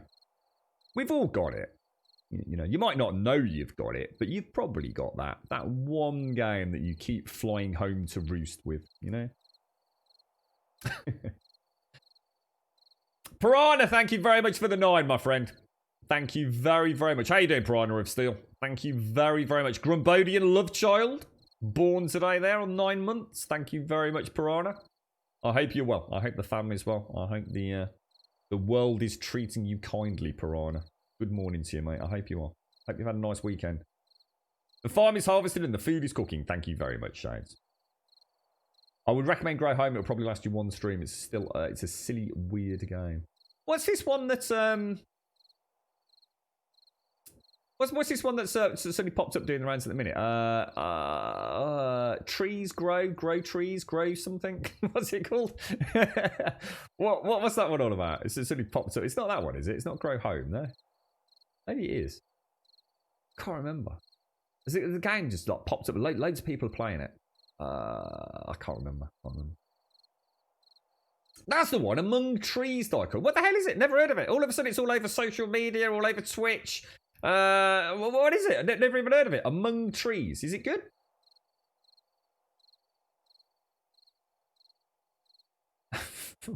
What's that? Weird little enjoyable games. Cat goes fishing, drops by. I don't know what that is. Right. You're right, McMurphy. Smart toad played there. Yeah, we don't have toads. I mean, we have little amphibious frogs. Not some big warty toads here, but. What's that? Mukwaz. What's Mukwaz, no?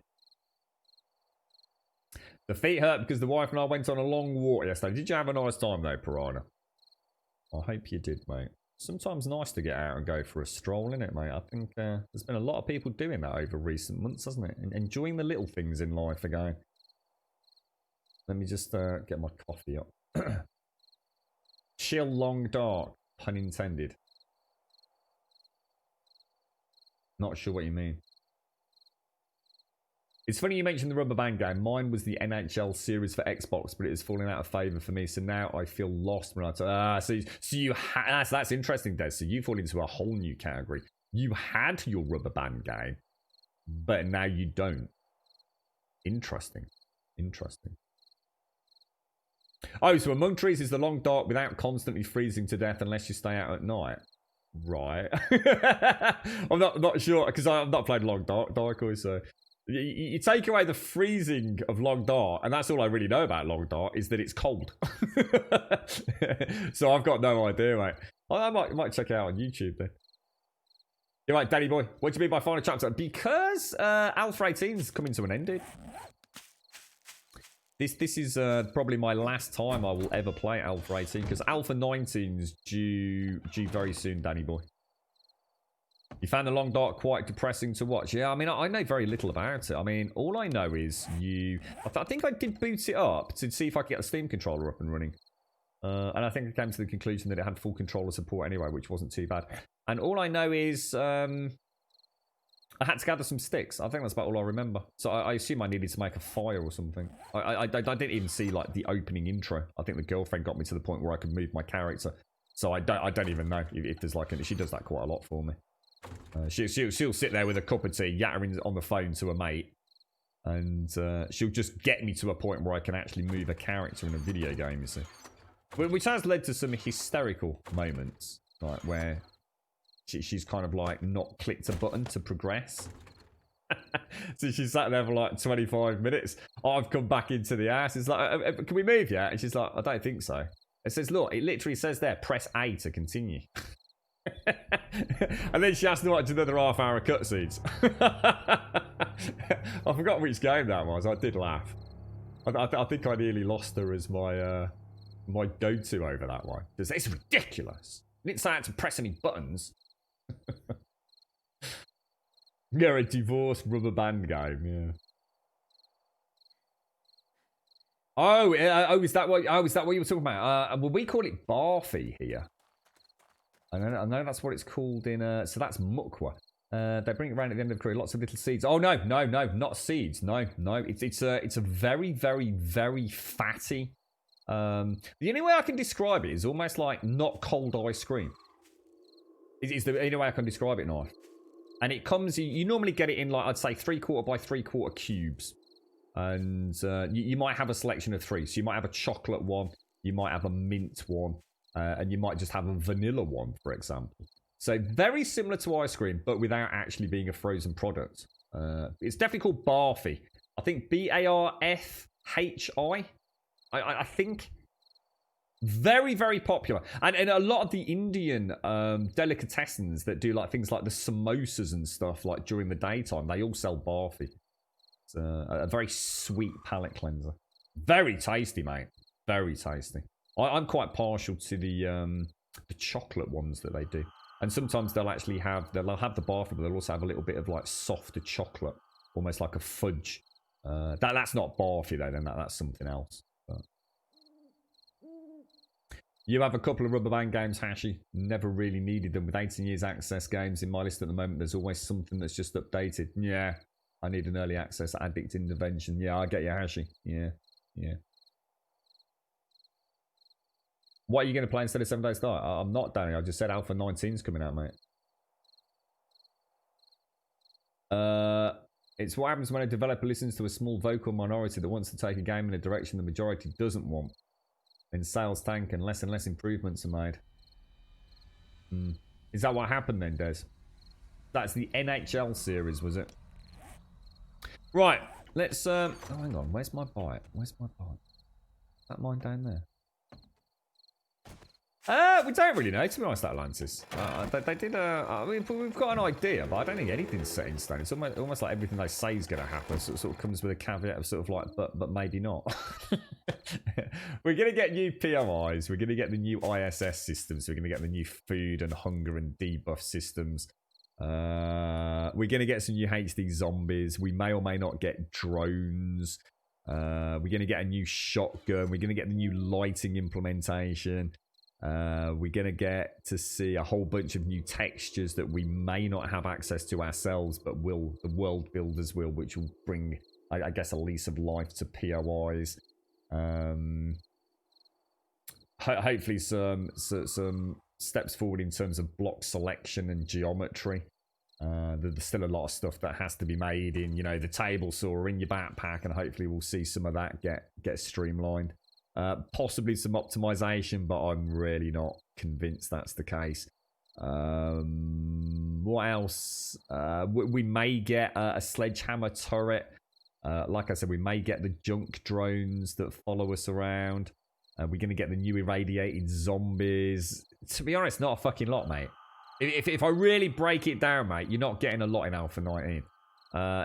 What we are getting is massive, I guess, updates to existing content. So in terms of content, we've already got weapons in the game. We're going to get some new weapons. We've already got turrets in the game. We might get some drone turrets. We've already got POIs in the game. We're going to get loads of POIs. So I don't mean that disrespectfully. What you're not getting is massive gameplay changes. You're not going to suddenly get a whole section of the game all about flying vehicles. You're not going to suddenly get a revamp of the electrical systems with 3,000 new electrical products that we can use. So I'm not being horrible. I'm being realistic and trying to rein in some people's expectations. It's more of what we've already seen with some bells and whistles on top. You know, we've already got zombies in the game. We're going to get some new HD zombies. We've already got lighting in the game. We're going to get an overhaul to some degree of the new lighting systems. But we're not going to get these huge modular bolt-on game-playing sort of changes that we've seen up till now. But that's only up to now. I can only say on what we've been told. So, you know, Gaz is in chat, and Gaz, you know, we might be sitting there chuckling. You know, for all I know, we might have an entire air fleet of gyrocopters coming in.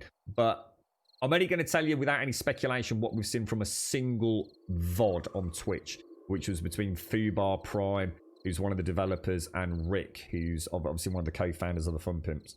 So I'm trying to be realistic. What we know is that up to now. And we've got loads more streams coming out before release of Alpha 19. So hopefully they'll tell us a little bit more. If that makes sense. Hopefully that's a fair summary. In a link. What's Alpha 19 going to bring? Asks Atlantis. In a link, you get the Message of the Day award. A forum full of complaints. That's class, in a link. That's class, mate. Never have truer words been spoken, bro. If there's one thing guaranteed about Alpha 19, it is that. I like it, mate. There's a man that knows 7 days inside out. Fair play to you, Italy. Oh, that's funny, bro. That is funny. Quick wit there, Italy. Quick wit, mate. You're right, Rev. How you doing, bro? You not got long, Rev? 4 more days, bro. The Last of Us 2. You're right, Neo. How are you doing, sir?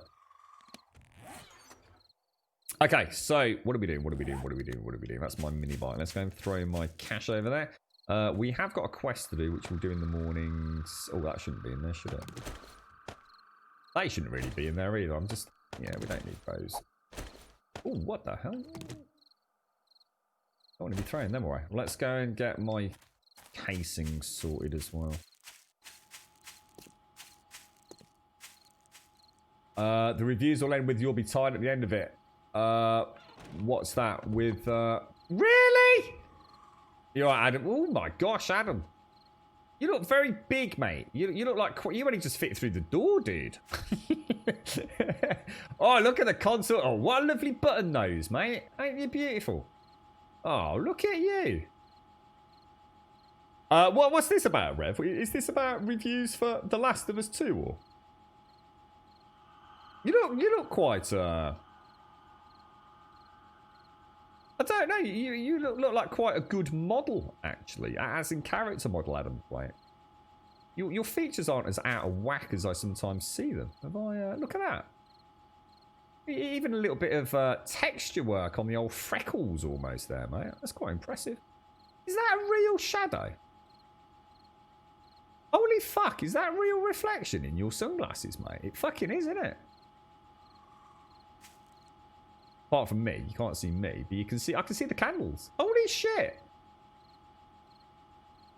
I can see the door and the candles here. Look. Holy shit, dude! I never noticed that before. That's actually quite impressive. Right. What did I come in here for? Brass. Nice to see you, Adam. Very nice to see you, dude. Very nice to see you indeed. So I hope you're doing well on the server, mate. Well, hopefully once I've got my work done at home, so my real life work, which is pretty much the end of it, really. Hopefully we can start having a bit of a natter on Discord when I've freed up some time, where we can start thinking about, you know, playing together. Oh, not that it's stopping anybody else doing that, by the way. It's just I'm so busy in my mental turmoil at the minute. Oh yeah, changes to the skill tree. Sorry, I'd mentioned that earlier, actually. Yeah, I've answered that question 3 times today. I keep forgetting things. Thanks for that, Blades of Doom. Yeah, an overhaul of the RPG skill system as well, to some degree. I mean, how much it's changing, we don't know. But yes, certainly expect changes, right? Yeah, good call, bro. Good call. Casings in there. Was I making some more gunpowder as well? Apparently the game is very, very violent, and it wants to make the player feel bad for doing all that violence. At least that's what all the reviewers say. Well, that's dumb of reviewers, because that's literally what The Last of Us was all about. If there was one thing I was going to summarise about The Last of Us, and in fact I had a long chat about this on a stream 2 days ago, Rev. The whole point in the violence of The Last of Us, it was to personalise it. Long gone were the days where you walked up behind an NPC in The Last of Us and stabbed them in the back of the neck with a knife and went on your merry way. Oh, no. In The Last of Us, you actually had to choke the literal breathing breath out of those individuals, watch their eyes bursting, blood capillaries popping, and the last gasps of a dying man while you throttled them down to the floor. It was all about that, wasn't it? That was the whole point, to personalise the violence, to make it feel like this isn't just another character's death. This is actually somebody. It was a step away from, I guess in many ways, the criticism of Uncharted, where Nathan Drake was basically a mass murdering psychopath, killing innocent, in many ways, security guards who were there as a day job, who had a family, working at the museum, you know, to stop people nicking things. And there's Drake shooting them in the face. That was the whole point in The Last of Us, really, wasn't it? Spoken about at length by Naughty Dog. So why reviewers of The Last of Us 2 have suddenly started to regurgitating that little nugget of wisdom is completely beyond me. That doesn't make any sense at all, does it? Knobs. More reason not to bother listening to fucking reviews for any video games, quite frankly. Right, let's get these down. 37 minutes, let's do it. What are we up to? 37. That's going to give me... Well, hang on. 37 minutes. Oh, that's for... I was going to say, what, for 2 casings or two freaking gunpowder? That's 2,000, isn't it? I must have forgot to put the fuel in. Oh, damn it. Yeah, I mean, that's just freaking gaming journalism scraping the bottom of the barrel, regurgitating what we already knew, innit, Rev? I mean, fucking hell. There's no hope, mate, I'm telling you. There's no hope for the assholes out there that we rely on. Well, we don't rely on them anymore, do we? We come and speak to streamers or YouTube content creators or go to forums to find out what games are like, don't we? Not IGN, although, unfortunately, a lot of people do still go to IGN. IGN's not that bad. IGN's still got some good people working there. GameSpot have as well, to be honest. Who's that jumping around on the Alethean ring over there? Is that you, Adam? They gave it 10 out of 10. Well, there's nothing the matter with that comment. I mean, the comment itself isn't bad. It's just that we already knew that. It's like a bit like saying, here's a review of Superman. Oh, he can fly. Really? Well, he didn't fly in the other 3 movies. Wow, fucking hell, that's brilliant. Nice one. Fucking that was worth fucking taking the fucking energy and mitochondria from fucking muscle cells to type out on a computer, wasn't it? Tell me something I don't know about The Last of Us 2. Fucking idiots. Right. You finding your bearings, Adam? Yeah, that's the horde base over there, mate. In fact, I actually do need to repair that. What do I need to do, actually? We were going to make a concrete, a cement mixer, weren't we? What do we need for that? Iron spring, engine, and mechanical. I bet we've got those springs. Oh, we've just iron spring. Oh, hang on. Where am I going to put it, though? That's actually a good point. Subquake, did you carry on digging down in my little that little area I was going to have my little home? You still down here, bro? Oh gosh, why the hell is there a wooden floor there? Oh, is that where you are? I nearly here we go. This is where I was digging. Did I start hollowing out on one end? I did, didn't I? There we go. A little grummy room. Oh, I like it. Down at bedrock. Lovely jabbly. Well, I'll make this a bit bigger, I think. Nathan Drake in a giant. He don't give a shit, does he? I've never had a problem with it, though, to be honest. I suppose that's the downside of taking what is essentially Indiana Jones, where, you know, Indy can kill anyone because they're all Nazis. So no one really batted an eyelid at that, did they? It seems to be like a free pass on that one, mate. But yeah, Nathan Drake, I swear there were a few people that died horribly there, thinking, you know what? Grabbing that security guard and dropping him off a ledge down into the sea 700 meters below, that seemed a bit harsh, mate. That was Bob, that was. Bob. Married to Mary. They got 2 kids. Terrible, mate. I never had any issues whatsoever with it, mate. It's like you said, Rev, it's a fucking video game. Get over themselves, seriously. But the point was that was a comment that was made, wasn't it, internally? That actually, you know, unless you kind of have these focused bad guys, you get that illusion of just being a bit of a fucking psychopath, really. And thus The Last of Us, you know, it was about actually having almost trying to create a semblance of empathy. That, you know, you are not just shooting from a distance here. You know, when you strangle someone in that game, you know, you're literally lowering them down, aren't you? As they sink down, you're literally listening to those gasps for air, the scratching of the claws and the hands on the floor, and the scraping of the boots on the wooden floors. It kind of adds that little something else. You know, for people that just simply like graphical violence, fantastic. So to other people, it's like, Jesus Christ, dude. You know, fuck, that was pretty brutal, mate. Adds a little depth to murdering people, I guess, and. It can be enjoyed from all angles, can't it? A little bit of reality. A little bit of reality, I suppose. Like in films, a classic example, it's no different to films. You take a film where someone gets shot, bang, shot you, and they just die. They're dead. They just fall to the floor dead. That probably wouldn't happen, I'm pretty sure. I mean, I've never been shot, but... Unless you got shot in the face, straight through the fucking middle of the cerebral cortex, you're probably not just going to fall to the ground. You know, if you get shot in the chest, and it perforates a lung. I should imagine there's a lot of blood frothing, a lot of gurgling, a lot of screaming or attempting to scream, thrashing about and realising, shit, this is my moment to die. And you probably don't go particularly quietly. You don't see that in movies. But some movies do that in the same way that Naughty Dog did it with The Last of Us.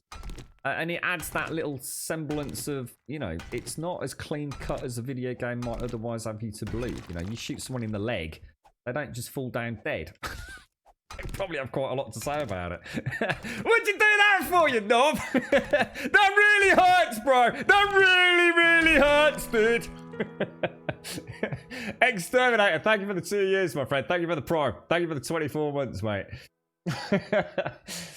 Piranha, thank you for the 9. Danny Boy, thank you for the follow. Shitty Shit Royale, thank you for the follow. Exterminator, really nice to see you, Eggsy. Thank you for the 2 years. Thank you for the Prime, mate. Oh, dear. There's a whole subset of people who can never ever play bad guys in games like Knights of the Old Republic or be a renegade in Mass Effect. It makes them feel too bad. Yeah, I can get that. I can get that. Yeah, definitely. Yeah. I think there's also a whole culture around people that like to have a playthrough playing a goody-goody character, then having a playthrough where they just go completely batshit crazy, right?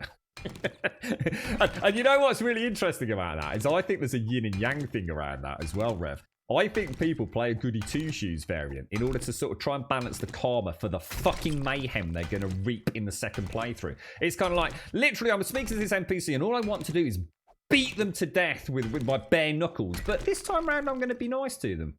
But next time, I'm coming for you, mate. It's almost like you've got to earn the brownie points to be able to be a wanker, right? Nice to see you, Eggsy. Really nice to see you, mate. How's life treating you, bro? Honestly, really nice to see you again, mate. I hope you and the family are well, mate. Thank you for the 2 years, mate. 2 years sub badge today, Eggsy. A pleasure as always, sir. You're SCR. You go full on pew murder anything, no problemo with it. Yeah, I think that's the beauty of these sorts of, well, not these sorts of games, but you know, those more open-ended RPGs. You know, you can play it however you want. You know, play the dastardly sneaky thief who's a bit of a manipulator, or just play the completely brash, crazy knobber who just like you've only got to look at his pint. You're looking at my pint, mate. That's it. Spear right up your arse. That's what makes games so fun, isn't it? That's why I love Skyrim. That's why I prefer Skyrim over The Witcher. It's not about which one's better. It's just about which I prefer. In Skyrim, I can play a multitude of different characters. If I play The Witcher, I cannot go on a killing spree with Geralt around the city of... What's the big city in that game? I've forgotten the name of it now. What's the name of it? What's the big capital city? He can't just whip out his magic and start massacring innocent civilians and villagers, can he? You can in Skyrim. Someone looks at your cabbage wrong. Oh, that's it, it's Skyrim, mate. You're looking at my cabbage, bro. That's it. You're fucked, mate. Is it Novigrad? You're right, dealer. Did you make that thing you said you were going to make after the Horde? I did. Yeah, I made 2, in fact, Rex. I've got one. I've got the rad remover on this, and I've also got the rad remover, amongst other things, on my AK. So, yes, I did. Thank you for reminding us, Rex. Oh, you wanted to have a discussion about RPG versus RPG now that you mentioned the group. It really comes down what you like about RPG. Absolutely. Yeah, I mean, what I like about RPG, I like a freedom. I like a freedom. I love a beautiful world. I mean, there's no doubt The Witcher, you know, what little I've seen of it, you know, it's a stunning world. And it's a stunningly well-realised game. But the only thing I have against it is that I have to play as Geralt. I really do have to play as Geralt. There's only so many things I can get away with. You know, I've got a few personal choices, you know, about who I do and who I don't have relationships with. I'm not saying it's linear, but I am playing as Geralt. It's as simple as that. Whereas if I play Skyrim, I can play as Geralt in that as well if I want to. Or I can play a completely different character. And I like that for the replayability reasons. It's like I said, it's not about one being better. I just like the idea of being able to play the character I want to play. It's something I'm very much looking forward to because I think this is exactly why CD Projekt Red have broken away from The Witcher for this one. I think there's only one area of game design that is left to CD Projekt Red to truly investigate. They are, by evidence alone, a game developer that has evolved in all areas of game design. They have learned tons about optimizing engines. They have learned a ton about narrative storytelling. They have learned a ton about how to keep a player on track both in a linear and non-linear world. At every step of their gaming design, they have learned, they have evolved, and they have moved their own personal, if you like, targets forwards. Something that Bethesda is failing to do, in my opinion. And I think the last obstacle for CD Projekt Red is to create a world where you get to be the hero and not the hero that is dictated through the lead protagonist in the form of Geralt. And I think that's the last avenue for real discovery for them as a team. And I think that's why CD Projekt Red, and possibly the very reason they went for that cyberpunk vibe. One, it's a little bit outside their comfort zone. And two, cyberpunk, by its very definition, enables you to play anything. Whether it be around physical appearance, whether it be around gender, whether it be about an amalgamation with technology. It literally, there is nothing else out there that offers the diversity and individualism than cyberpunk, the genre of cyberpunk. And I think that's going to be something that literally CD Projekt Red will have explored to the very bottoms of their souls. Everything else they've already almost perfected. Like I said, the gameplay mechanics themselves, the keeping those, in an open world, it's very hard to keep a character focused. We've seen endless times where Ubisoft fail on that. They create these wonderful open world games, but sometimes you just feel like it's just too overwhelming. There's just too many things to do. What am I even here for? What the hell was the main quest? And I think, CD Projekt Red have mastered that. They just have one last avenue of exploration in game design. And that is individualism. And I can't wait. I really can't wait to see what they do. I might not get it day one, but I will definitely play it. In fact, it was weird because one of the first things I saw on Twitter this morning, it opened up as it normally does, and it was on a GIF of I don't know, the car chase.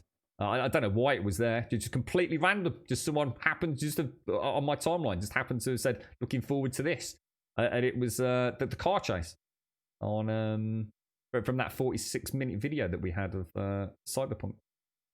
So yeah, looking forward to it. Thank you, Eggsy. Thank you. Like in what's that? I like in AC with blades. The more I can down in as little as time, the bigger the smile on my face. I do miss. Or do you remember the double drop down SCR? Got two guards either side of a door. Used to drop down, land on your feet, and come up, uppercut them straight underneath the bottom of the jaw with dual hidden blades. Fuck me, dude. I tell you what, mate. Or walking through a crowd, and you push between two guards, and you just go. Oh, dude. Oh, mate. There's no other feeling like that, is there, man? Assassin's Creed. Beautiful. You get textured in Red Dead Redemption 2 because you can get bad karma or big bounces, and that's just annoying. Yeah, but you can go full on a crazy outlaw, though, with that, can't you? I think I quite enjoyed it when we got a little bit of naughtiness going on. Yeah. You're enjoying your last Skyrim playthrough. The game is huge and every cave is handcrafted. It's pretty amazing, but the quests are all boring and fetching. Yeah, but to be fair, I mean, again, Rev, huge time frame between the two. I mean, let's be absolutely honest, mate. Skyrim developed on PlayStation 3, Xbox 360, a long time before The Witcher, showed up, right? Or The Witcher 3 at least. So, you can't compare the two. That's what I said earlier. It's not about whether one's better or one's worse. There's a huge time gap between the two. And at the end of the day, there is the simple fact remains that Skyrim is so heavily moddable that The Witcher 3 will always sell well, but it's there's something about the uniqueness of Skyrim, isn't there? Let's just hope the next Elder Scrolls, that they learn something, they realise that actually they need to do more to get our money out of us. I don't think anyone here that's played the Witcher series would hesitate without even reading a review about putting money down on CD Projekt Red's next enterprise, whatever it was. As long as it's not a card game, which a lot of people just don't want to play a card game. But if it's a big budgeted project, it wouldn't matter if it was Cyberpunk or The Witcher 4 or Space Aliens. Most of us, they've earned the right for us to pretty much just go and buy the game day one and know we're going to get at least a good experience out of it. And I'm going to be honest, Bethesda had that for a long time as well. But recently, they're going to have to start showing us now as gamers that they actually want to make things better. That they're not just resting on their laurels. Let's hope so. But Bethesda are not a bad developer. You know, I think there's a lot of talent there. But something somewhere's got to change. And maybe it's upper management. Maybe we need a new someone at the helm that's going to really lead that, you know, that development team to challenge themselves in the same way that CD Projekt Red did. You know, they don't take the easy option, do they? We've seen enough interviews with the devs from The Witcher to know that in many cases they hit serious brick walls, and you know, rather than take the easy option out, you know, they'd rework entire elements of the engine to make sure it was up to scratch. That's not something I think Bethesda are willing to do at the moment. Oh, so Skyrim will never age. Because with the Skyrim Special Edition and all our wonderful new executables and access to new memory, Skyrim will never fade into insignificance. It's on so many different platforms now, because it's moddable on the PC. It's still used by many people as the de facto how good can we make a game look. Everything from the skeletal, the skeletons, the animations, the EMB lighting that we can inject into it, the detail on the terrain, the fact that we can, we've got a full creation kit, we can literally create our entire own worlds. And obviously now with access to the new memory allocation, which we were very kind of stuck with the Legendary Edition, modders can do a lot more with it. We're not memory constrained anymore. Well, we're still constrained, but nowhere near like what we had before. My latest mod pack would not have run, not even remotely, outside of the Skyrim Special Edition. 64-bit executables. Big difference. Yeah, animation alone is something Bethesda are going to have to sort out. That's just one element. Unfortunately, I think Bethesda have to sort out a lot of elements of their game. It's not just like they've got a big piece of work in front of them, because their games are starting to feel old. You know, Fallout 76, I've really enjoyed it, and the game at times did look, more than acceptable, but it doesn't feel like a game of 2000. Or I don't know when it came out. I think it's got to be 2018 or early 2019, right? I should imagine 2018. It's got to be about 18 months old, right? No, maybe it was 2019, early 2019, perhaps. Whatever, anyway. It doesn't feel like a game of that era. It really doesn't. But it doesn't make it a bad game. It just means it's Bethesda, doesn't it? Time to start challenging themselves a little bit more. SSE, the Skyrim Special Edition, the latest version, which runs on a 64-bit executable, which means that we can now mod tons more. The biggest groundbreaking anything ever in the history of Skyrim, mate. Scrap Legendary, scrap everything else. Don't touch them with a fucking barge pole. You can port all your mods over. Even if the mod authors themselves have gone and moved on to other projects, it's ever so easy to port the majority of the mods over. Mainly because we had access to the Skyrim script extender, SKSE 64-bit, which, although very much used, not quite up, well, wasn't up to snuff last time I was using it. It's pretty decent. It's got all the Python plugins and everything. So yeah, absolutely. SKSE, Skyrim script extender, all up and running now, which is the only reason that we weren't getting massive mods on SSE. There's so many things used that as a prerequisite, even things like Sky UI, wasn't it? But then we had workarounds. There was loads of workarounds for that, ages before. In fact, I don't even know what the official status of SKSE 64 is, to be honest. Actually, I'm not entirely sure. Yeah, but you can't have Sky UI without SKSE, Rev. SKSE doesn't really, I'm not sure you know what that is, mate. But yeah. SKSE is what everything works on. That is the script extender. The scripts from Sky UI work on, mate. Yeah, it's a little bit like having, it's like that is what creates the building blocks for all the other mods to work on. It's why so many of those heavily script mods just wouldn't work for the SSE. But SSE's memory allocation, you see, we have a full 64-bit executable, which gives us significantly increased RAM utilization. Well, we have access to all the RAM that we need now. Well, within limits. So that's why so many mods used to crash out, bug out, and act erratically due to memory restraints. Obviously, with a 64-bit executable, we bypass a lot of those issues. If you've got random crashes, then there's something wrong. It just boils down to that. Presumably, you've still got things like... Are you using the SSE? Or are you using Legendary?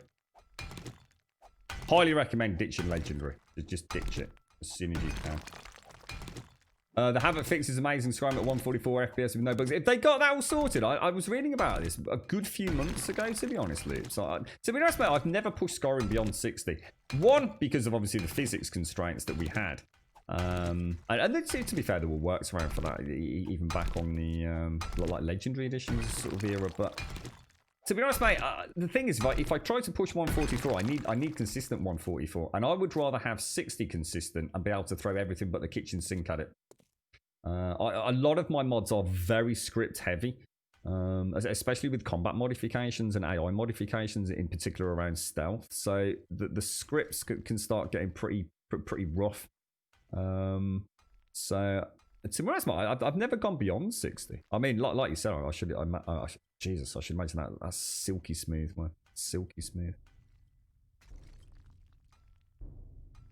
Oh, so you're not even on the Legendary Edition. So you're using the original bog standard edition, just with the DLCs bolted on. So I mean, that essentially is... I mean, the Legendary Edition is just the... I guess the DLC included, isn't it, really?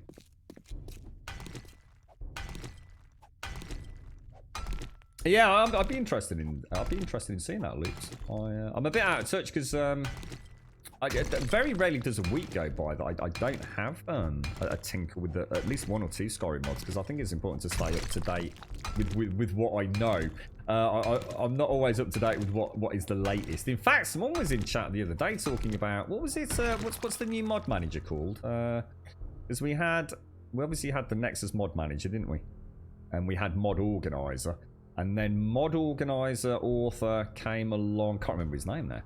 He was hired, wasn't he? Was he actually hired by Nexus to come and work on... What's it called? Begins with a V. Is it Vortex? Is it Vortex? Which was going to be the all singing, all dancing one to rule them all, wasn't it? Yeah. Yeah. Oh, it's Vortex. But I haven't had a chance to play with that yet. I need to finish my current mod pack off. I've just got a couple of things I need to sort out with TK Dodge. There's a couple of animations that I'm not so I've got some real issues working with For's Idols. I've got a couple of conflicts with FNIS. I just need to iron out for my TK Dodge. Yeah, it's looking pretty good actually. We should return to Skyrim one day. Oh, it is Vortex, isn't it? I thought it was Vortex. Yeah. I'm not sure I can ever leave Mod Organizer.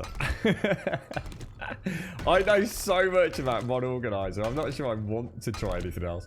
All my plugins, honestly, for Mod Organizer. Oh, Jesus Christ. The scroll list just goes on for days, mate. Oh, seriously, daft. No one should be playing and modding Skyrim outside SSE, mate. It's ridiculous. Absolutely ridiculous. It's just so much more stable, mate. Yeah, I mean, we were having like whole 7-hour sessions across multiple days, weren't we? With like 0 issues, like nothing. That's like almost unheard of. Just need that one script to run at that wrong time, just to tip you over that memory. Boom, back to desktop, mate. It was so hard to troubleshoot when you got that perfect mod, but just that one script decides to fire at that one fucking time because there's a dragon in 3 cells away from you. It's like, God damn it, dude.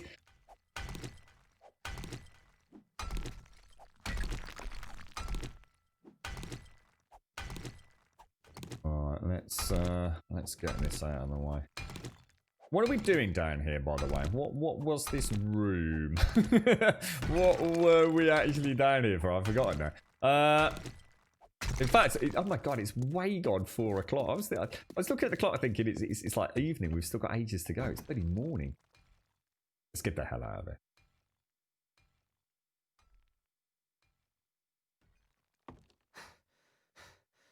Yeah, I had a couple of playthroughs where I really pimped that. To me, a dragon is the ultimate. As an old AD&D, all the wonderful things that AD&D has, but it was always about the dragons.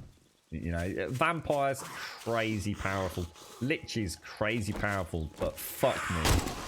Dragons are the one, you know? Dragons are where it ends for me. And I did have a couple. I didn't always stream them.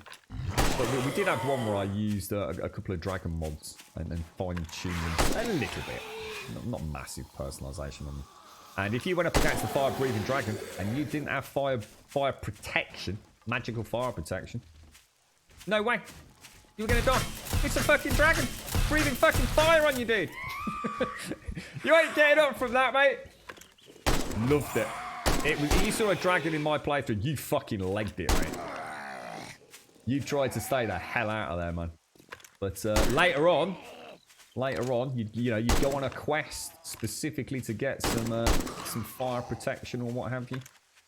Get a couple of rings, you know, fire protection rings, just like you would in AD&D. And then it was time to plan the strategy.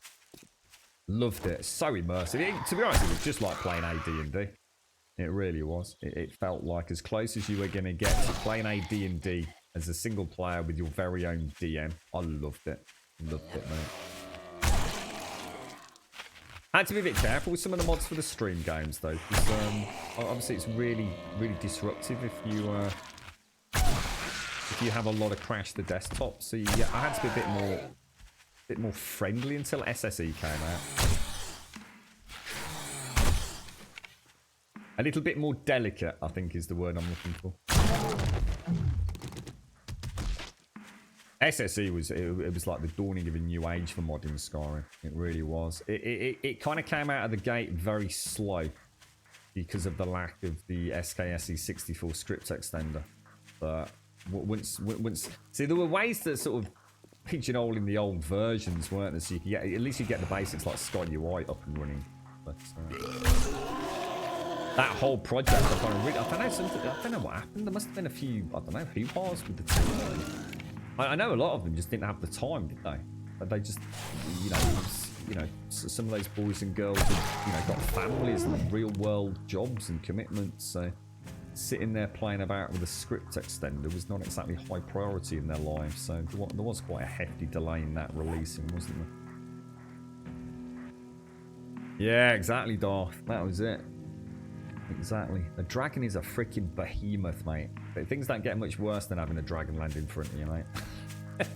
Whereas in vanilla Skyrim, it's like a couple of arrows to the face, dead dragon. It's like, what? It's a fucking dragon, dude! that very first... I'd say that my biggest problem was getting a mod that worked well for the first part of the game. Because obviously the very first part of the game, like literally, I mean, if you race through... is it Riverwind or wherever it is? You end up at, what is it, Whiterun, and you're off with the Jarls, I've forgotten the name of the character now, to go to the fort to fight a dragon, ain't you? Where you first get evidence of being the Dragonborn with your shout and everything, and all your soul-sucking ability, should I say. And that's hard, that is, mate. You know, what have you got at that point in the game? A bow and arrow, normally. About it, right? A little bit of magic, maybe a pokey sword. You start pimping dragons out, you just created a major bottleneck in the game.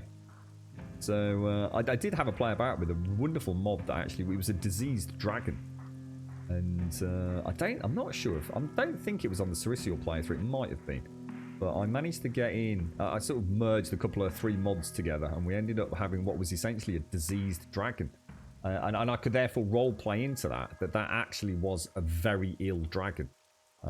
So, you know, at the end of its life, essentially, and obviously then tying into the rest of the tale of the story. So it kind of made, you know, you can sort of get your head around it a little bit. You know, that is not a fully fledged fire breathing or whatever it is dragon at the start, depending on how you mod it. In fact, I think I had it so it didn't even have any breath powers or anything, I'm sure. It was literally a dragon, you know, almost on its way to rest at the boneyard. But yeah, it's... that's the kind of fun you can have, isn't it? By both physically manipulating the game from what it looks like and how it renders, but also, you know, your own little stories behind it. Yeah, we've done a few playthroughs, Darth. Unfortunately, with the DMCA purge, I think we actually lost one of the playthroughs. I've had a couple of playthroughs with the character called Cericial. I think my last playthrough is still up, but we only got a couple of sessions into that. That was pretty heavily modded, actually. That one. Do I need pants? I require dragon that launches cheese heads on me when he tries to breathe. Oh my Jesus bollocks! What was that? Fuck my life! Jesus, what the hell, dude? Where did that come from? What the hell, dude? I was reading chat. You very naughty, sir. Very naughty. My God, where did that? That must have been lurking around the back of the wall. What a knob. Oh, Jesus. Absolutely shocking, mate. You're right, Dark Destroyer. How are you doing, sir? How are you, bro? How's things your end? Right, where are we, guys? Boys and girls. I can still hear zombies meandering around. Go murder some Z's. And then we're going to go to the rally point, aren't we? Oh, it's a tier 5, isn't it? Oh. Big issue inside. Not done any building today. My character seems to have shrunk.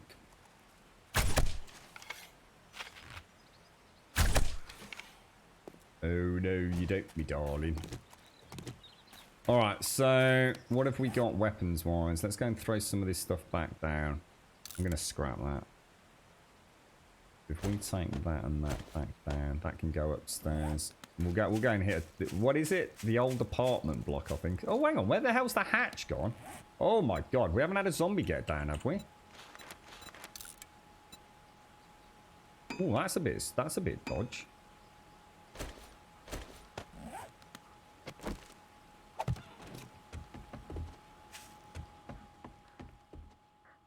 No, we're okay. I think we might want to start closing these doors. Right, okay, so raw ingredients in there. Excuse me, I've got the hiccups. Iron can go in there. Drop that down to that one. Whack that in. What are we running out here? Let's stick it in for about 10 minutes. Did I get all my casings out? 303. We can also make some tips. We might as well stay on top of that as well. Yeah, we're doing okay, aren't we? Got 3,000 gunpowder back at the main camp as well. And then I think tomorrow we need to crack on with building, don't we? Have I put enough on the clock? 15 minutes. That's way overkill. What? Don't worry. If there's no one else around, the Daphne shouldn't be a problem, should they? Has this dude got any ammo left? Wonder how that hatch got broken. So it's not because it wasn't locked, is it? Yeah, it goes down unlocked, so it's not like one of us has had to hack it out. I think I need higher wall. we do. Peter started. I really need to get to building. I really do. But I want to murder things, Shanes. I'm still in a murdering of zombies mood today.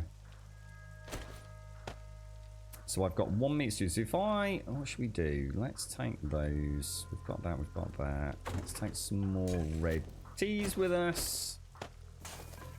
Go and grab a little bit of food. I should have got some more ammo. 121. Let's grab a little bit. Oh, Shades, looking nice, mate. Are we struggling on the meat stew? Oh, I brought a load of meat back, actually, Shades. Do you want me to bring down some animal fat and meat as well? When we get back. Let me just top up on those. That should do us. Right, apartment block it is. Honk that horn, bro. So, who's getting... I asked earlier, who's getting The Last of Us 2 in chat? Who here is a mighty Sony PlayStation owner chomping at the bit? We haven't heard from Talc since yesterday. Talc's never played The Last of Us, and he started playing it yesterday morning, I do believe. And, he did pop into chat, and he did say he'd got to a certain bit, which obviously I won't. Really?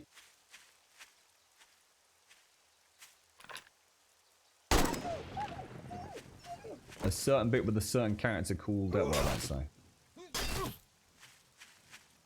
But I've not heard from him since. At least we know he got past the start. Well, that was a sort of emotional stress making him turn it off. Is server on in your offline hours? Is there a chance? It's not. No, it's down outside of stream time. Although I'm going to be honest, I've only actually adhered to that once. Because I keep forgetting to turn it off, smart off. I will do, Shades. I've just got another wolf as well. I'll bring some animal fat and meat down. What's the difference between veggie stew and meat stew in terms of nutrition? Is there a significant change in the hunger element? The sustenance element? You're not getting it. Did you like The Last of Us? What were your thoughts on that? I'm not sure. Have you ever played it on stream, Mario? I'm not sure if you've... I've seen you play all sorts of wonderful games on stream, but I'm not sure I've ever seen you play anything like Uncharted or... I think I've played a little bit of all the Uncharteds on stream. And obviously I've played them all, bar 4. I've never played Uncharted 4, which is disgusting. I feel filthy even saying that. I feel just as filthy saying I've never played Bloodborne or Spider-Man. It's frankly completely unforgivable.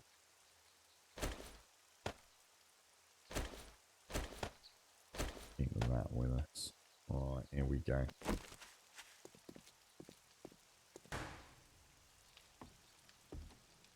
Veggie gives you water as well. What? So is veggie actually as good in terms of hunger then? I mean, this gives us... What is it? This gives us stamina 50. Does veggie stew give you 50 and... Is it actually superior then, or...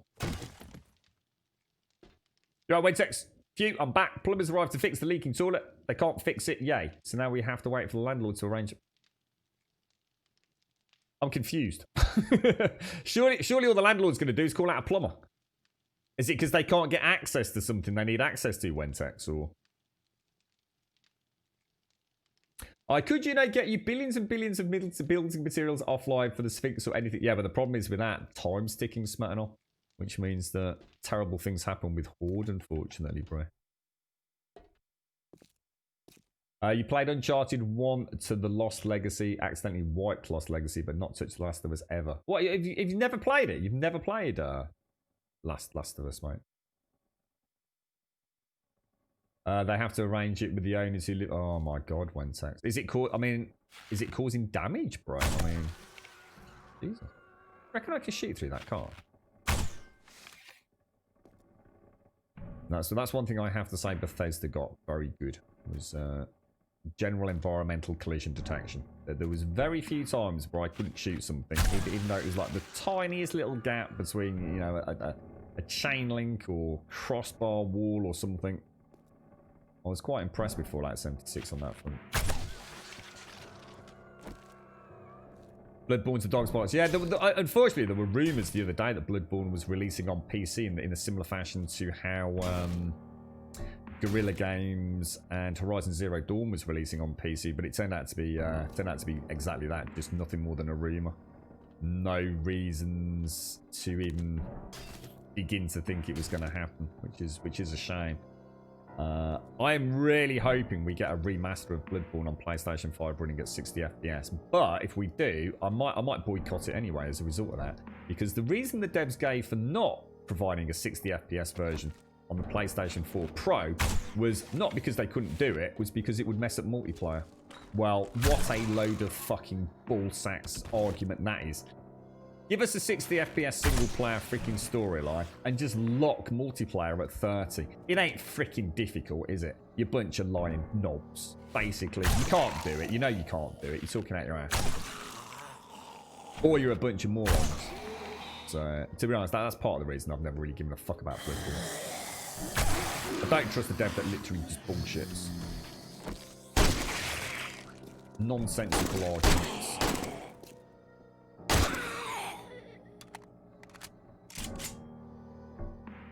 So I'm pretty convinced I will probably never get a chance to play that one. But it's a little bit like, see, my problem is I hail from the days of Demon Souls. I was playing Demon Souls long before it was even a fucking glimmer in most people's eyes. I actually had the Japanese import. Absolutely loved it. Fell in love with it. The greatest thing I'd ever played ever. And to the point where I even imported a version, etc, etc, etc, spending time on Reddit and YouTube with translations and graph paper and you name it. Freaking greatest single player adventure I've ever had in the history of gaming, I think. And I'm used to playing in places like Blighttown at like about 12 FPS, mate. And the day that I played Dark Souls, so not Demon Souls obviously, but Dark Souls on the PC at 60 FPS, that was it. I realised that those games just have to be played at 60 FPS. It's just so much more fun because you're not actually fighting anything other than the boss. You're not fighting latency, you're not fighting shitty frame rates, you're not fighting variable frame rates, you're not fighting bad frame pacing, you're fighting a boss. So Bloodborne just screams at me to be played at 30 FPS. So if there's no, if there's no glimmer of it next generation as a 60 FPS 4K remaster, I guess I'll have to bite the bullet and go for it. But so sometimes you just know how much better a game's going to be, don't you? I can't wait to play Demon Souls on the PlayStation 5. Oh my god, my beautiful, beautiful baby. Have you seen the screenshots? Oh my god. Oh, it's so beautiful. Can you imagine going through Blighttown? Blighttown at 60 FPS. Oh my god, I'm going to have a holiday camp down there, mate. I'm going to bring me jam sandwiches and a bottle of Ribena, mate. I'll be down there for weeks.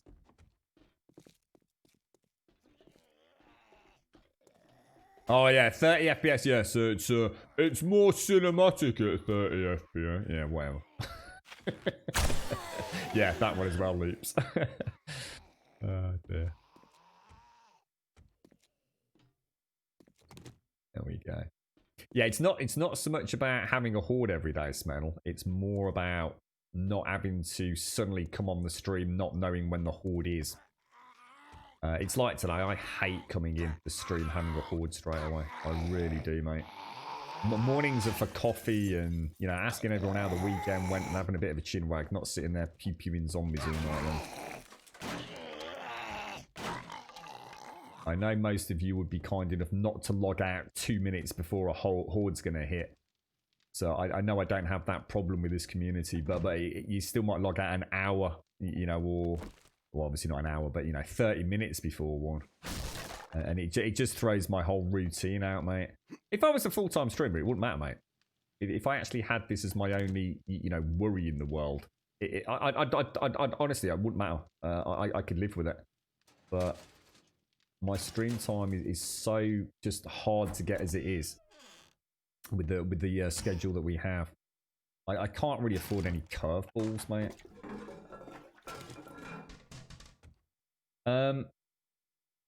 What was this you were saying? How many? Oh, the Minute Grimsters. I think we've got about 7 people invited. But we normally have between 3 and 4 on at the moment. We've just added a few other people in earlier. So, just, what was that? Sorry. Last of Us is one of the games on PlayStation 4 that you've got to own together with Bloodborne and God of War. God of War, I tell you what. Of all the games that I mean, I love Sony Santa Monica. I think they're a fantastic studio, end of. But I've always really liked my God of War games. And when I saw this complete shake-up,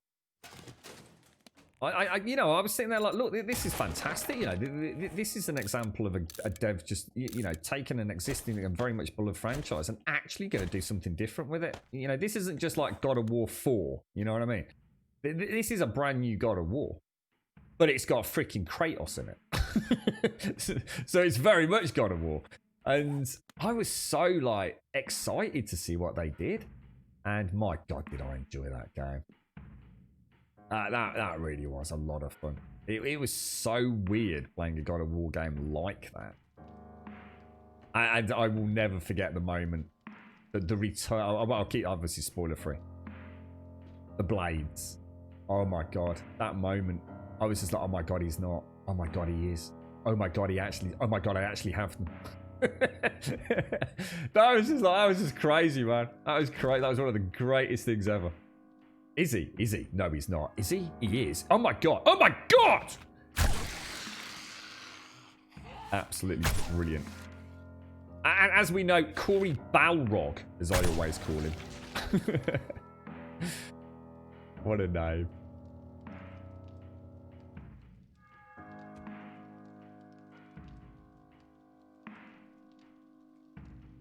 This is the room I got a bit caught out in last time, wasn't it?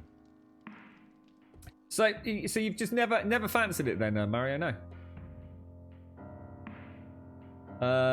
You decided not to play it, even though I have. So you actually do have. So you actually own The Last of Us Remastered, and you've never played it. Wow, Mario, that's mad, mate. I suppose if a game doesn't tickle your pickle, it doesn't tickle your pickle. Because you don't like Resident Evil, though, either, do you? Or you didn't like Sorry, I should say you didn't like Resident Evil 7. Right. You're right, Mallet. Well, I am full-time. I think there's a difference between someone that streams a lot and someone that only has the stream to worry about, Daz. To me, the definition of a full-time streamer is someone that has it as their sole occupation. Somebody that can turn the stream off and then also go and do other things around the stream. You know, plan events, plan merchandise, plan community events, plan servers, have multiple servers running, play a bit more of a mishmash of games, actually invest time back into the stream as well as having a regular schedule. All I get is 7 hours a day, mate. 7 days a week. Now, that might sound like a lot. The only reason that happens is because I need very little sleep, dude. I can literally go a few days with just 4 hours sleep, mate. I'm quite blessed with having I don't know, so some sort of very weird and wonderful metabolism that enables me to not actually need to sleep for particularly long periods and still feel perfectly okay. In fact, I go as far as to say I actually feel terrible if I sleep even more than about 4 hours, mate. If I was to sleep for 7 hours, I would be physically ill, very ill. I would have a foggy cloud around me. So although it seems like I spend a lot of time on stream, I get very little time outside of the stream to do all the other wonderful fun things that so many other streamers get a chance to do. You know, I don't wake up in the morning and the first thing I'm thinking about is, yes, stream, because that's my job or that's my focus in the morning. I've got 1,001 other things I need to sort out before I even think about hitting stream. So I think the definition's different. Blakey Lake, good morning, sir. Good morning, good morning, good morning, good morning, sir. Good morning, good morning, good morning. Or is it afternoon? It's actually 20 past 1. It's cool. It's been a long day, Blakey Lake. How are you, bro? Nice to see you, Blakey Lake. Yeah, I can't believe that, Rev. I can't believe Mario owns The Last of Us Remastered and he's never played it. That's crazy, dude. That's crazy, Mario. Even if you play it just to see how wonderful it looked. I mean, imagine when that came out. I mean, Rev, do you know when Last of Us came out? Just imagine what that was like. You know, the date. I mean, I admit the frame rate was pretty bad on the PlayStation 3, but it was still a bloody technical marvel. You're right, Neo. You're right, Malik. You just got banned from the chat because I said, I mean this with the highest respect, but you play like an e-girl playing Minecraft for subs. Well, that's not very nice, is it, mate? Why would you do something so horrible? I'm not surprised you got banned. I'm thinking about banning you from my chat just for saying that in someone else's chat, mate. Very judgmental. You didn't have to say that, did you? If you didn't like it, you could have just left, Malik, couldn't you? In fact, I'm gonna give you a 10-minute timeout from my own channel for being a dick. There you go. Sorry, bro. You should have more respect for streamers, mate. If you don't like streamers, just don't watch them, bro. It's not you can't say something nasty, clearly designed to rile a streamer up, but sort of put a lol kappa face or I actually mean it with the most respect. You can't do it, bro. If you're not got anything nice to say, don't say it. Quit the stream, go and watch one you like. Fuck you, Hicks. 10-minute timeout, Mallet. 10-minute timeout, mate. It's a generic thing. I remember watching a documentary about it. Some people just need less sleep with no ill effects. Yeah, that's right. Listen. And like I said, this isn't a case of... I mean, look, I will be the first to admit sometimes I push it. I've said many times, you know, I'm at the point of absolute exhaustion. Because I haven't got the little bit of sleep that I do need. It does happen. Of course it does. But I don't think that happens because I'm deliberately avoiding sleep. It happens just because I'm very busy and because I sometimes don't know I'm tired. I think I literally just don't know I'm tired until I'm suddenly really tired. And if that happens during a stream, well, there's not a lot I can do about it, is there? It's a little bit like people who... I mean, I'm sure there's all sorts of... I mean, it's not a medical condition, but to use that analogy, I'm sure there's people out there that don't know they're thirsty. that maybe don't have the thirst mechanism or don't have the hunger mechanism. So they have to eat very regularly and drink very regularly in order to, I guess, remain physically well. And I think I'm a bit like that with sleep, mate. You're such a knob, Hicks. How you doing, mate? Hicks, how are you, sir? I like calling you Hicks, mate. I like it. It feels good, bro. Feels good. The smartest thing Hicks ever times. He's pretty spot on, really, isn't he? Can't argue with that. Yeah, exactly, Pants, yeah. I don't think we're just going to start banning people permanently. We're not one of them channels. You have a rumbling stomach but don't feel hungry. Really, SCR? Yeah, I'm not sure if... I think that is a thing, though, right? I mean, I was saying... I don't know if the sleep thing's a thing. I certainly don't have a condition. But I'm sure that is a thing, right? That people can't... some people can't regulate body temperature and things as well, isn't there? Whatever mechanism exists neurologically, some people just don't have that, connection, do they? They don't feel hunger. They don't feel thirst. They don't feel... hot, they don't feel cold, that kind of stuff. You're right, Lotus. You're right, Egram. Also, how dare you be a human? I'm not a human being. You don't need to worry about that. I am a sentient AI, very much a work in progress. But very much a work in progress. We can't seem to get rid of the knobber coding. Yeah, got you. Really, SCR. Wow. So you actually go, cool, man. So it's food and hydration. That's interesting, isn't it, SCR? Wow, I didn't know that, and there you go. A good example, bro. Blakey Lake. I know a few people that just drink alcohol all the time, just in case as well, Blakey Lake. Gotta stay hydrated, Baz. All right, Baz, are you in chat, mate? Oh, I woke up thirsty this morning. What did you have, Baz? Pint of lager, mate. Pint of lager, just make sure, mate. Make sure, don't want that alcohol fucking blood content level slipping down. It's like keeping your house warm, innit? You don't want the temperature to get too cold, because then the radiators have to work harder. It's the same with the alcohol, innit, Baz? Got to keep that alcohol content up. You don't have to start again every Friday night, do you, mate? Keep it...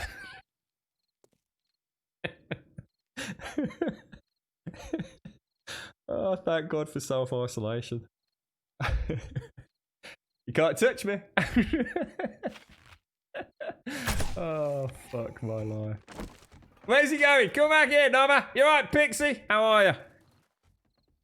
What happened to Fallout 76 ladies? Alpha 19 was coming along, mate. I always come back a week or so before the next big alpha hits, but this time around, oh, Jesus. There was a lot of comparison between Fallout 76 and some of the elements of 7 Days. And I just fancied a little bit of a revisit. I'd had a very pleasant chat with Subquake here on chat. And he just made a couple of comments that made me... They really resonated with me. And I thought, you know what?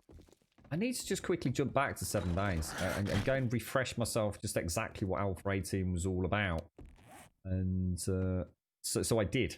And we've been playing it since, because it's only two plus weeks maybe to Alpha 19, mate. So we're very close. Whoa! Jesus balls.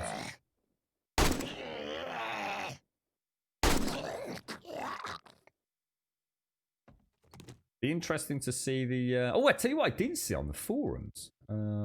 After I'd managed to find a thread that wasn't cluster fucked up by that idiot fucking moderator. And I don't mean Roland, by the way, who is the community manager.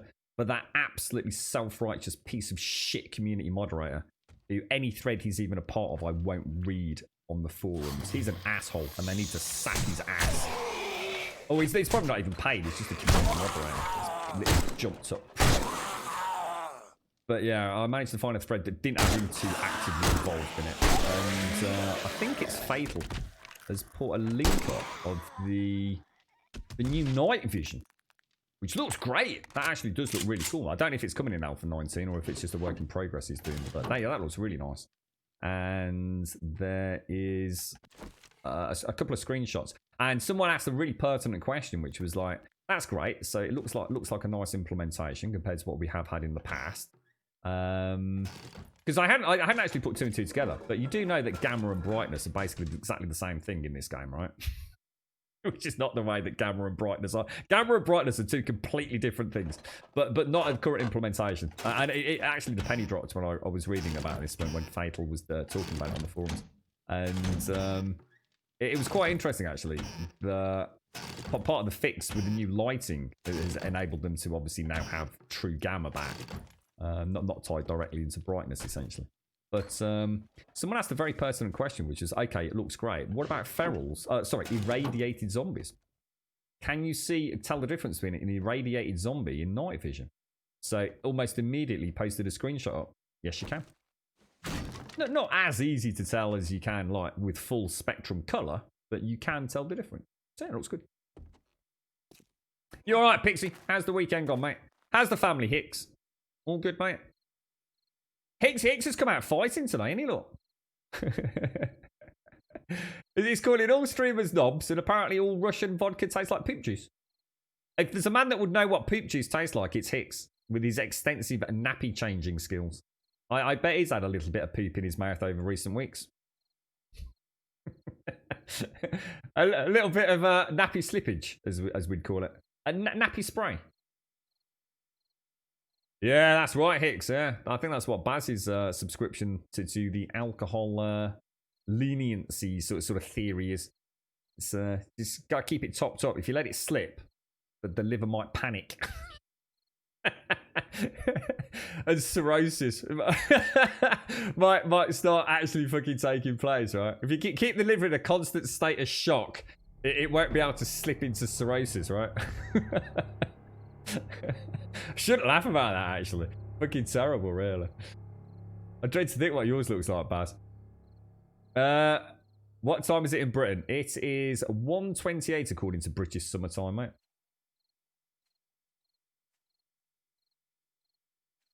How do people keep up with house cleaning? If I was asked at 5 years old what I would not like to do is housework, are you struggling with it, Pixie?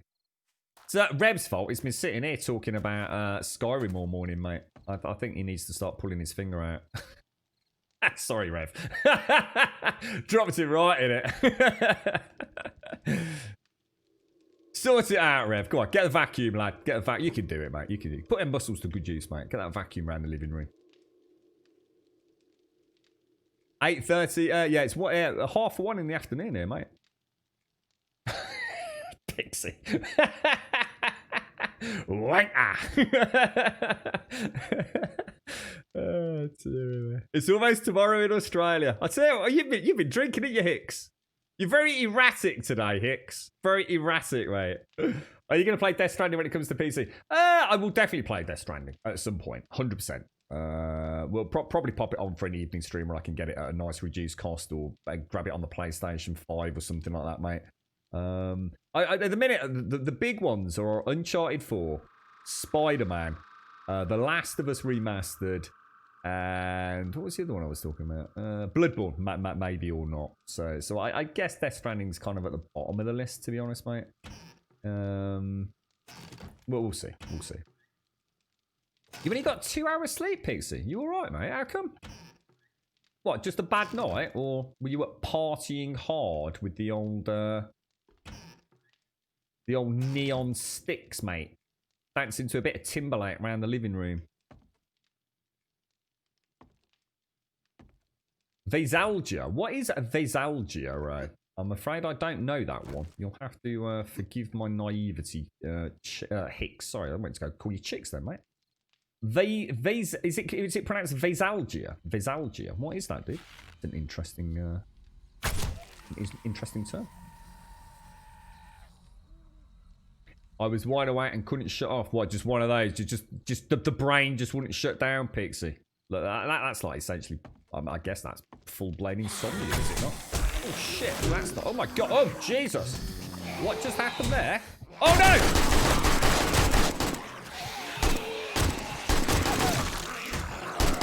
I've got a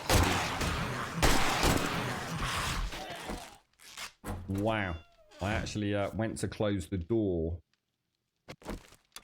And, did I not go in these 2 routes? I swear I cleared those. Oh, did I go straight into the kitchen? Oh, you idiot. I normally check these all first, don't I? I know about the collapsing floor there. I'll tell you what we'll do. We'll just take a quick painkiller. We'll have the blueberry pie. We'll scrap that, scrap that, scrap that, scrap that. Ooh, cooling mesh mod schematic. If anyone's venturing off into the deserts and things, we've got the cooling mod schematic as well. We will make a couple of bandages out of that. Anything else? I'll scrap that. Don't need it. This moldy bread, that's for antibiotics or something, isn't it? Wait for us to... Oh, I'd say we'll have another bandage as well. Why not? Let me get some coffee down a minute. Your sister was watching you. Hopkins, how you doing, mate? How's things? Nice work yesterday, Pete. I didn't realise how much you'd done. I didn't spend a lot of time back at base camp. My sister was watching the kids and tried doing the washing up. Only a few things. Took her an hour. She had to keep refereeing the kids. Yeah, I can imagine, mate. It's a temporary medical condition closely associated with the after effects of alcohol consumption. What is that a real thing? Vasalgia? So you are a little bit, because you seem different, Hicks. And I don't mean like in a weird way, mate. I mean, I don't think anybody else would really notice. You just seem just a little bit different, mate. so basically, people that get... Is that a fancy word for a hangover? Have I missed the joke here, mate? You're right, firm beast. I say, is anyone getting the PlayStation 5, new Xbox, or Windows 11? I don't know anything about Windows 11. I'm going to get the new PlayStation 5, possibly. I don't think... I don't know. I'm not sure. Depends on what day one games are for that and or the Xbox One Series X, mate. Pretty much just a hangover. Did you have a bit of a wild one yesterday, Hicks? Dear. What did you get up to there, mate? I think said he was in chat earlier, Hicks. Apparently he missed the postman, bro. I think the blade finally got there. But I'm not sure if he's resolved it. I'm sure he said he just missed the bloody postman or something. It's normally not a big issue, though. They just do a re-delivery kind of thing, so... Right, I want to drop down there. I didn't bring my...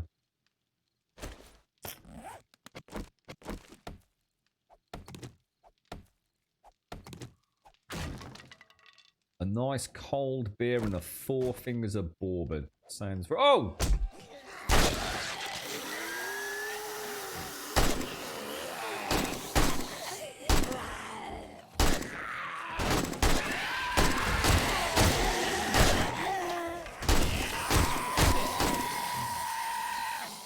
Getting off, didn't you?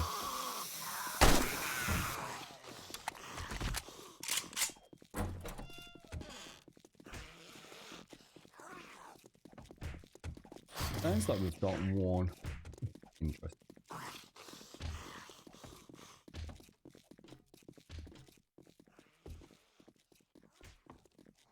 Yeah. I mean, I don't know how it works. I don't know if Scotland's any different. If we get one failed, I don't know how it happens with the second time, because I don't think I've ever missed the second one. But we normally, we normally just go on the internet, go to Royal Mail, type in like a code or just give the details on the card. It's all very straightforward, and they just re-deliver it. If not the following day, the day after. But I don't know how many times you can do that. I don't think they'll just keep re-delivering it indefinitely until you happen to be in. I don't think so. I'm not sure.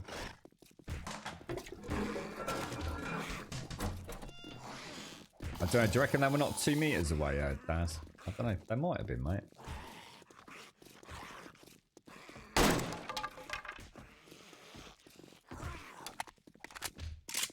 Looks like they're the ones above us that we've... Alright, let's get out of here. So, best way out of here is through there, isn't it? Got to pay a customs fee. Why is that? Is that just because it's imported product from America, is it? Or... I don't know how that all works.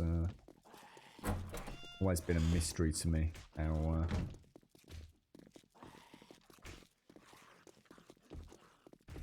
That's just brought us back around to the beginning, hasn't it? All I know is we've started getting deliveries from Hermes. It was kind of really bizarre, because we were literally talking about delivery companies a few streams ago. And all I've ever seen is basically Amazon and DPD here. And all of a sudden the Hermes are delivering.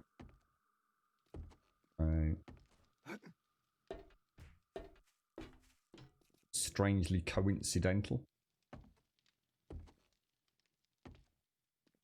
Oh, you're right, Dad. So we hold them for 18 days before we send back to... So before you return to sender, and you can have a redelivery as many times as you need within the first day of it being returned.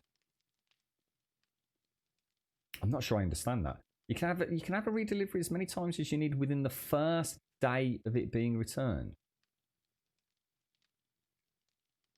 I'm not sure I get that. What do you mean? So if I'm not in, I can ask for a redelivery normally within a day or 2 days, right?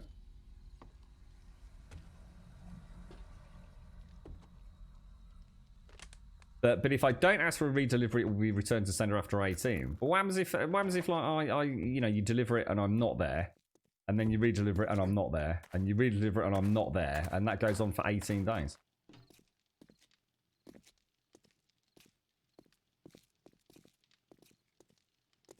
Is there a way around that? If it's a gift, then Daz. So if you're talking about it being taxed, is that? I mean, let's say I said to Hicks, like, I want a masterpiece. Here's $1 million, mate. Go make me the greatest blade in the universe. And he sent it through as a gift, but he put the value of it as like $10.99. Where does the cost basis for that come from? I mean, it'd be a bit different with the PlayStation 4, because you could argue, well, actually, PlayStation 4 retail cost. But for something that's handcrafted, it could, I mean, surely... Interesting one, maybe?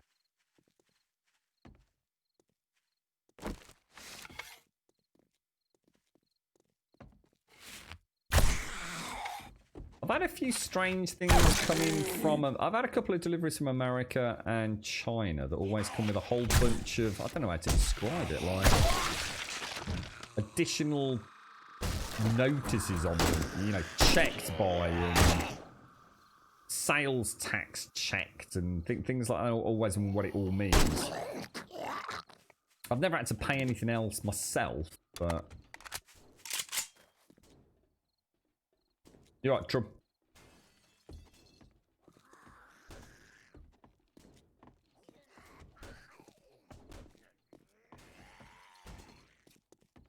Coming from up there, and there's normally some in the kitchen and normally one in that cupboard as well, isn't there? We do at least have the anti-rad on the bow, so... Jesus Christ, if that thing's supposed to only have 300 hit points, then my arrows ain't doing a lot of damage, are they? Well, then again, I don't know what difficulty we're on, so... First time I stuck a card through was there was a customs charge. I paid it online. Today they... So the first time they went to deliver Sadie, they actually didn't deliver the goods. They said, we've got goods for you, but you need to go and pay before we deliver it. Is that right? Oh, and you need to go to the mail centre, do you?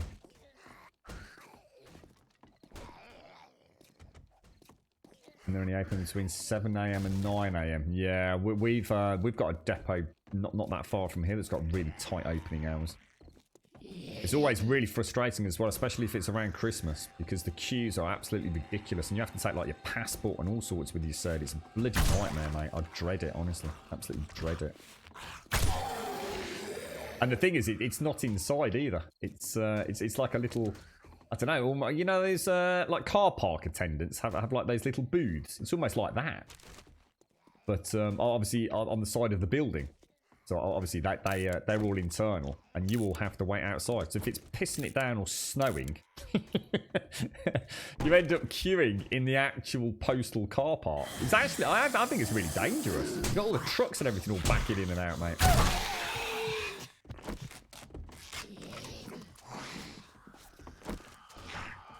The biggest problem right now is that I'm actually encumbered, so I can't run when I need to run. So, let's make some more bandages.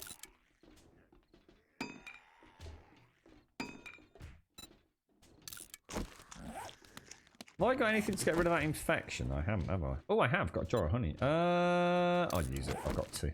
Normally I'd leave it a bit closer to the 4.5 mark, but...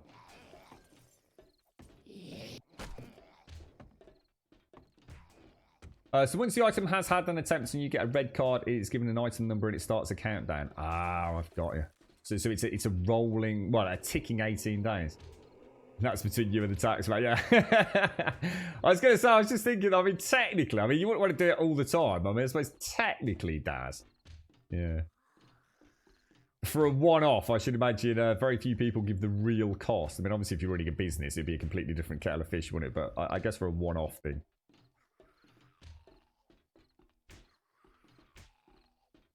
Ah, really does? I didn't know that. So that we deliver the last mile at a set cost. Oh, so take care, pants. Look after yourself, mate. Royal Mail handles customs items on behalf of the government. Huh? That's cool stuff, man. You seen the photos of the tools queuing up outside Primark in Brum? No, but Pixie was kind enough to... What was it? What's it called? What's Primark called in Ireland, Pixie? I can't remember the name of it. Is it Pennies? Pennies, I think it was. Yeah, I saw them queuing about 13 miles around Ireland to get into Pennies, mate. It doesn't surprise me. I tell you what would be crazy is JD Sports. I bet that place, or Sports Direct, I bet they're rammed today, mate. Which is kind of weird, because to be fair, all that stuff can be done online anyway. So I'm not entirely sure why anyone would give a fuck anyway. Pennies, that's the one, Adam. Yeah, pennies. Oh, come on, really? Oh, my bad.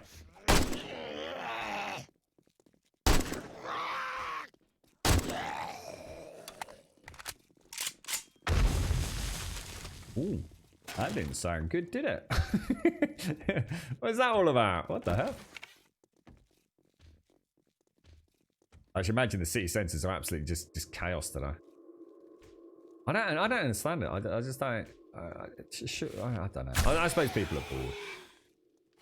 I guess people have just been cooped up. In many cases, probably got a few pennies saved up as well because they've not been down the pub every Friday. I guess people just want to go and treat themselves, right? So it's that down into the city centre. Is McDonald's open?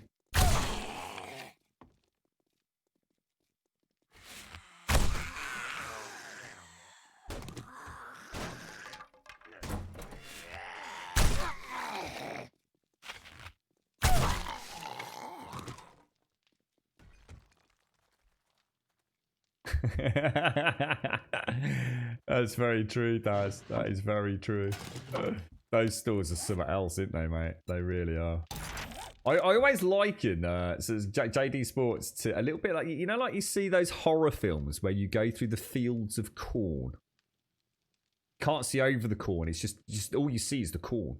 That's all you can see. You're just like fighting your way through it. That's what JD Sports is like, mate. You're just with tracky bottoms everywhere. You can't see over anything. You just got to fight your way through. So sometimes find a loved one that was in there last week.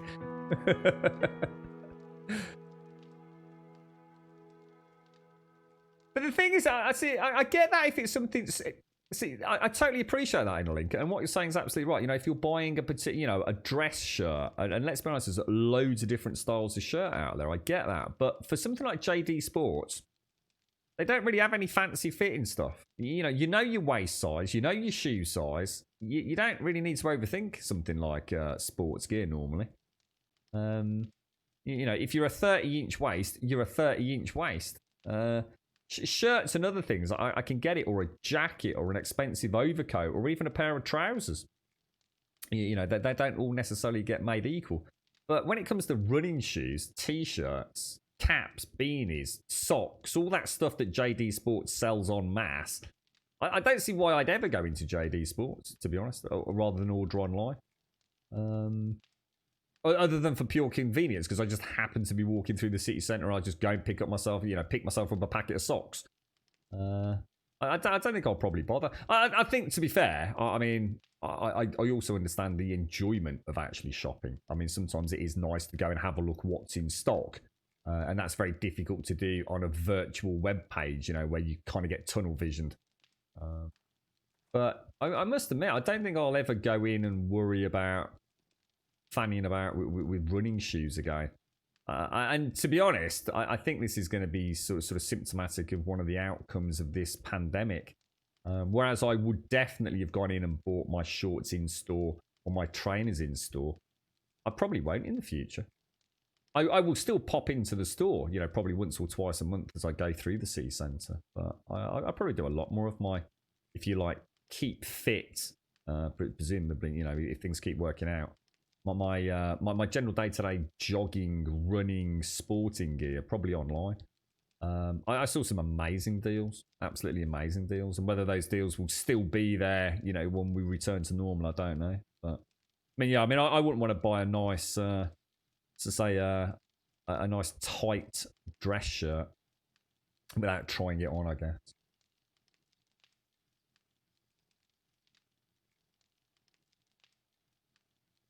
What's that? Turn on the spend £100 in Jedi just on socks and pants. I think my socks are about £3.50 for a pack of 12, mate.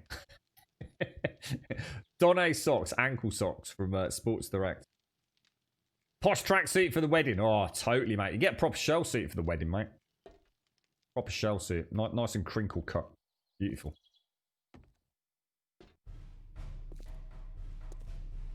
Yeah, I mean, I understand, you know, I guess if you're going to go and buy some smart clobber, you want to make sure it fits right, don't you? But, as I say, things like socks, pants, shorts, even running shoes. I tend to stick to the same style of Nikes these days. Very rare I deviate from them. They've just proven to be so comfortable for me. Not anymore, alas. Not anymore. I want to go running again. Oh my god, where are you going, bro? Oh, 10 out of 10, mate. He really put some effort into that, didn't he? Proper oh, come on. Get out of it. No, oh, that's not good, is it?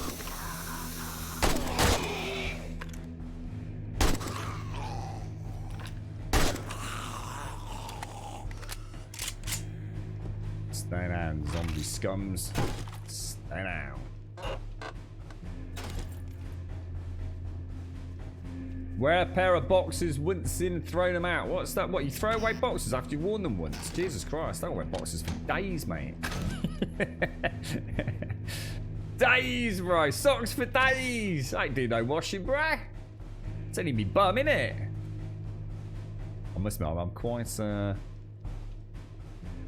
quite, oh, is that? Oh, no, it's not. I'm quite obsessive about, socks and underpants. Boxes, if you will. Always nice to wear a night. I always get given that sort of stuff for Christmas. It's amazing how many bizarrely still alive aunts and uncles and things you might send you a nice pair of socks. I've got one that always sends me the thickest possible thermal socks, I think they're known as, aren't they? Hiking socks, as I call them. It always sends me these honestly, mate, I can barely get a pair of hiking boots on if I wear them. They're so thick. It's like a duvet around your feet, mate. Every Christmas she sends me a pair of them. They're also always that kind of really sort of heavy, I don't know, I always think of it as wool. Or almost that kind of itchy, scratchy kind of feel to them. But you'd never wear them on their own anyway. I'd always wear a tight fitting sock underneath. And then those as an over sock, if you like. Quite handy for the wellies in the garden. Oh, that's nice. I'll tell you what, scrap. Why can't I scrap that? What the hell? Why can't I scrap paint? Oh! I'm thinking that's a dye. Oh, it's dye to paint, isn't it? That's why I can't scrap paint, because it doesn't scrap to anything. Alright, let's scrap that. Let's use that. I would like to take one of those. Rotting flesh is good for the farm plots. Oh, everything we've got is actually good stuff in there, you know. Might as well take the splint. Scrap that, take that. There we go. Whoa, hello, darling. What are you doing out here? Where are you going? He's off down JB Sports, look.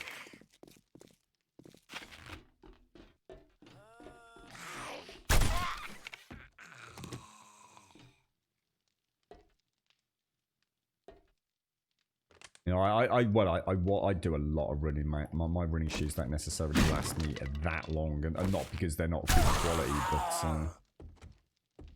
but they can see a lot of kilometers, mate. They would have done. They're actually sitting behind me because I gave them a jolly good clean. I don't remember what sort of style I've currently got my Nikes. I normally have about 3 pairs of running shoes active. So I do like, well, again, not at the minute, but I do like running in the rain. And there's nothing worse than wet trainers, is there? And they definitely can have an odour, no matter how careful you are.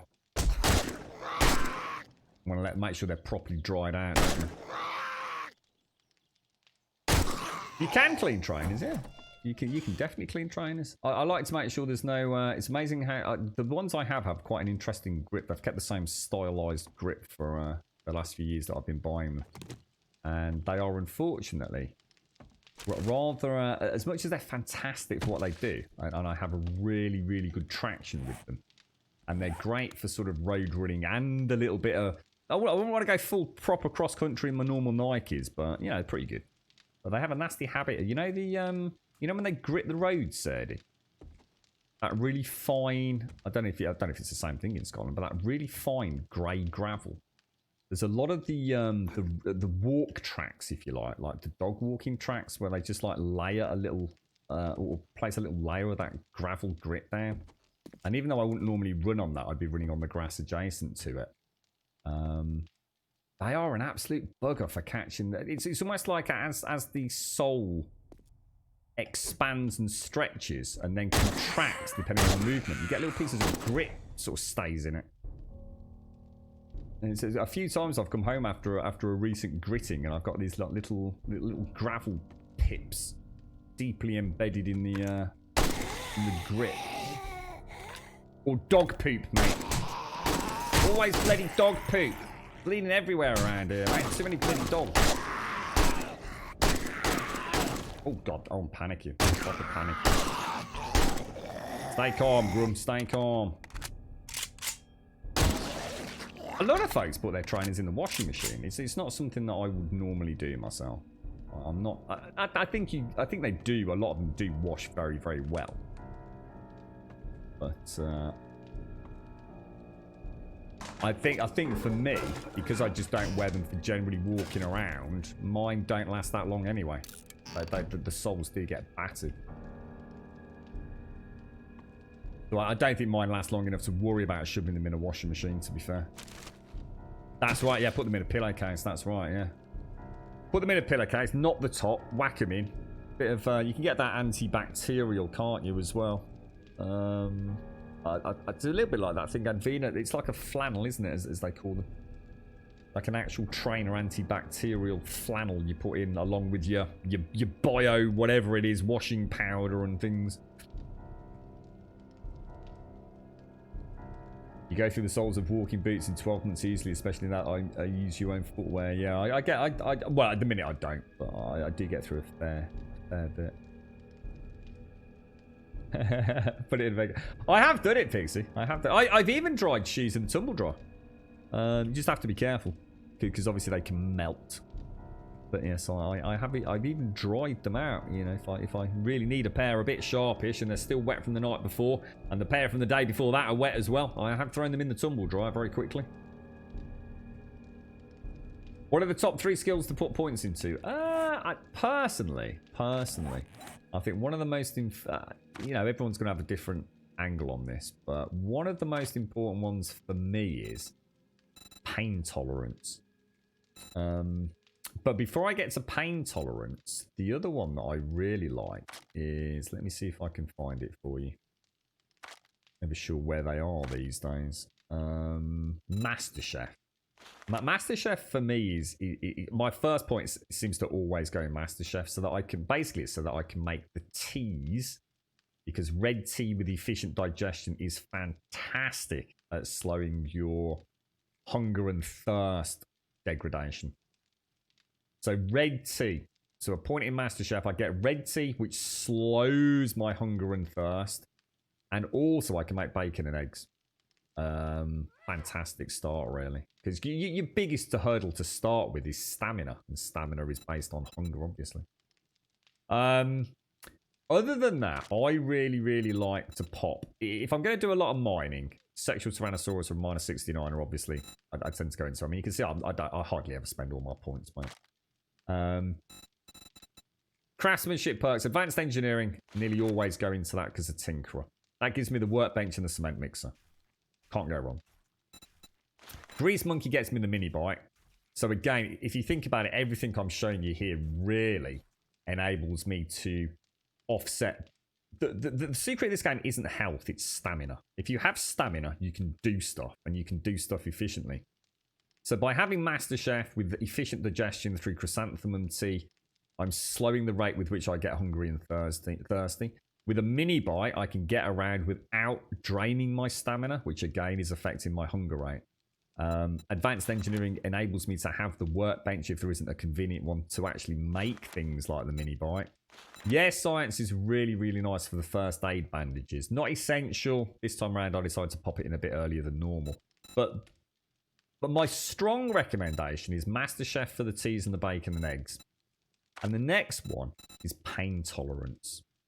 So again, pain tolerance is really, really useful. The first couple of points you put in there, 20% less chance to get stunned. Getting stunned early game is bad, bad, bad.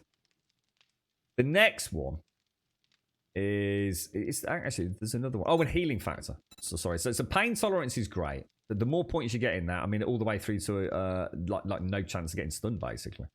But the other one is healing factor. So I'd always put healing factor in before pain tolerance. Pain tolerance is very, very important when you start doing POIs, though.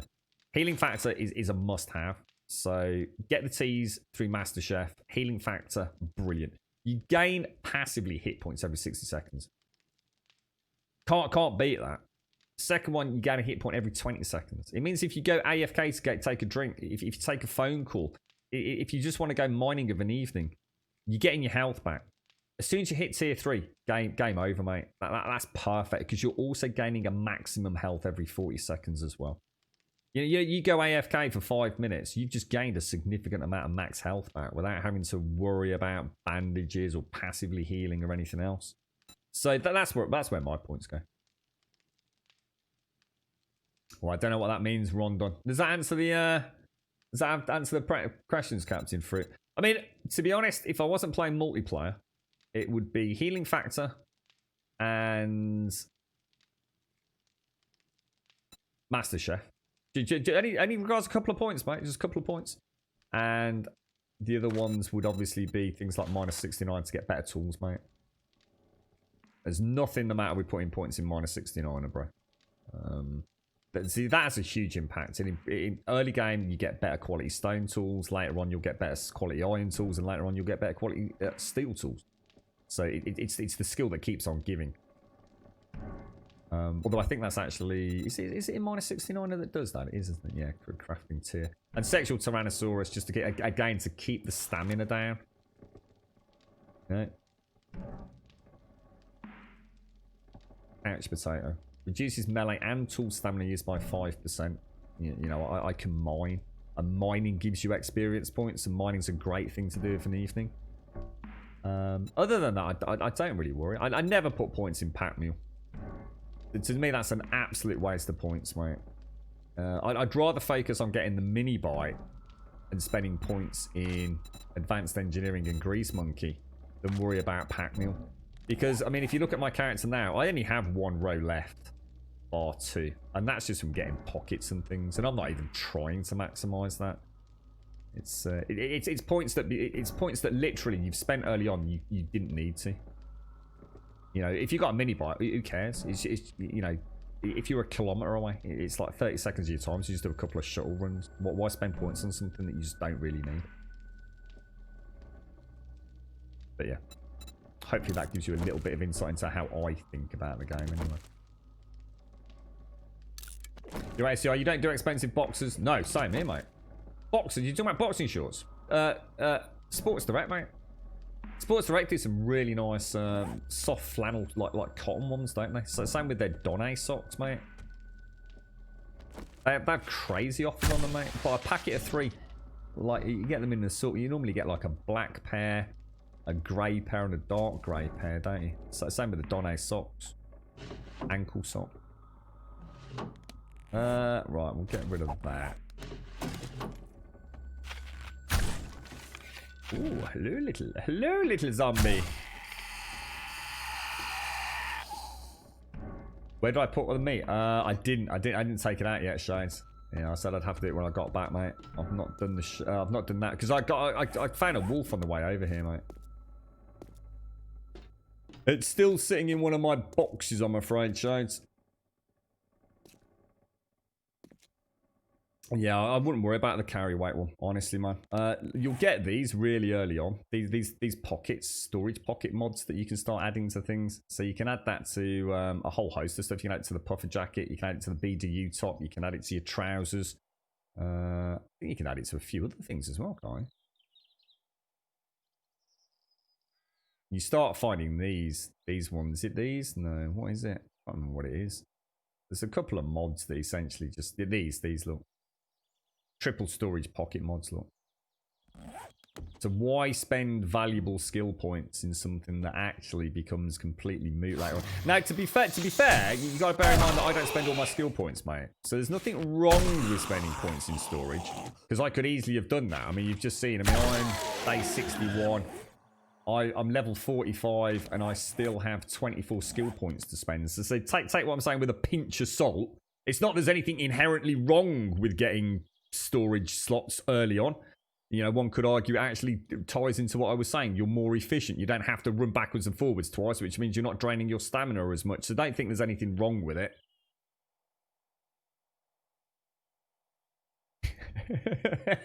Sadly, that's a bit personal. I missed that. You don't have a Sports Direct? Oh, Sports Direct's freaking awesome. Sports Direct's fucking great. Don't listen to Sadie. It's because he wears old man clothes. Yeah, Sports Direct is fantastic. Get some really good deals in there. They quite often have fantastic sales as well. You know, the sort of Nike stuff that you normally pay like about 20, 30 quid for, you know, $5.99. Well, they start getting rid of old stock and things. Who cares if it's a t-shirt, right? Sports Direct and JD Sports. I very rarely shop anywhere else, to be honest. Marks and Spencer's. I do shop in Marks and Spencer's if I want a nice shirt. But that's really only because the place that I used to get my nice shirt unfortunately closed down. And we've got a really good Marks and Spencer's. And I've never found anywhere that makes better shirts than Marks and Spencer's locally. I'm not saying there aren't better places. I'm sure there's much better places. But Marks and Spencer's have a fantastic range. Some really lovely cuts. Because I do like different cuts for different shirts for different occasions. It's not cheap in there, but my God, you get... See, you take a shirt from a cheap place, right? And it feels like the buttons are held on like with about, I don't know, 6 inches at top of cotton. You know where it's been sewn on? The buttons have been sewn onto the cuffs. Or the collars and things all down the front. You buy a shirt from Marks and Spencer's, it's like they used an entire fucking reel of cotton for every button. You could probably, like, I don't know, do some sort of like... I don't know, climbing with the buttons. You can probably climb up buildings with them. They just ain't going nowhere, mate. Absolutely fantastic. Really nice stitching as well. Very rarely have I found any loose threads on a reasonable quality shirt from Marks and Spencer's. And they also have some really, really heavy cotton ones, as well as some really nice light ones. It's very hard to beat Marks and Spencer's where I live. Now, look, they're not cheap. The shirts are not cheap. But I'll tell you what, I'd rather have 1 or 2 good shirts than 10 shit ones. Because you can fucking tell. You can tell when someone's wearing a shit shirt. You don't look good, bro. You might think you look smart, but I fucking know that shirt cost you 3.5 quid, mate. Your collar's all floppy. Your buttons are dangling off all at different angles. Bit of loose threading around your collar, mate. You ain't matching me, bro. You ain't matching me. You're a peasant, bro. I'd much rather have one good shirt I look after. I really would. Look after him. Look after a good shirt and it will look after you, I tell you. Just don't eat spaghetti or curry when you're wearing it. Yeah, I couldn't agree more. Santi Dominati. Could not agree more. My dad has always had... He's full of stupid information, my dad. And he's an old man. And well, he's not that old, but... old in his ways, I think is a better way of putting it. And he's got a lot of opinions. And that's good. There's nothing the matter with that. But there's one thing he did taught me. Some things you need to pay quality for. Don't cheap out on some things. And a good quality shirt is definitely one of them. I bought cheap shirts in the past and laughed at how much my dad has paid for his shirts in the past. And I soon learned my lesson. Very, very quickly. And it's like I said, you can tell as well. The amount of boys on nights out I've seen, you know, thinking they look the dog's bollocks, mate. And terrible shirts, mate. Terrible shirts. You hate wearing a suit. I don't like wearing a suit, dude. But I do like looking smart, SCR. I think there's a big difference between wearing a suit and looking smart. You know, if I'm going out, I do like to look. Yeah, I like to. Yeah, I don't know. I've always liked that. But at the same time, I think SCR is because I spend so much of my life in shorts and t-shirt. So actually, even putting on a pair of trousers is a pretty big fucking deal for me, mate. You know what I mean? It actually is quite a big deal. So I'm not, you know, like I said, I don't need to have a particularly diverse wardrobe. My wardrobe is not at all. I only have a few shirts, a couple of pairs of trousers. I do like a nice jacket. When I say jacket, I mean as in overcoat. I always think a gentleman looks nice in a nice overcoat. Nothing worse than seeing a dude all pimped out, you know, nice pair of shoes, nice pair of trousers, nice shirt, and wearing a puffer jacket. It's like, dude, no, come on, fucking get a proper fucking coat, bro. But yeah, I know what you mean, SCR. You're right, Eric, and how you doing, bro? How's things? I used to have all the designer gear in my late teens. Lacoste, oh my god, Lacoste. What's Lacoste? Lacoste. Is Lacoste the crocodile? No, it's not, is it? Which is the crocodile one? Lacoste. I can't think of the logo for that, dude. G-Star Armani jeans. No way, mate. Yeah, I couldn't afford that. I don't mind wearing a nice pair of jeans, mate, but I ain't buying Armani jeans. Fuck that. I dread to think how much they'd cost. I do like wearing a nice-ish t-shirt though. And again, sometimes you do have to pay for a decent t-shirt. You know, especially if it's a collared t-shirt. Polo. Is it called a polo shirt? I was talking about this last night on stream with Pants. I have a good pair of work jeans that I've had since 2003 and still wear them. Yeah, cool, man. Cool. Yeah. Ben Sherman's. Ooh, nice, mate. I've had some really nice Ben Sherman shirts over the years, Doc. I don't know what they're like these days, because I've not bought one for donkeys, yonks. But again, it used to be a cracking store in the city centre at that point where I was living.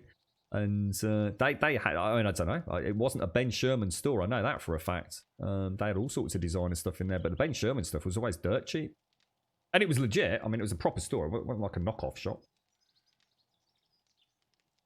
Go for the dog's bollocks, Anakin. Much better, mate. Paprika, thank you for the bits, my friend. Oh, Lacoste is the crocodile. Ah, right, I can picture it now. I thought I was thinking of something else when I thought of the crocodile. What is that? You've got Adidas, which is like the triple feather thing, haven't you? You've got Nike, which is the tick. You've got Lacoste, which is the crocodile. What's Reebok? What's the Reebok logo? I remember Puma. Puma used to be... Well, still are, actually. Puma do some good running shoes. They're like a panther, aren't they? I think like a jumping panther. What else is there? What are the big sort of sporting brands? I've got a kilt. Yeah, you've got a lovely kilt, ain't you, Sadie? Yeah. You're too fat to wear the good gear. So that should incentivise you to lose a bit of weight. So you can wear your kilt again, mate. Look top banana when you go out for an evening on the Razzmatazz, mate. Yeah, I don't think I've ever actually... The only reason I know Lacoste is because of the t-shirts. Lacoste used to do really nice polo shirts. As for anything else, whether they do trainers or joggy bottoms and things, I don't know.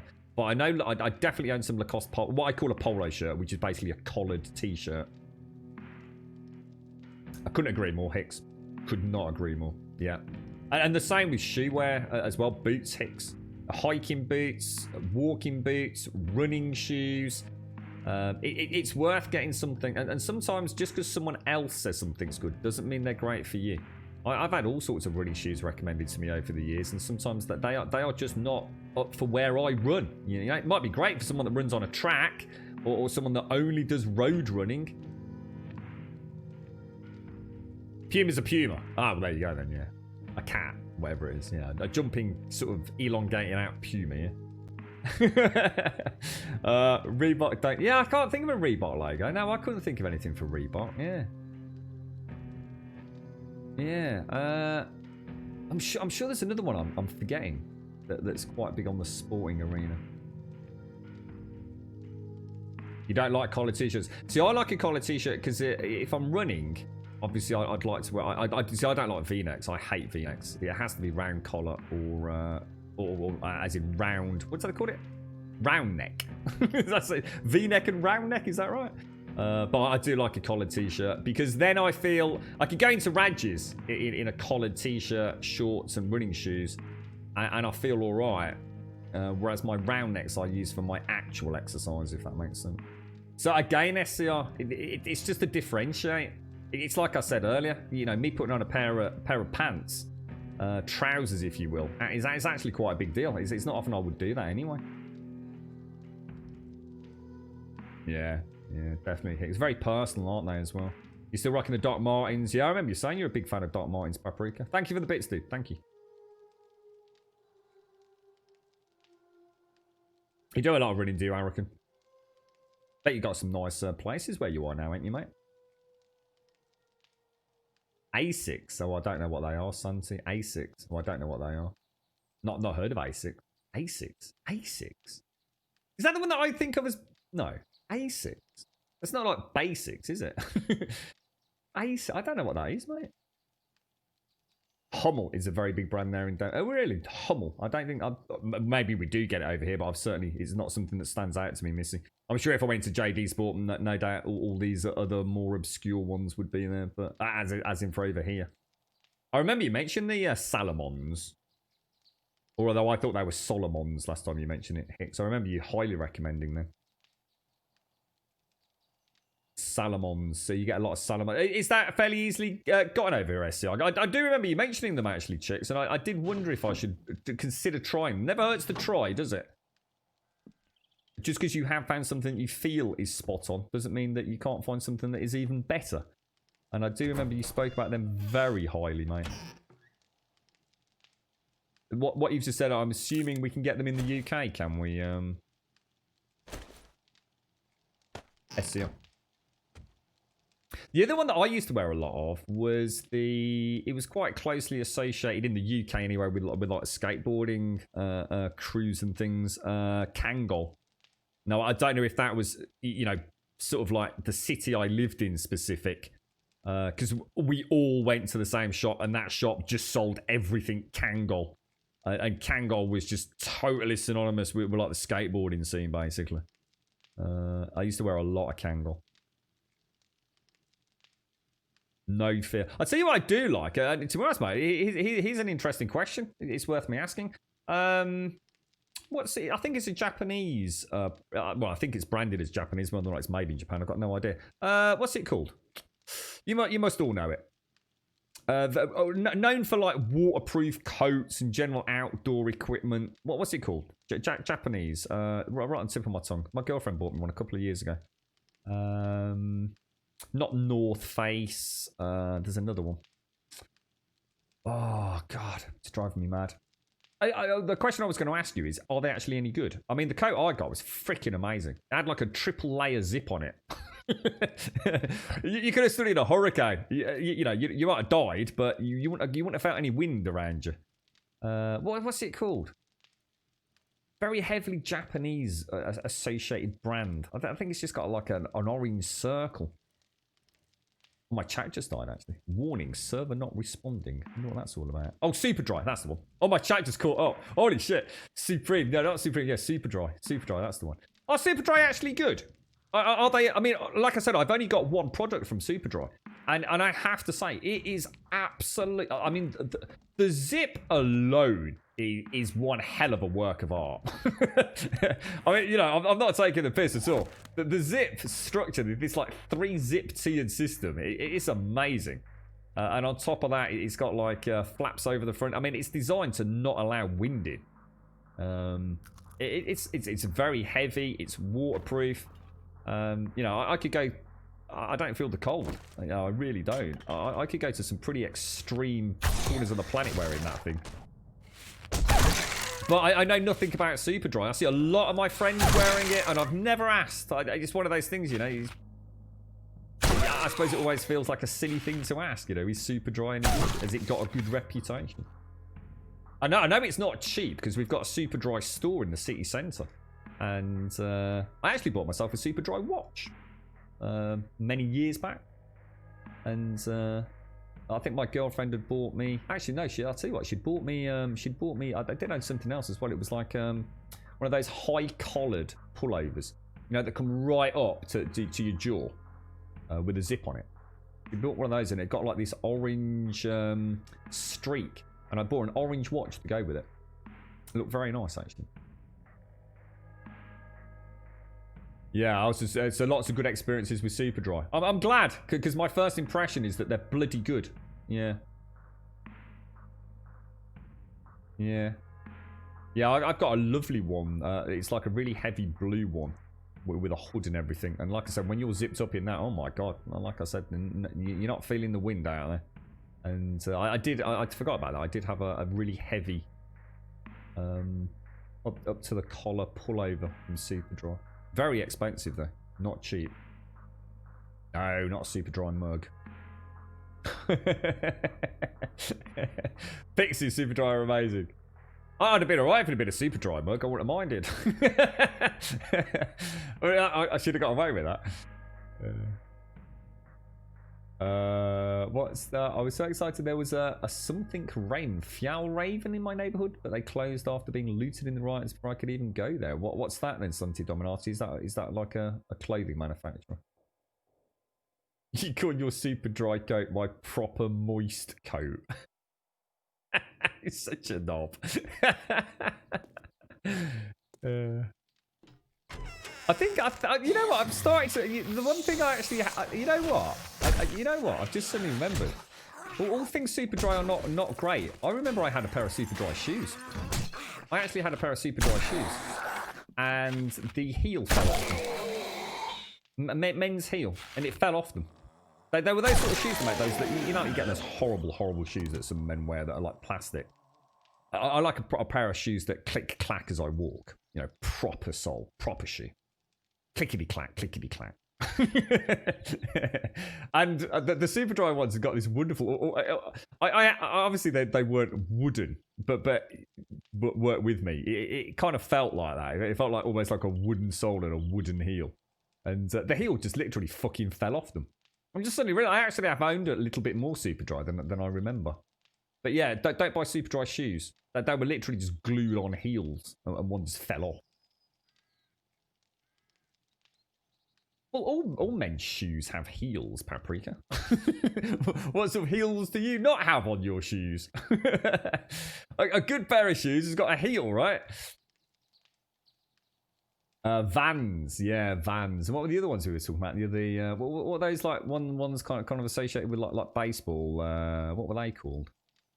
I always had like a white, like a little star pattern. What were they called? Converse and Vans, wasn't it? Fucking hated Converse, but every fucking bastard wore them, so you had to yourself in many ways. Back when you were part of the crowd, I guess. Most uncomfortable freaking piece of footwear I've ever... I mean, honestly, if you stood on a Lego brick in a pair of Converse, you might as well just stood on them in barefoot, right? Yeah, I still don't know what chinos are. I know Sadie tried to explain chinos to me. I'm still none the wiser on what chinos are. I still don't understand what it means to wear a pair of chinos. To me, it just looks like a trouser that may or may not have a bit of an upturn on the bottom. I really do not know what chinos are. And I thought I did, but I don't. The chinos don't seem to be, you know, they don't seem to be made out of any particular material. They don't seem to have any particular sort of design. They don't seem to have any sort of particular colour. I'm really in the dark on that one. Oh shit, there's more coming.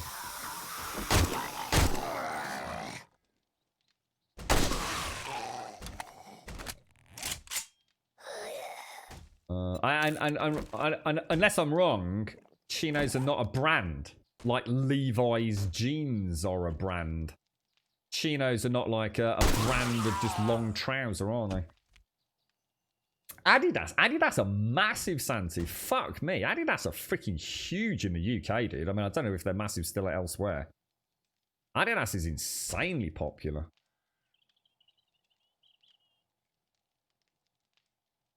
Yeah, Converse, yeah. Thin piece of rubber covered in canvas, shit shoes. You talking about Converse? Terrible, mate. Terrible shoes. They're not even shoes.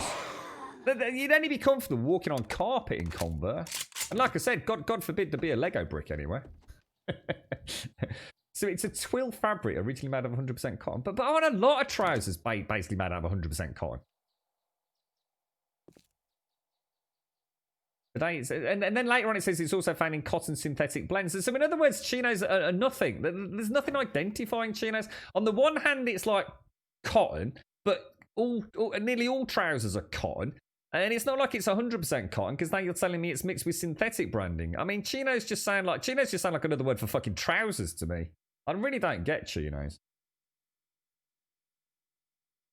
Oh, I haven't, Arakan. In fact, Des has said that he's got an alpha key for me.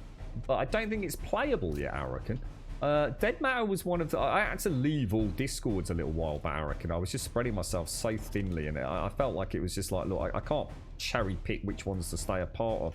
So I abandoned all Discords so I could try and focus on my own Discord and the people there. And unfortunately, Dead Matter was one of the last ones there from a game perspective, and I think I did eventually just leave. I'd seen a lot of updates, but the updates started to feel like they were regurgitating. So, for example, to begin with, the Dead Matter updates looked really cool. There was a lot of, you know, I thought innovation in their, I guess, gameplay and some decent movement forwards in getting that gameplay actually in the game. The mechanics were coming along, the art direction was coming along, the animations were coming along, the core concepts of the game, and I guess the gameplay mechanics, even in isolation, looked good and solid. And then all of a sudden, it just seemed like, oh, here's another reskin of a gun that we've already reskinned 2 times. And here's another reskin of something else that we've already reskinned twice. And it just thought like, holy shit, what's going on there? What was the matter with that gun? You know, why are we spending dev time working on a gun for the 3rd time? Could we not like use the resources cracking on with the fucking game? So, and look, I'm not judging it. I'm just saying that's why I stopped following it on Discord. But I'm very interested, mate. My point being, it was one of the last games that I eventually purged, because I have got high hopes for it. I would very much like to know where they are, Arakan. The chinos are a style. Yeah, but what style? They don't have a particular... They're not made of a particular material. They don't have a particular look to them. Well, not that I can tell, anyway. But maybe in the olden days, like when there was only like 1 or 2 styles, like whatever the fuck you old people used to wear. And chinos were like the young hip version. Maybe it made sense then, but I mean, I could walk into Marks and Spencer's and get 6 different styles of leg, let alone anything else.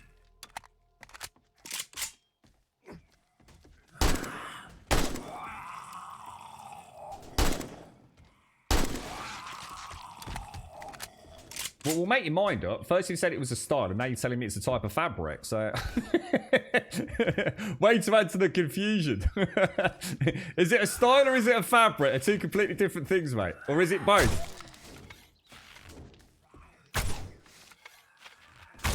All I know is I've got this impression of... the only thing I can associate chinos with is... my dad's got a lot of videos of... Is it American Lampoon? American Lampoon? Is that a thing? Chevy Chase? got a whole host of them. He's got the original, actual, like not recorded off TV, the actual original, like if you like, VHS cassettes. And from what I remember, he always used to wear like these, or more often than not, he used to wear like trousers, like a beige trouser with a belt and a shirt tucked in. And that's about as close as I ever got to thinking about chinos, to be honest.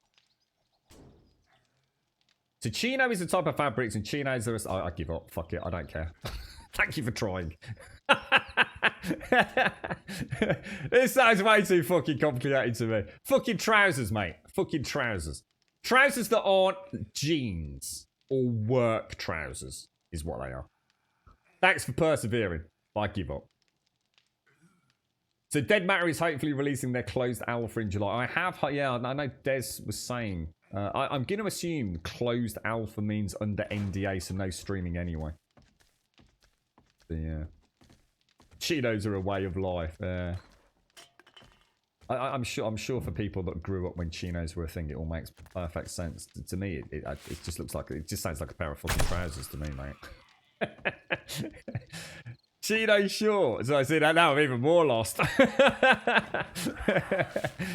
Oh dear. Fuck it. I tell you what, so someone send me a pair of chinos, mate. I'll you know, I always think that's about the end. Maybe there was a line in one of the films where he mentioned chinos or something, or a song or something that mentioned chinos, like the Chevy from the Levy or something. I don't know. Chino underwear.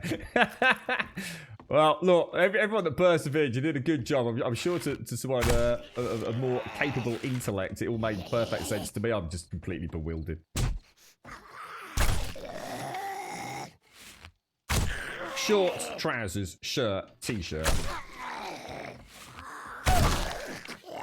And a cock sock. That's all you need to worry about. Oh, you cheeky diva.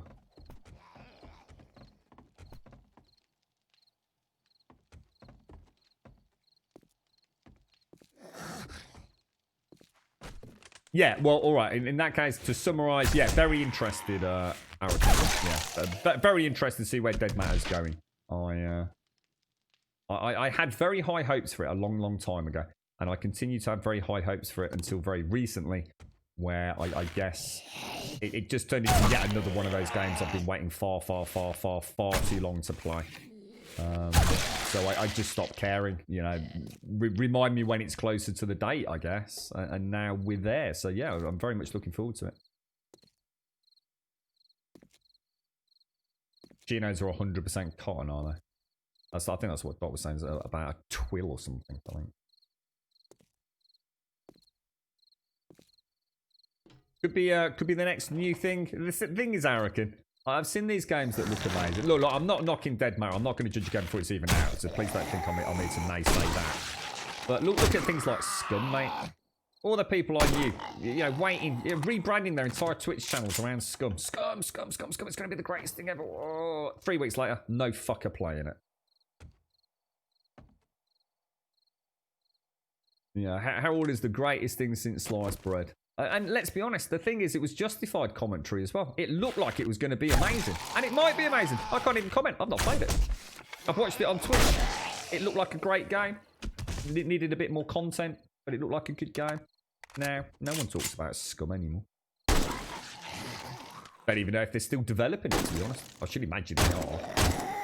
Probably sold very, very well in the first few weeks, and then they're probably enough to retire on, no doubt. But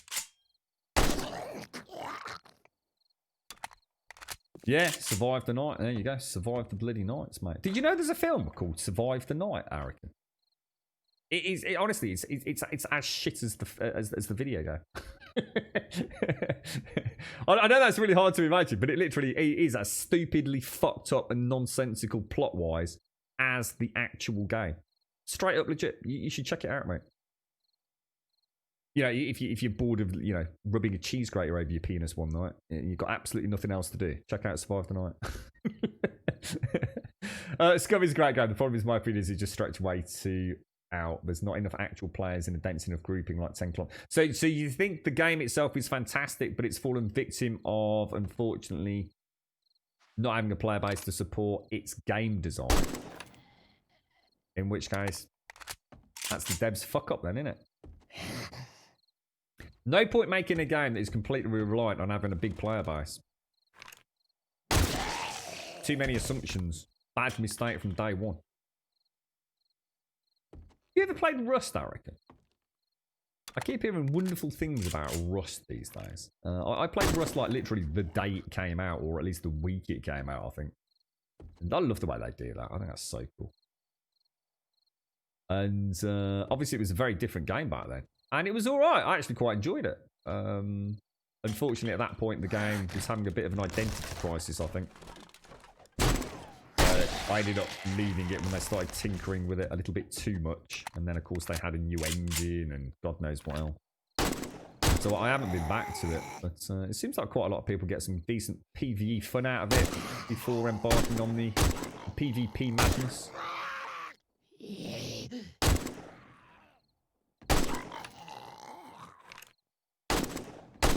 Yeah, I always thought I'd like Scum. I genuinely feel that Scum is a game that had a lot of potential, but like I said, you know, when a game suddenly doesn't seem relevant anymore, you wonder why, don't you? So I think it's just natural in the gaming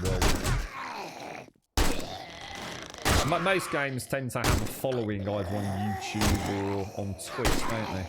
Even if it's a very small community, like 7 days, but Scum just seemed to vanish.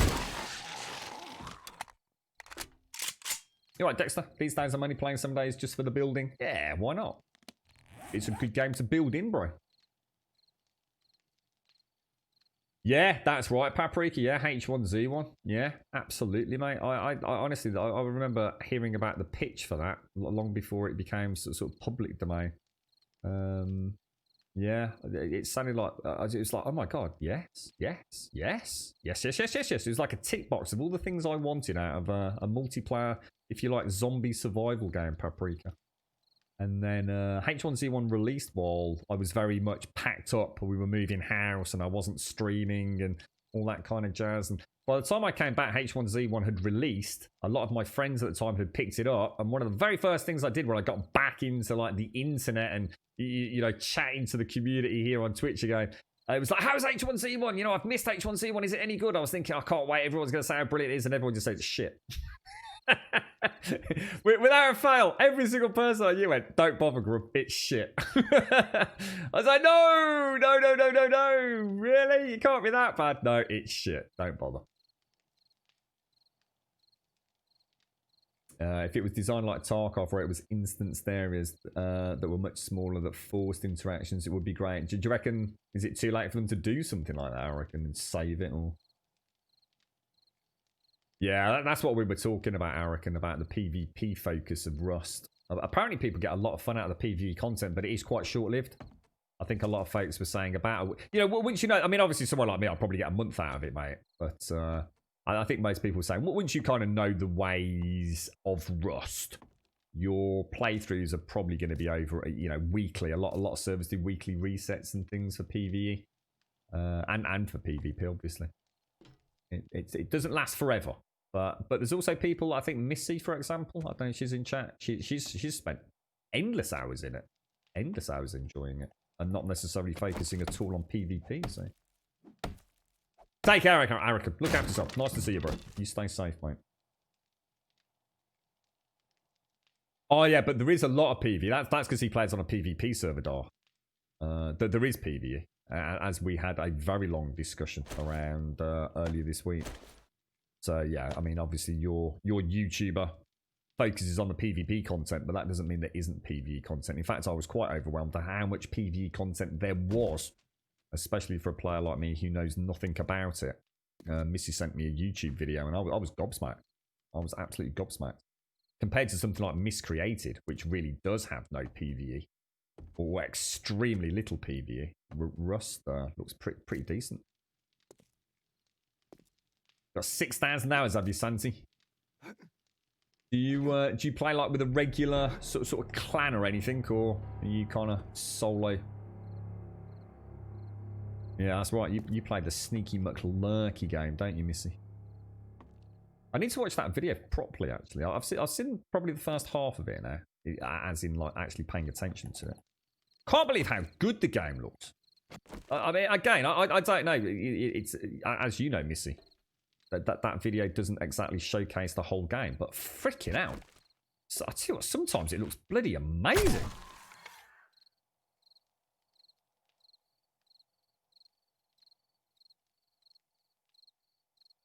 Well, like I say, Darth, there's nothing to stop you playing it PvE to wet your whistle.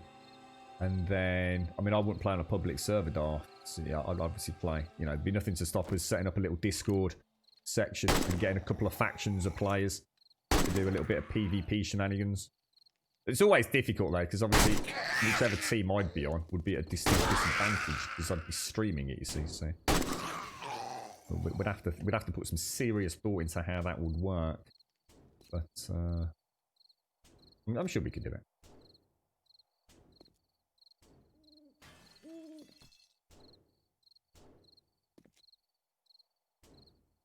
Gotta be careful here, because I'm really, really low on ammo. Have I got any feathers in there? I haven't, have I? Which means I'm going to lose. Let's drop that. I get the feathers. I did. Well, I've got 22 rounds in there and 20 arrows. That is not bleeding good, mate. Have I got anything else at all? Yeah. Wow.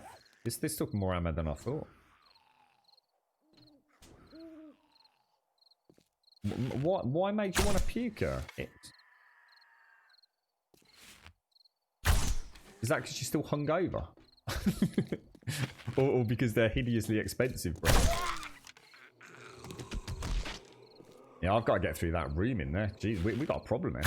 I don't think I'm going to make it to the top. Can't remember how much further we've got to go yet. Whoa, $370 on freaking belts. Fuck me, I didn't know they were that much, dude. Is that like a belt for, is that like all the different grades, is it, chicks?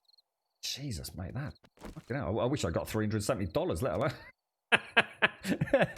Let alone freaking something. I dread to think what your gear's worth. I mean, your setup's got to be worth a few quid, right, chick? If you were to, you know, if you were to actually add it all up to purchase new. I mean, if I wanted to recreate your workshop, chicks, it would cost a lot of money, right? Even if I did it on a budget. I suppose you buy little bits over time, don't you? So it's a bit almost like upgrading a PC. And if someone to say, what's my PC worth right here, right now, today, I wouldn't have a clue. I've got no idea what I've bought, what I've replaced. You know, if you were to look at the total cost of it with every single thing I've bought, it would be a huge amount of money. But just to replace what I've got right here, right now, today, probably wouldn't be that much, I guess. But your workshop, I mean, fucking hell, mate. You got some proper gear in there, haven't you? Oh, well, let's put it this way, chicks. It looks like proper gear to me, even if not to you, bro. That's it. Grits, isn't it? Not grades. The grit of the sandpaper, yeah. So still about 3 to 4 grand. See, I wouldn't be surprised if you said 10 grand, chicks. Hicks, sorry. I wouldn't have been surprised, mate. I really wouldn't. And like I said, you could easily have spent more, couldn't you? I bet every single bit of gear you've got in there, you could buy a significantly superior version. There's no end to that kind of stuff, is there, mate? There's always, you know, a product that is that little bit better, that little bit more awesome. Got a little extra bell and whistle. So even to do it on a budget is like a huge amount of cash, man.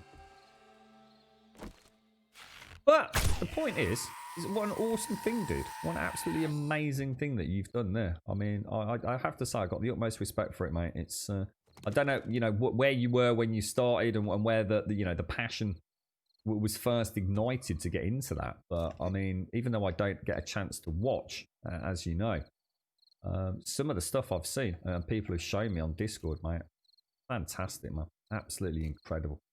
To be able to actually craft something like that from what is essentially, from my point of view, a lump of metal. That's freaking crazy, that is, mate. That's talent, that is, bro. Seriously. And I should imagine a fantastic journey, a fantastic personal journey of meeting people, learning things, talking about mistakes, learning from mistakes. One of the greatest things in the world is to learn from your own mistakes. To take that failure and move it forward. It must be, even if it's just, I'm not sort of saying like, as in, I'm not trying to say you're a failure, by the way, Hicks. I'm not sure if that came out right, mate. Hicks, you're such a knob, you're such an epic failure, mate. But you get my point, When to you, when to me, that product looks perfect, but to you, you made a mistake. You could have done something different. You could have got that better. You could have got that, lined up better or more streamlined or a little bit narrower, a little bit thicker, or you used a little bit too much glue there, or, you made a real mountain out of a molehill with some of the grinding. It must be cool, mate. I don't really have any skills like that. I'm quite good sort of drawing and painting miniatures.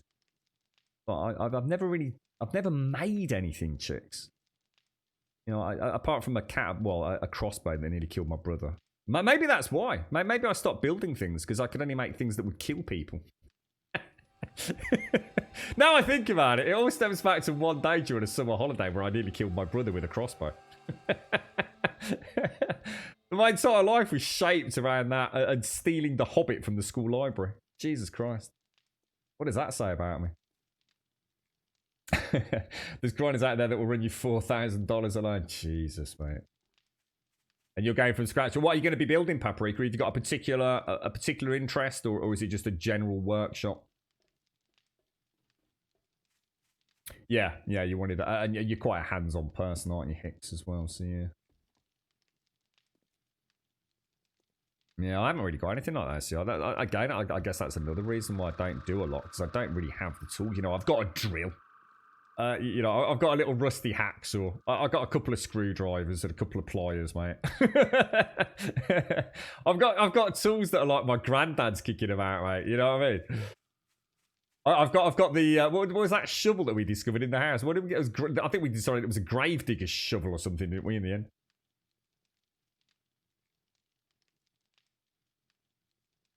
Yeah. Yeah, definitely, Hicks. Yeah, awesome, dude. Yeah, absolutely, bro. Absolutely. Oh, so you're into a bit of carpentry, woodworking for fine furniture.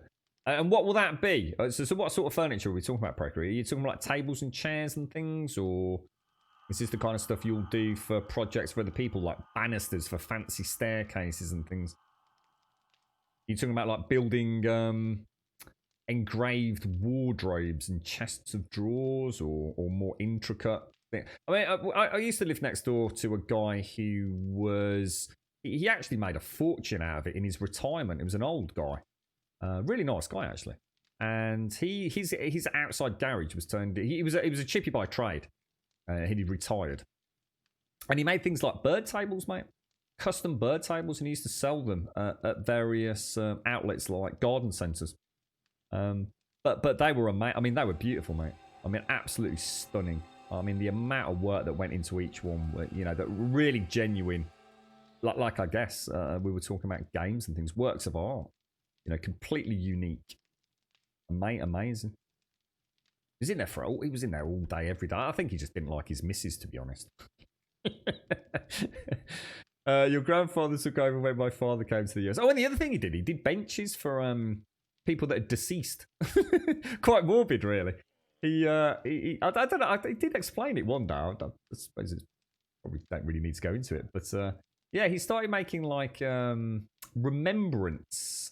What do they call them? Remembrance benches for people to put in their gardens or actually in the cemetery if they were given permission. All kind of customed, and in some cases almost like I guess a telling of the life of. He made a fortune out of it. Absolutely, it's like I said, he made more money doing his hobby than he did when he was a chippy, and he travelled the world doing chippy work. My father started his workshop because he wanted to make a grill out of barrels, and then my grandfather took over when my father came to the US. Cool stuff, man. There's a guy I watched who's been making some amazing bird feeders and bird houses. Yeah, he did. Honestly, I mean, not something that I'm into, but I have to say, some of the stuff that I saw him bring it out, or he'd invite us around and show us his latest little project. I used to love the smell of the workshop. Honestly, the smell of like, is it the wood that's been like maybe heated? As it's been, I guess, sanded or bored out and engraved and all that. There's an aroma to it that I find absolutely, it's almost hypnotic. It's gorgeous. His workshop used to smell. I mean, I say workshop. It's not like yours, chicks. It was in a garage, mate. And really crammed in as well. A death trap, really. But yeah, it smelled amazing in there. All those different woods.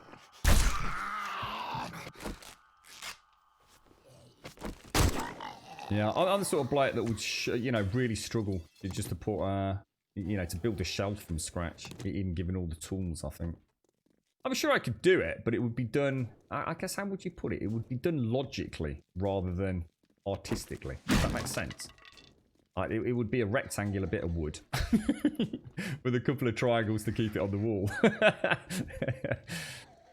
There would be nothing extravagant about it. There'd be no dovetailing. It'd be a couple of nails and maybe a bit of PVA glue, mate, at the best. I suppose that you shouldn't knock yourself for that, no. Unless you've been brought up learning it, or unless you've tried it. Why would you know? Oh my god. Gyrocopter accessory schematic. Oh! Ooh, let me have a look at that. Yeah. Why is it, hang on.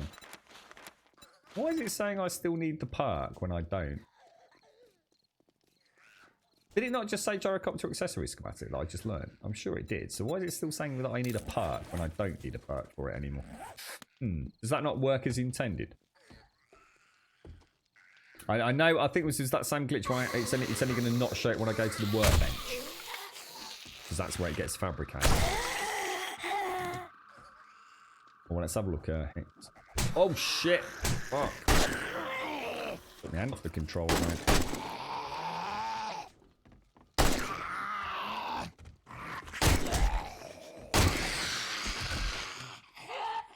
Damn, I need to be careful with this ammo. Really careful with this ammo. Let's have a look. I still keep going to call you chicks. It'll become second nature. Chicks. Oh wow! Holy shit, dude! That looks crazy, bro. Oh, I love the roof. The roof looks amazing. Jesus Christ. Damn, dude. You know that almost look. When I first opened that up, just to start with, I thought it was like a cake. That's beautiful, isn't it? Wow, nice. Damn, people have got skills, man. People have got skills, bruh. Is this where we're going up here, or we're not? Are we? Where did I come in? I've got turned around there.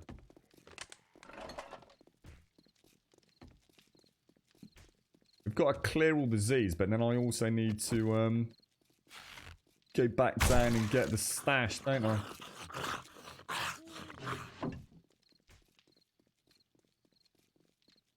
I'll tell you what, then we'll scrap it. Yeah, I mean, to me, it's broken. This is, to be honest. It's again, it's an example of where I think the fun pimps need to start coming back over the game and stop worrying too much about meeting the demands of the community. At some point, we need a little layer of polish, and the deeper they get, the harder it is to come back and find these little things. It already tells me I need to be on a workbench. It already tells me that. At the moment, I have no idea that I really have that unlocked, apart from the fact it's only showing the workbench. So to me, that should remove that perk, I think. I know it now, because it's showing me the missing thing is the workbench, whereas I can't make the chassis at all because I need the perk. I know I can make the gyrocopter accessory because it's showing the workbench as illuminated, if you like. But to me, I'd get rid of the perk now. Because to me, if I look at that, if I didn't know better, if I was a new player, and let's just say I've just had a manic half hour and read a load of books and I'm still learning the game, I'd still be thinking, shit, I still need a perk here. I think that perk should go. I think it should be removed. I don't really need to retrospectively know how to get it. I think. Did you sort of see my point?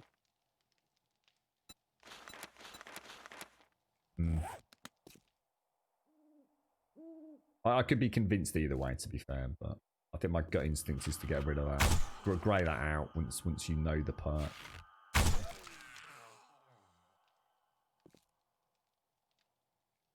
It's all okay for us players that know how it works, but like I said, I think the most important thing is to look at it from the perspective of a brand new player that's still very much learning the ropes. I just noticed I've got that infection again.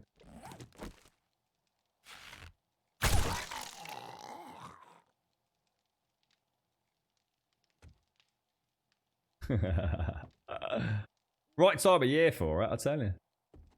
Even Raj has been stocking up on the bird seed around these here parts, chicks. It's people like feeding their birdies. Have I got a melee weapon that I could just do the last little bit with? I've got the. Oh, I have. I've got the spear. Should we give a little bit of melee a go? These don't do a huge amount of damage, do they? Or at least not when you're poking. You lob it at them, it does.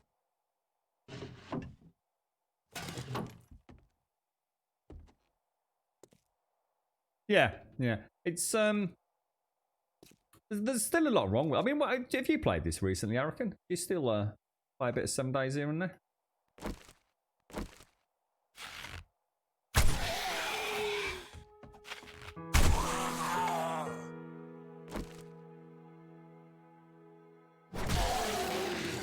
I was risking it for a biscuit and I could have lost that down below if it slipped down. I don't know if you've... I know a lot of people kind of just generally lost interest, haven't they, with it over recent... Oh shit, why is... Whoa, wait, oh gosh! I thought I'd got my... Oh, dude, so that's annoying as well. What the hell... I thought I'd got my... Yeah, why the hell is my machete white? Why is my machete, my axe, and my AK got a white boundary on it? On my tool belt. I was looking down at my tool belt and I thought, why has he not brought the machete out? That's a really good point. What does that even mean? Why is the machete in the stone axe? Oh, it was a glitch. Oh, it is a glitch then. Oh, it is a glitch. Fuck's sake. I was going to say, I thought I tapped to go to the machete to swipe at the dude down there. And I could see the white outline on the machete. And I thought, oh, it's just like a delay, you know, because I've switched quickly. So I'm just waiting for the machete to get in my hand.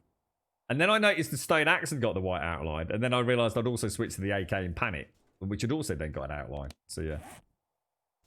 At least I know. I was thinking, what the hell? Right, let's take a bandage and let's take a paracetamol because we don't want to off this at the very last hurdle, do we? It's still your main game. Can't find anything else that scratches the itch like it does for me for the crafting and the survival. Yeah. Have you played any of the big mods at Arakan? I haven't played any mods this time around. I played a little bit of Ravenhurst, just a little tiny bit with Shades. Other than that, hardly touched anything, bro.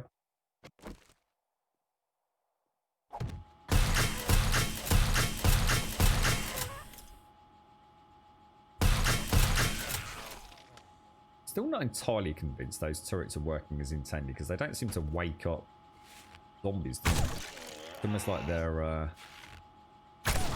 silenced in a way. You alright, Jags? How are you, bro? How's the family doing, mate? You all well? Nice to see you, fella. How's Monday treating you, Jags? All good? Are you off to a good start this week? Yeah, Dead Matter will be a nice one. I think that's the new kid on the block, isn't it, in this kind of general genre. Ooh,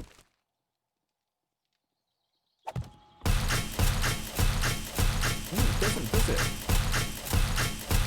Definitely not waking him up.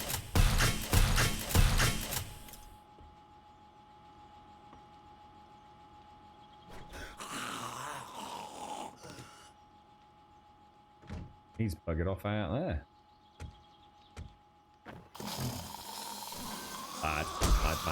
Bad. Actually, I should probably save this in case there's any photos. So, how does melee work? Oh, fucking hell. OP as fuck, dude. So, tell me how melee works. Oh, like that. It just kills everything. But no ammo cost. Right, let's... Oh, thank you, Shades. Thank you. Thank you. I really need to get a little soundbite for that, don't I? Not too bad at the minute. I suppose I'm not... I think the dogs get stressed if they don't go for a nice little stroll afterwards. So. It's your birthday! No way, Jax! Happy birthday, bro! Happy birthday, sir! What's That is just fucking ridiculous. My god, he'd have thought you'd see me doing a bit of melee, mate. Happy birthday, Jax. Seriously, bro. Happy birthday to you, fella. And the kids are being good. Are they being good because it's your birthday? Are they under strict orders, are they, sir? Don't annoy your dad. What did you get for your birthday, though, bro? Is it cakes? Oh, shit. This is going to be rough. This is going to be rough. Did I repair that? Did I repair that? I suppose the only thing with melee is you've actually just got to make sure you hit everything. What's the range? Oh my god, the range is pretty good as well, isn't it? Wow, actually that range is pretty damn solid. Jesus. I reckon that was like, I felt like that was a good 2+ blocks away. What's the range on melee? Or does it actually depend? I don't think it does it? It looks like about 3 blocks maybe. I'm going to be quite reliant on this. What have I got? I've got 5 rounds in the AK. That's bad. That's really freaking bad, mate. Jesus.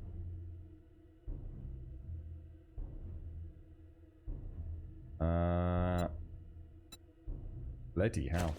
Let's drop them out. Pop them in there. Sorry, not those.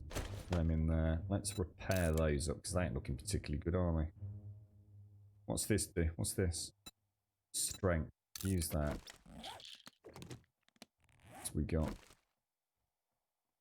Recall. Perception. Use that. We'll take a tinny with us.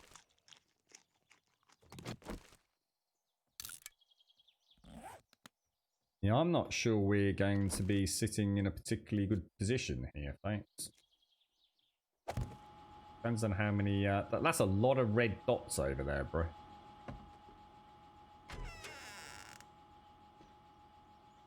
You know where, Skullback? Yeah, I know there's vultures in this area.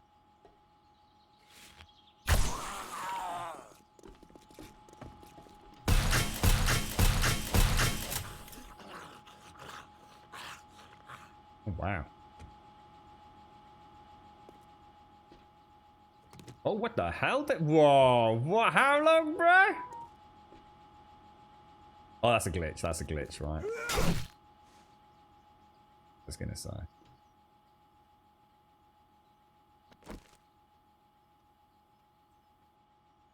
Ah, there they are. There they are.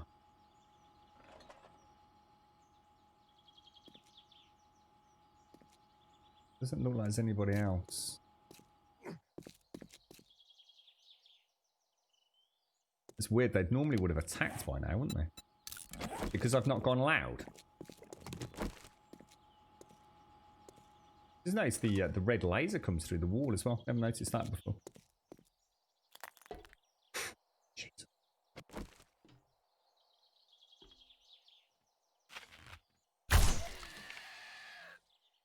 Oh my god, he's not dead. Oh shit balls. Oh fuck. Melee is so strong. That's not even modded, really, is it? It's got a surround. Oh shit! Oh fuck, dude.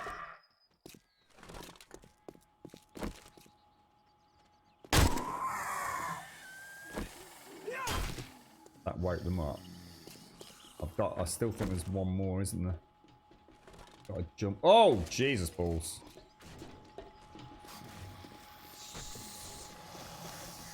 But I want to close that door.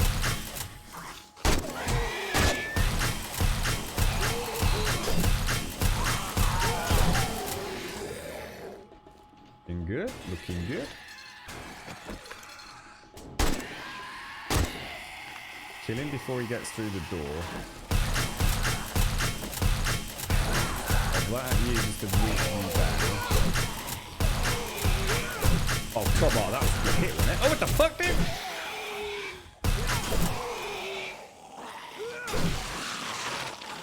Holy balls!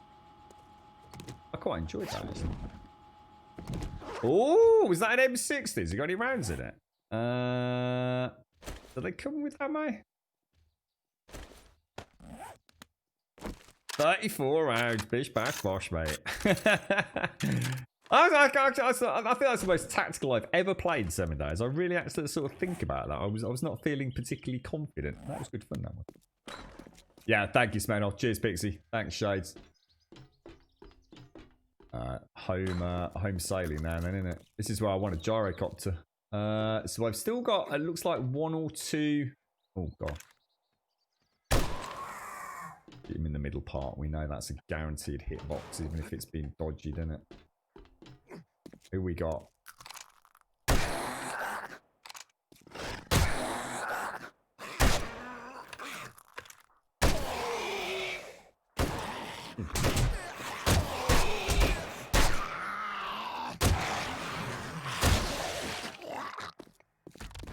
Perfect. Right, job done. I count that as a victory. That's to the top. Stealth mode. Nice and easy.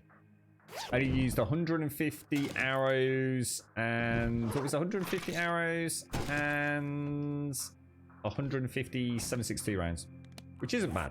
I think am I infected again? I am, you know. I think I'm infected again. Jesus Christ. Need to whack up that resistance a little bit, don't I? So, we'll take another bandage because they're pretty much free. We'll pop another painkiller. Have I got... I've not got the medical buff. Debuff, depending on how you look at it. Right, so I've got 1 zombie to find. And I still need to find the actual cache, don't I? Yeah, I tell you what, Ace Wingman, one of my favourite weapons in this game by far. It might not be the best weapon, but I mean, I think it's really hard to beat the AK. I think the AK just is such a strong all-rounder. On many occasions, I said I'd rather have 2 AKs on two slots on my tool belt than any other selection of weapons. Just the sheer amount of damage they can put out, and the accuracy, the reload speed. You know, they really are beautiful. But you give me a nice shotgun with the red laser dot, I can play with that thing all day long, mate. I absolutely love it. Is this the one you meant to, Scalgash? Yeah. Yeah, I could have got the shotty. Look, 22 rounds. We might as well take that. What should we switch that out for? God, I kind of need everything in there, really, don't I? Electrical parts can go back. The burning shaft mod. Can I put that on? I'll tell you what, let's pop that in there. Let's take that out. Can I put that on my...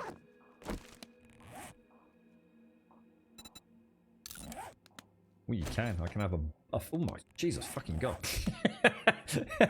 Wow, okay, well, that's bright. we can see a lot more. Oh, and I got some dynamite as well just to finish it all off. Holy wow, that's crazy.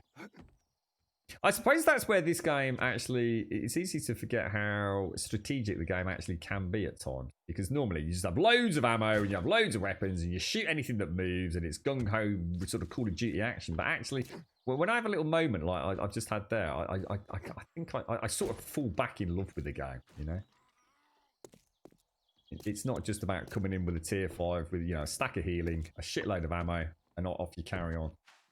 That felt like I really had to sort of strategically think about my encounter there. And of course, I knew what was coming because I've played the game before. So I think as a new player, that would actually be like, holy shit. It's getting a bit tricky, mate. Gonna get the old, what was the canister out, mate? It looks like he's at the very bottom. Is he actually? Oh, should I just? Oh, Jesus! I just remembered there's landmines down there as well, aren't there? Yeah. I'll tell you what. No, let's not. I seem to have a sprained leg.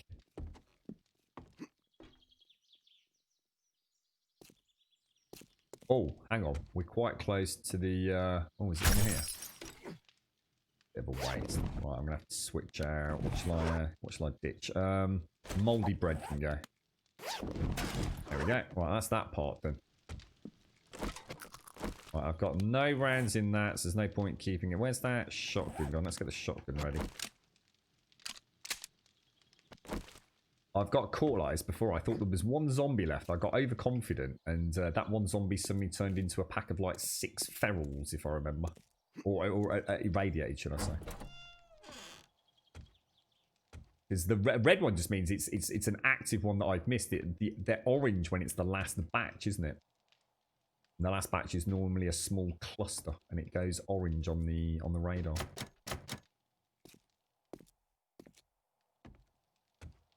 Oh, hang on, it has gone orange. Look, it's gone orange. Like it is in there.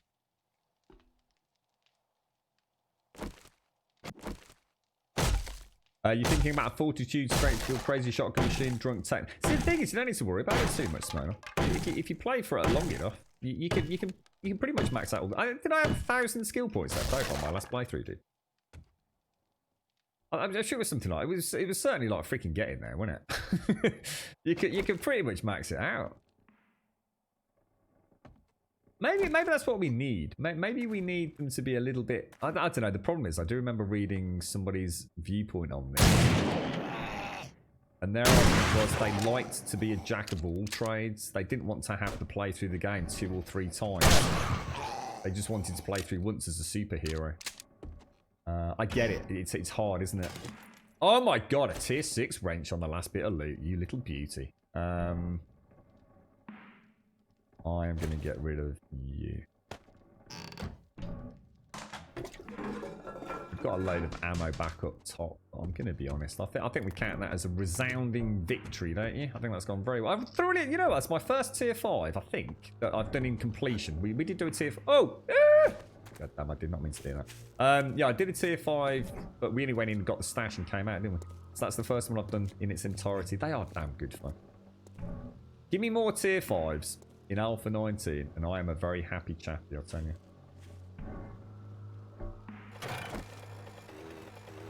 Right, I think what I'll do, we'll remember that, we'll come back in the morning. I just want to get home for now.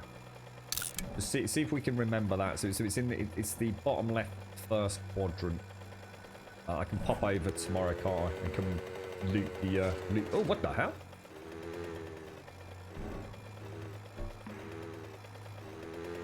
Bit of a glitch on the server.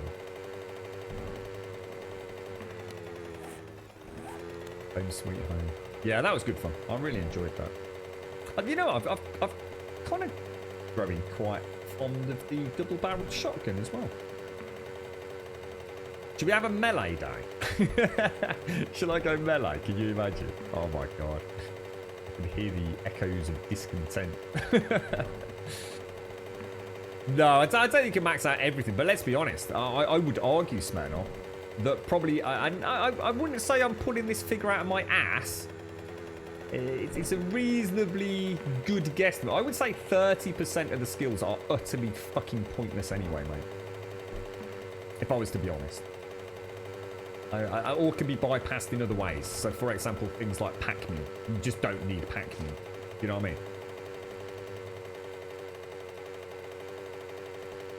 Sorry, Jags. So you're 26 years old today. I could go wrist. You can rip at any time, right? Well, I'm only a princely 27. I'm feeling pretty good, mate, apart from a dodgy back. So I think you'll be all right. So you got tea cakes, 70 quid. Fucking hell, Jags. Oh, blimey, mate. You're like the Queen. Some Ferrero Rocher. Oh, dude. Did you get the multi sort of styled ones, where you get like the ones that got the coconut as well, and the white chocolate one? A huge Toblerone, a bottle of Disaronno. What's that? Bleach or something? Disinfectant? A box of Lynx Africa. Holy balls, mate. So, hang on. You're 26, so where's the socks and the boxer shorts, mate? What's going on here, bro? You can't tell me you had a birthday, you didn't get socks if you're 26, mate. So someone's seriously letting you down there, fella. What's this Serrano? Is that like some fancy brandy or something, mate? You're 42? Fuck off. You're not 42. God, bloody nearly as old as Doc, mate. 42? For real, dude? Is that straight up legit? Honestly, man. No, you're not. I thought, honestly, when you said so, I thought, yeah, about 26 sounds about right. It's an, oh, is that the almond liqueur, is it? Oh, nice one, dude. Well, I hope you're having a, honestly, happy birthday, Jack. Seriously. You should have joined the Discord, mate. Put your birthday up. We could have, we'd have got your name in lights on the stream and we'd have had a special AFK banner for you, mate. I'd have made them all say happy birthday to you in chat at the pain of instant ban. Happy birthday, fella. Seriously. Oh, it's nice to see you on your birthday, fella. Have a wonderful day, mate. If Doc's low, well, Doc's actually a lot older than 42, isn't he? I think Doc sort of counts in centuries now, doesn't he? He's a bit like a Nosferatu. I think next year he's getting mummified, isn't he? Getting a bit crispy around the edges. Gonna have a little bit of the old embalming fluid, keep himself supple. You see what happens when you poke me, Pixie? You see? Before it was just a passing comment. You see? You see what happens when you rattle the cage, mate? 42 is a great age. That's how old I am right now as well. Congratulations, you old farts. GZ. Zimmer frame next year for you, Jags.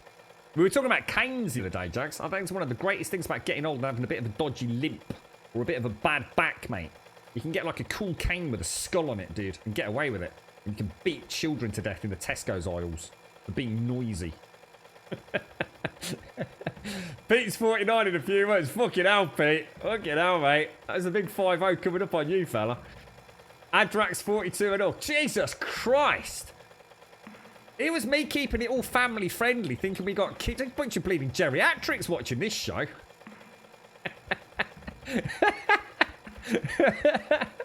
Get off my fucking lawn! Everyone popped some firecrackers for my birthday over here in the US. Did they really, Darth? That's nice, mate. That's nice. .com's 32. Literally a Grabodian whippersnapper. A veritable teenager compared to the average age by the looks of it.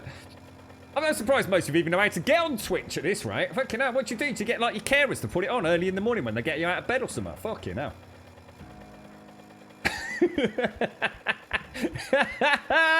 Oh, he's playing with fire today. Well, yeah, you know, I'd be old and grouchy when I'm that old though, Blake, like. Just give him a rap over the head with a skull and then just stand there looking innocent. Like, piss your pants, Blake, like. Just pretend it's senility. You know, piss your pants after you've beaten a child to death, you know. Sorry, mate. I don't know what came over me. You know, I'm getting on a bit now, mate. I thought it attacked me. I thought it was a wild animal attacking me. It sounded like a wild animal. It sounded like a wild cat screaming at me. I just hit it to piss myself. You're right, Linwood. 52. Nice one, Linwood. God, blimey. It's like geriatric bingo out there, mate. 36, badass. 50 for freeze. Jezebel's for you. Like Jezebel, how you doing? 41. Nice 50 in November. Yeah, but you don't count, Knife, because you're an archer. So automatically you're like Robin Hood. So no one gives a fuck how old you are, mate. You'll always be young to us, Knife. Doesn't matter. You can be 74, mate. As long as you've got your bow and arrow, mate. Who gives a fuck? 85% of your audience will be dead in the next 2 years. I told you. It's a non-sustainable ecosystem, Twitch, mate, for this channel. Look, if anyone's writing a will, you know, just say it, you know, feel free, you know, twitch.tv/Grum and all that, you know, think about me, you know. So Grum, how do you sustain the stream financially? Mainly from wills.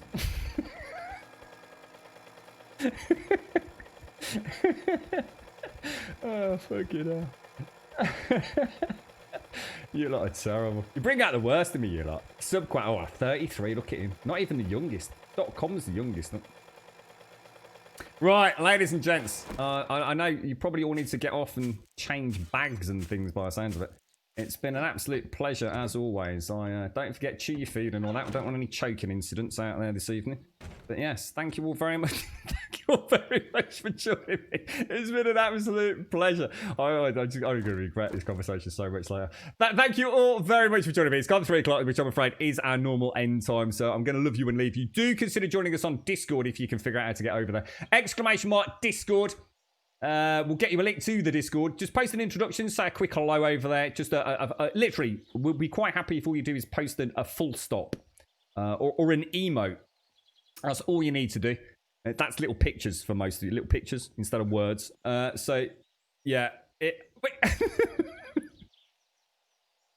Get a grip. Get a grip. Come on. You're nearly at the end, mate. Last stretch, mate. Focus. So, !Discord. Post an introductions. Just say hello. That's all you need to do. You don't need a live story. Just post an introduction just once so we can see your name. We can click your name. Because it's all very complicated. And we can give you your posting permissions, you see. But you need to post once. That's all we ask. Just once. You never have to post again. And you'll have full access to the Discord. !Twitter will, of course, get you a link to the Twitter feed. We always tweet out a few minutes before we go live each and every single day. We start at 8:15 in the morning through till 3 o'clock in the afternoon. And as a point of reference, it's now 3:17 here in the UK. And YouTube will, of course, get you a link to the YouTube channel. And if you do join us over there, please do consider dropping us a subscription because we will be using the YouTube channel quite a lot more moving forwards, especially where we have games that have background music, which we can't mute out because it's part of the game. And which, oh, that's looking interesting, Pete. What was I going to say? What's he doing? That's, you know what? It's really weird watching someone place blocks, Pete. It actually looks weird. I could watch you do that all day, mate. Sorry. What was I saying? Yeah, YouTube. So a lot of our VODs will have to go onto YouTube because we can't keep them on Twitch, obviously, with all the concerns around DMCA and copyright claims and strikes and infringement practices and all the rest of it. So yes, do consider joining us on Discord. I do recommend if you are watching VODs that you do watch them on Twitch. Where they remain up. Obviously, some days it's pretty much royalty free and copyright free, so no major issues. But you're going to get a better quality on Twitch than you are on YouTube. The reason for that, of course, is that obviously we are restricted to bandwidth here on Twitch, so the image quality is never going to be as good as it would be if we were directly uploading to YouTube. But of course, YouTube is just a copy of this stream. It's this stream with additional YouTube compression, so it's going to look worse than ever. But at least it is a safe place for us to keep stuff because all we end up is losing monetization. We don't really monetize YouTube, so it's not a major issue. Thank you all for a wonderful day. Thank you for the subs, the resubs, the bits, the follows, the donations, and the gifted subs throughout today's stream. I'm going to leave you with that, Pete. Looks like you've got it well in hand. And I'll be back here tomorrow morning, 8:15, with some fresh coffee, some fresh 7 days, and hopefully a little bit of building. Thoroughly enjoyed that tier 5 then. Absolutely fantastic. But thank you all. Thank you all for joining me. It has truly been a pleasure. A great start to the week. I've got tons of work to do now. And hopefully, I'll get that sorted. And we might be able to get some evening streams on later on in the week. Fingers crossed. Fingers crossed. No promises, but let's go for it. I will burn the midnight oil in your honour. Take care. Thank you for watching. I'll see you soon. Massive thanks to everyone that's joined us on the server as well. Shades, Missy, Adam, Pete, anybody else that's popped on and off today. Thank you very much. We did let the next wave in, so we've let 2 waves of players in now. So if you're still waiting for access, you'll be in the next wave, hopefully, if you've joined us on the Discord. I'll see you soon. Stay safe.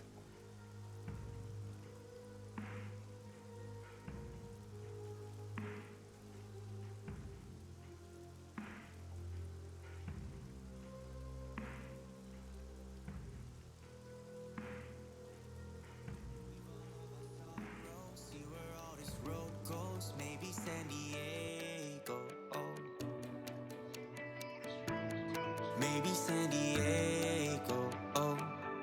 Roll down all our windows, just see where the wind blows. One leg out the window, sit like a flamenco, oh. Sit like a flamenco, oh. You can run and you can hide.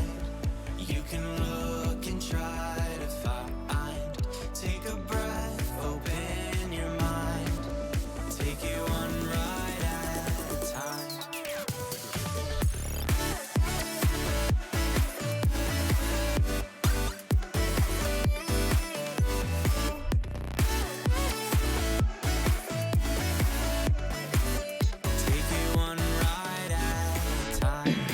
catching up on chat. I never watch chat when I'm signing out because it always distracts me.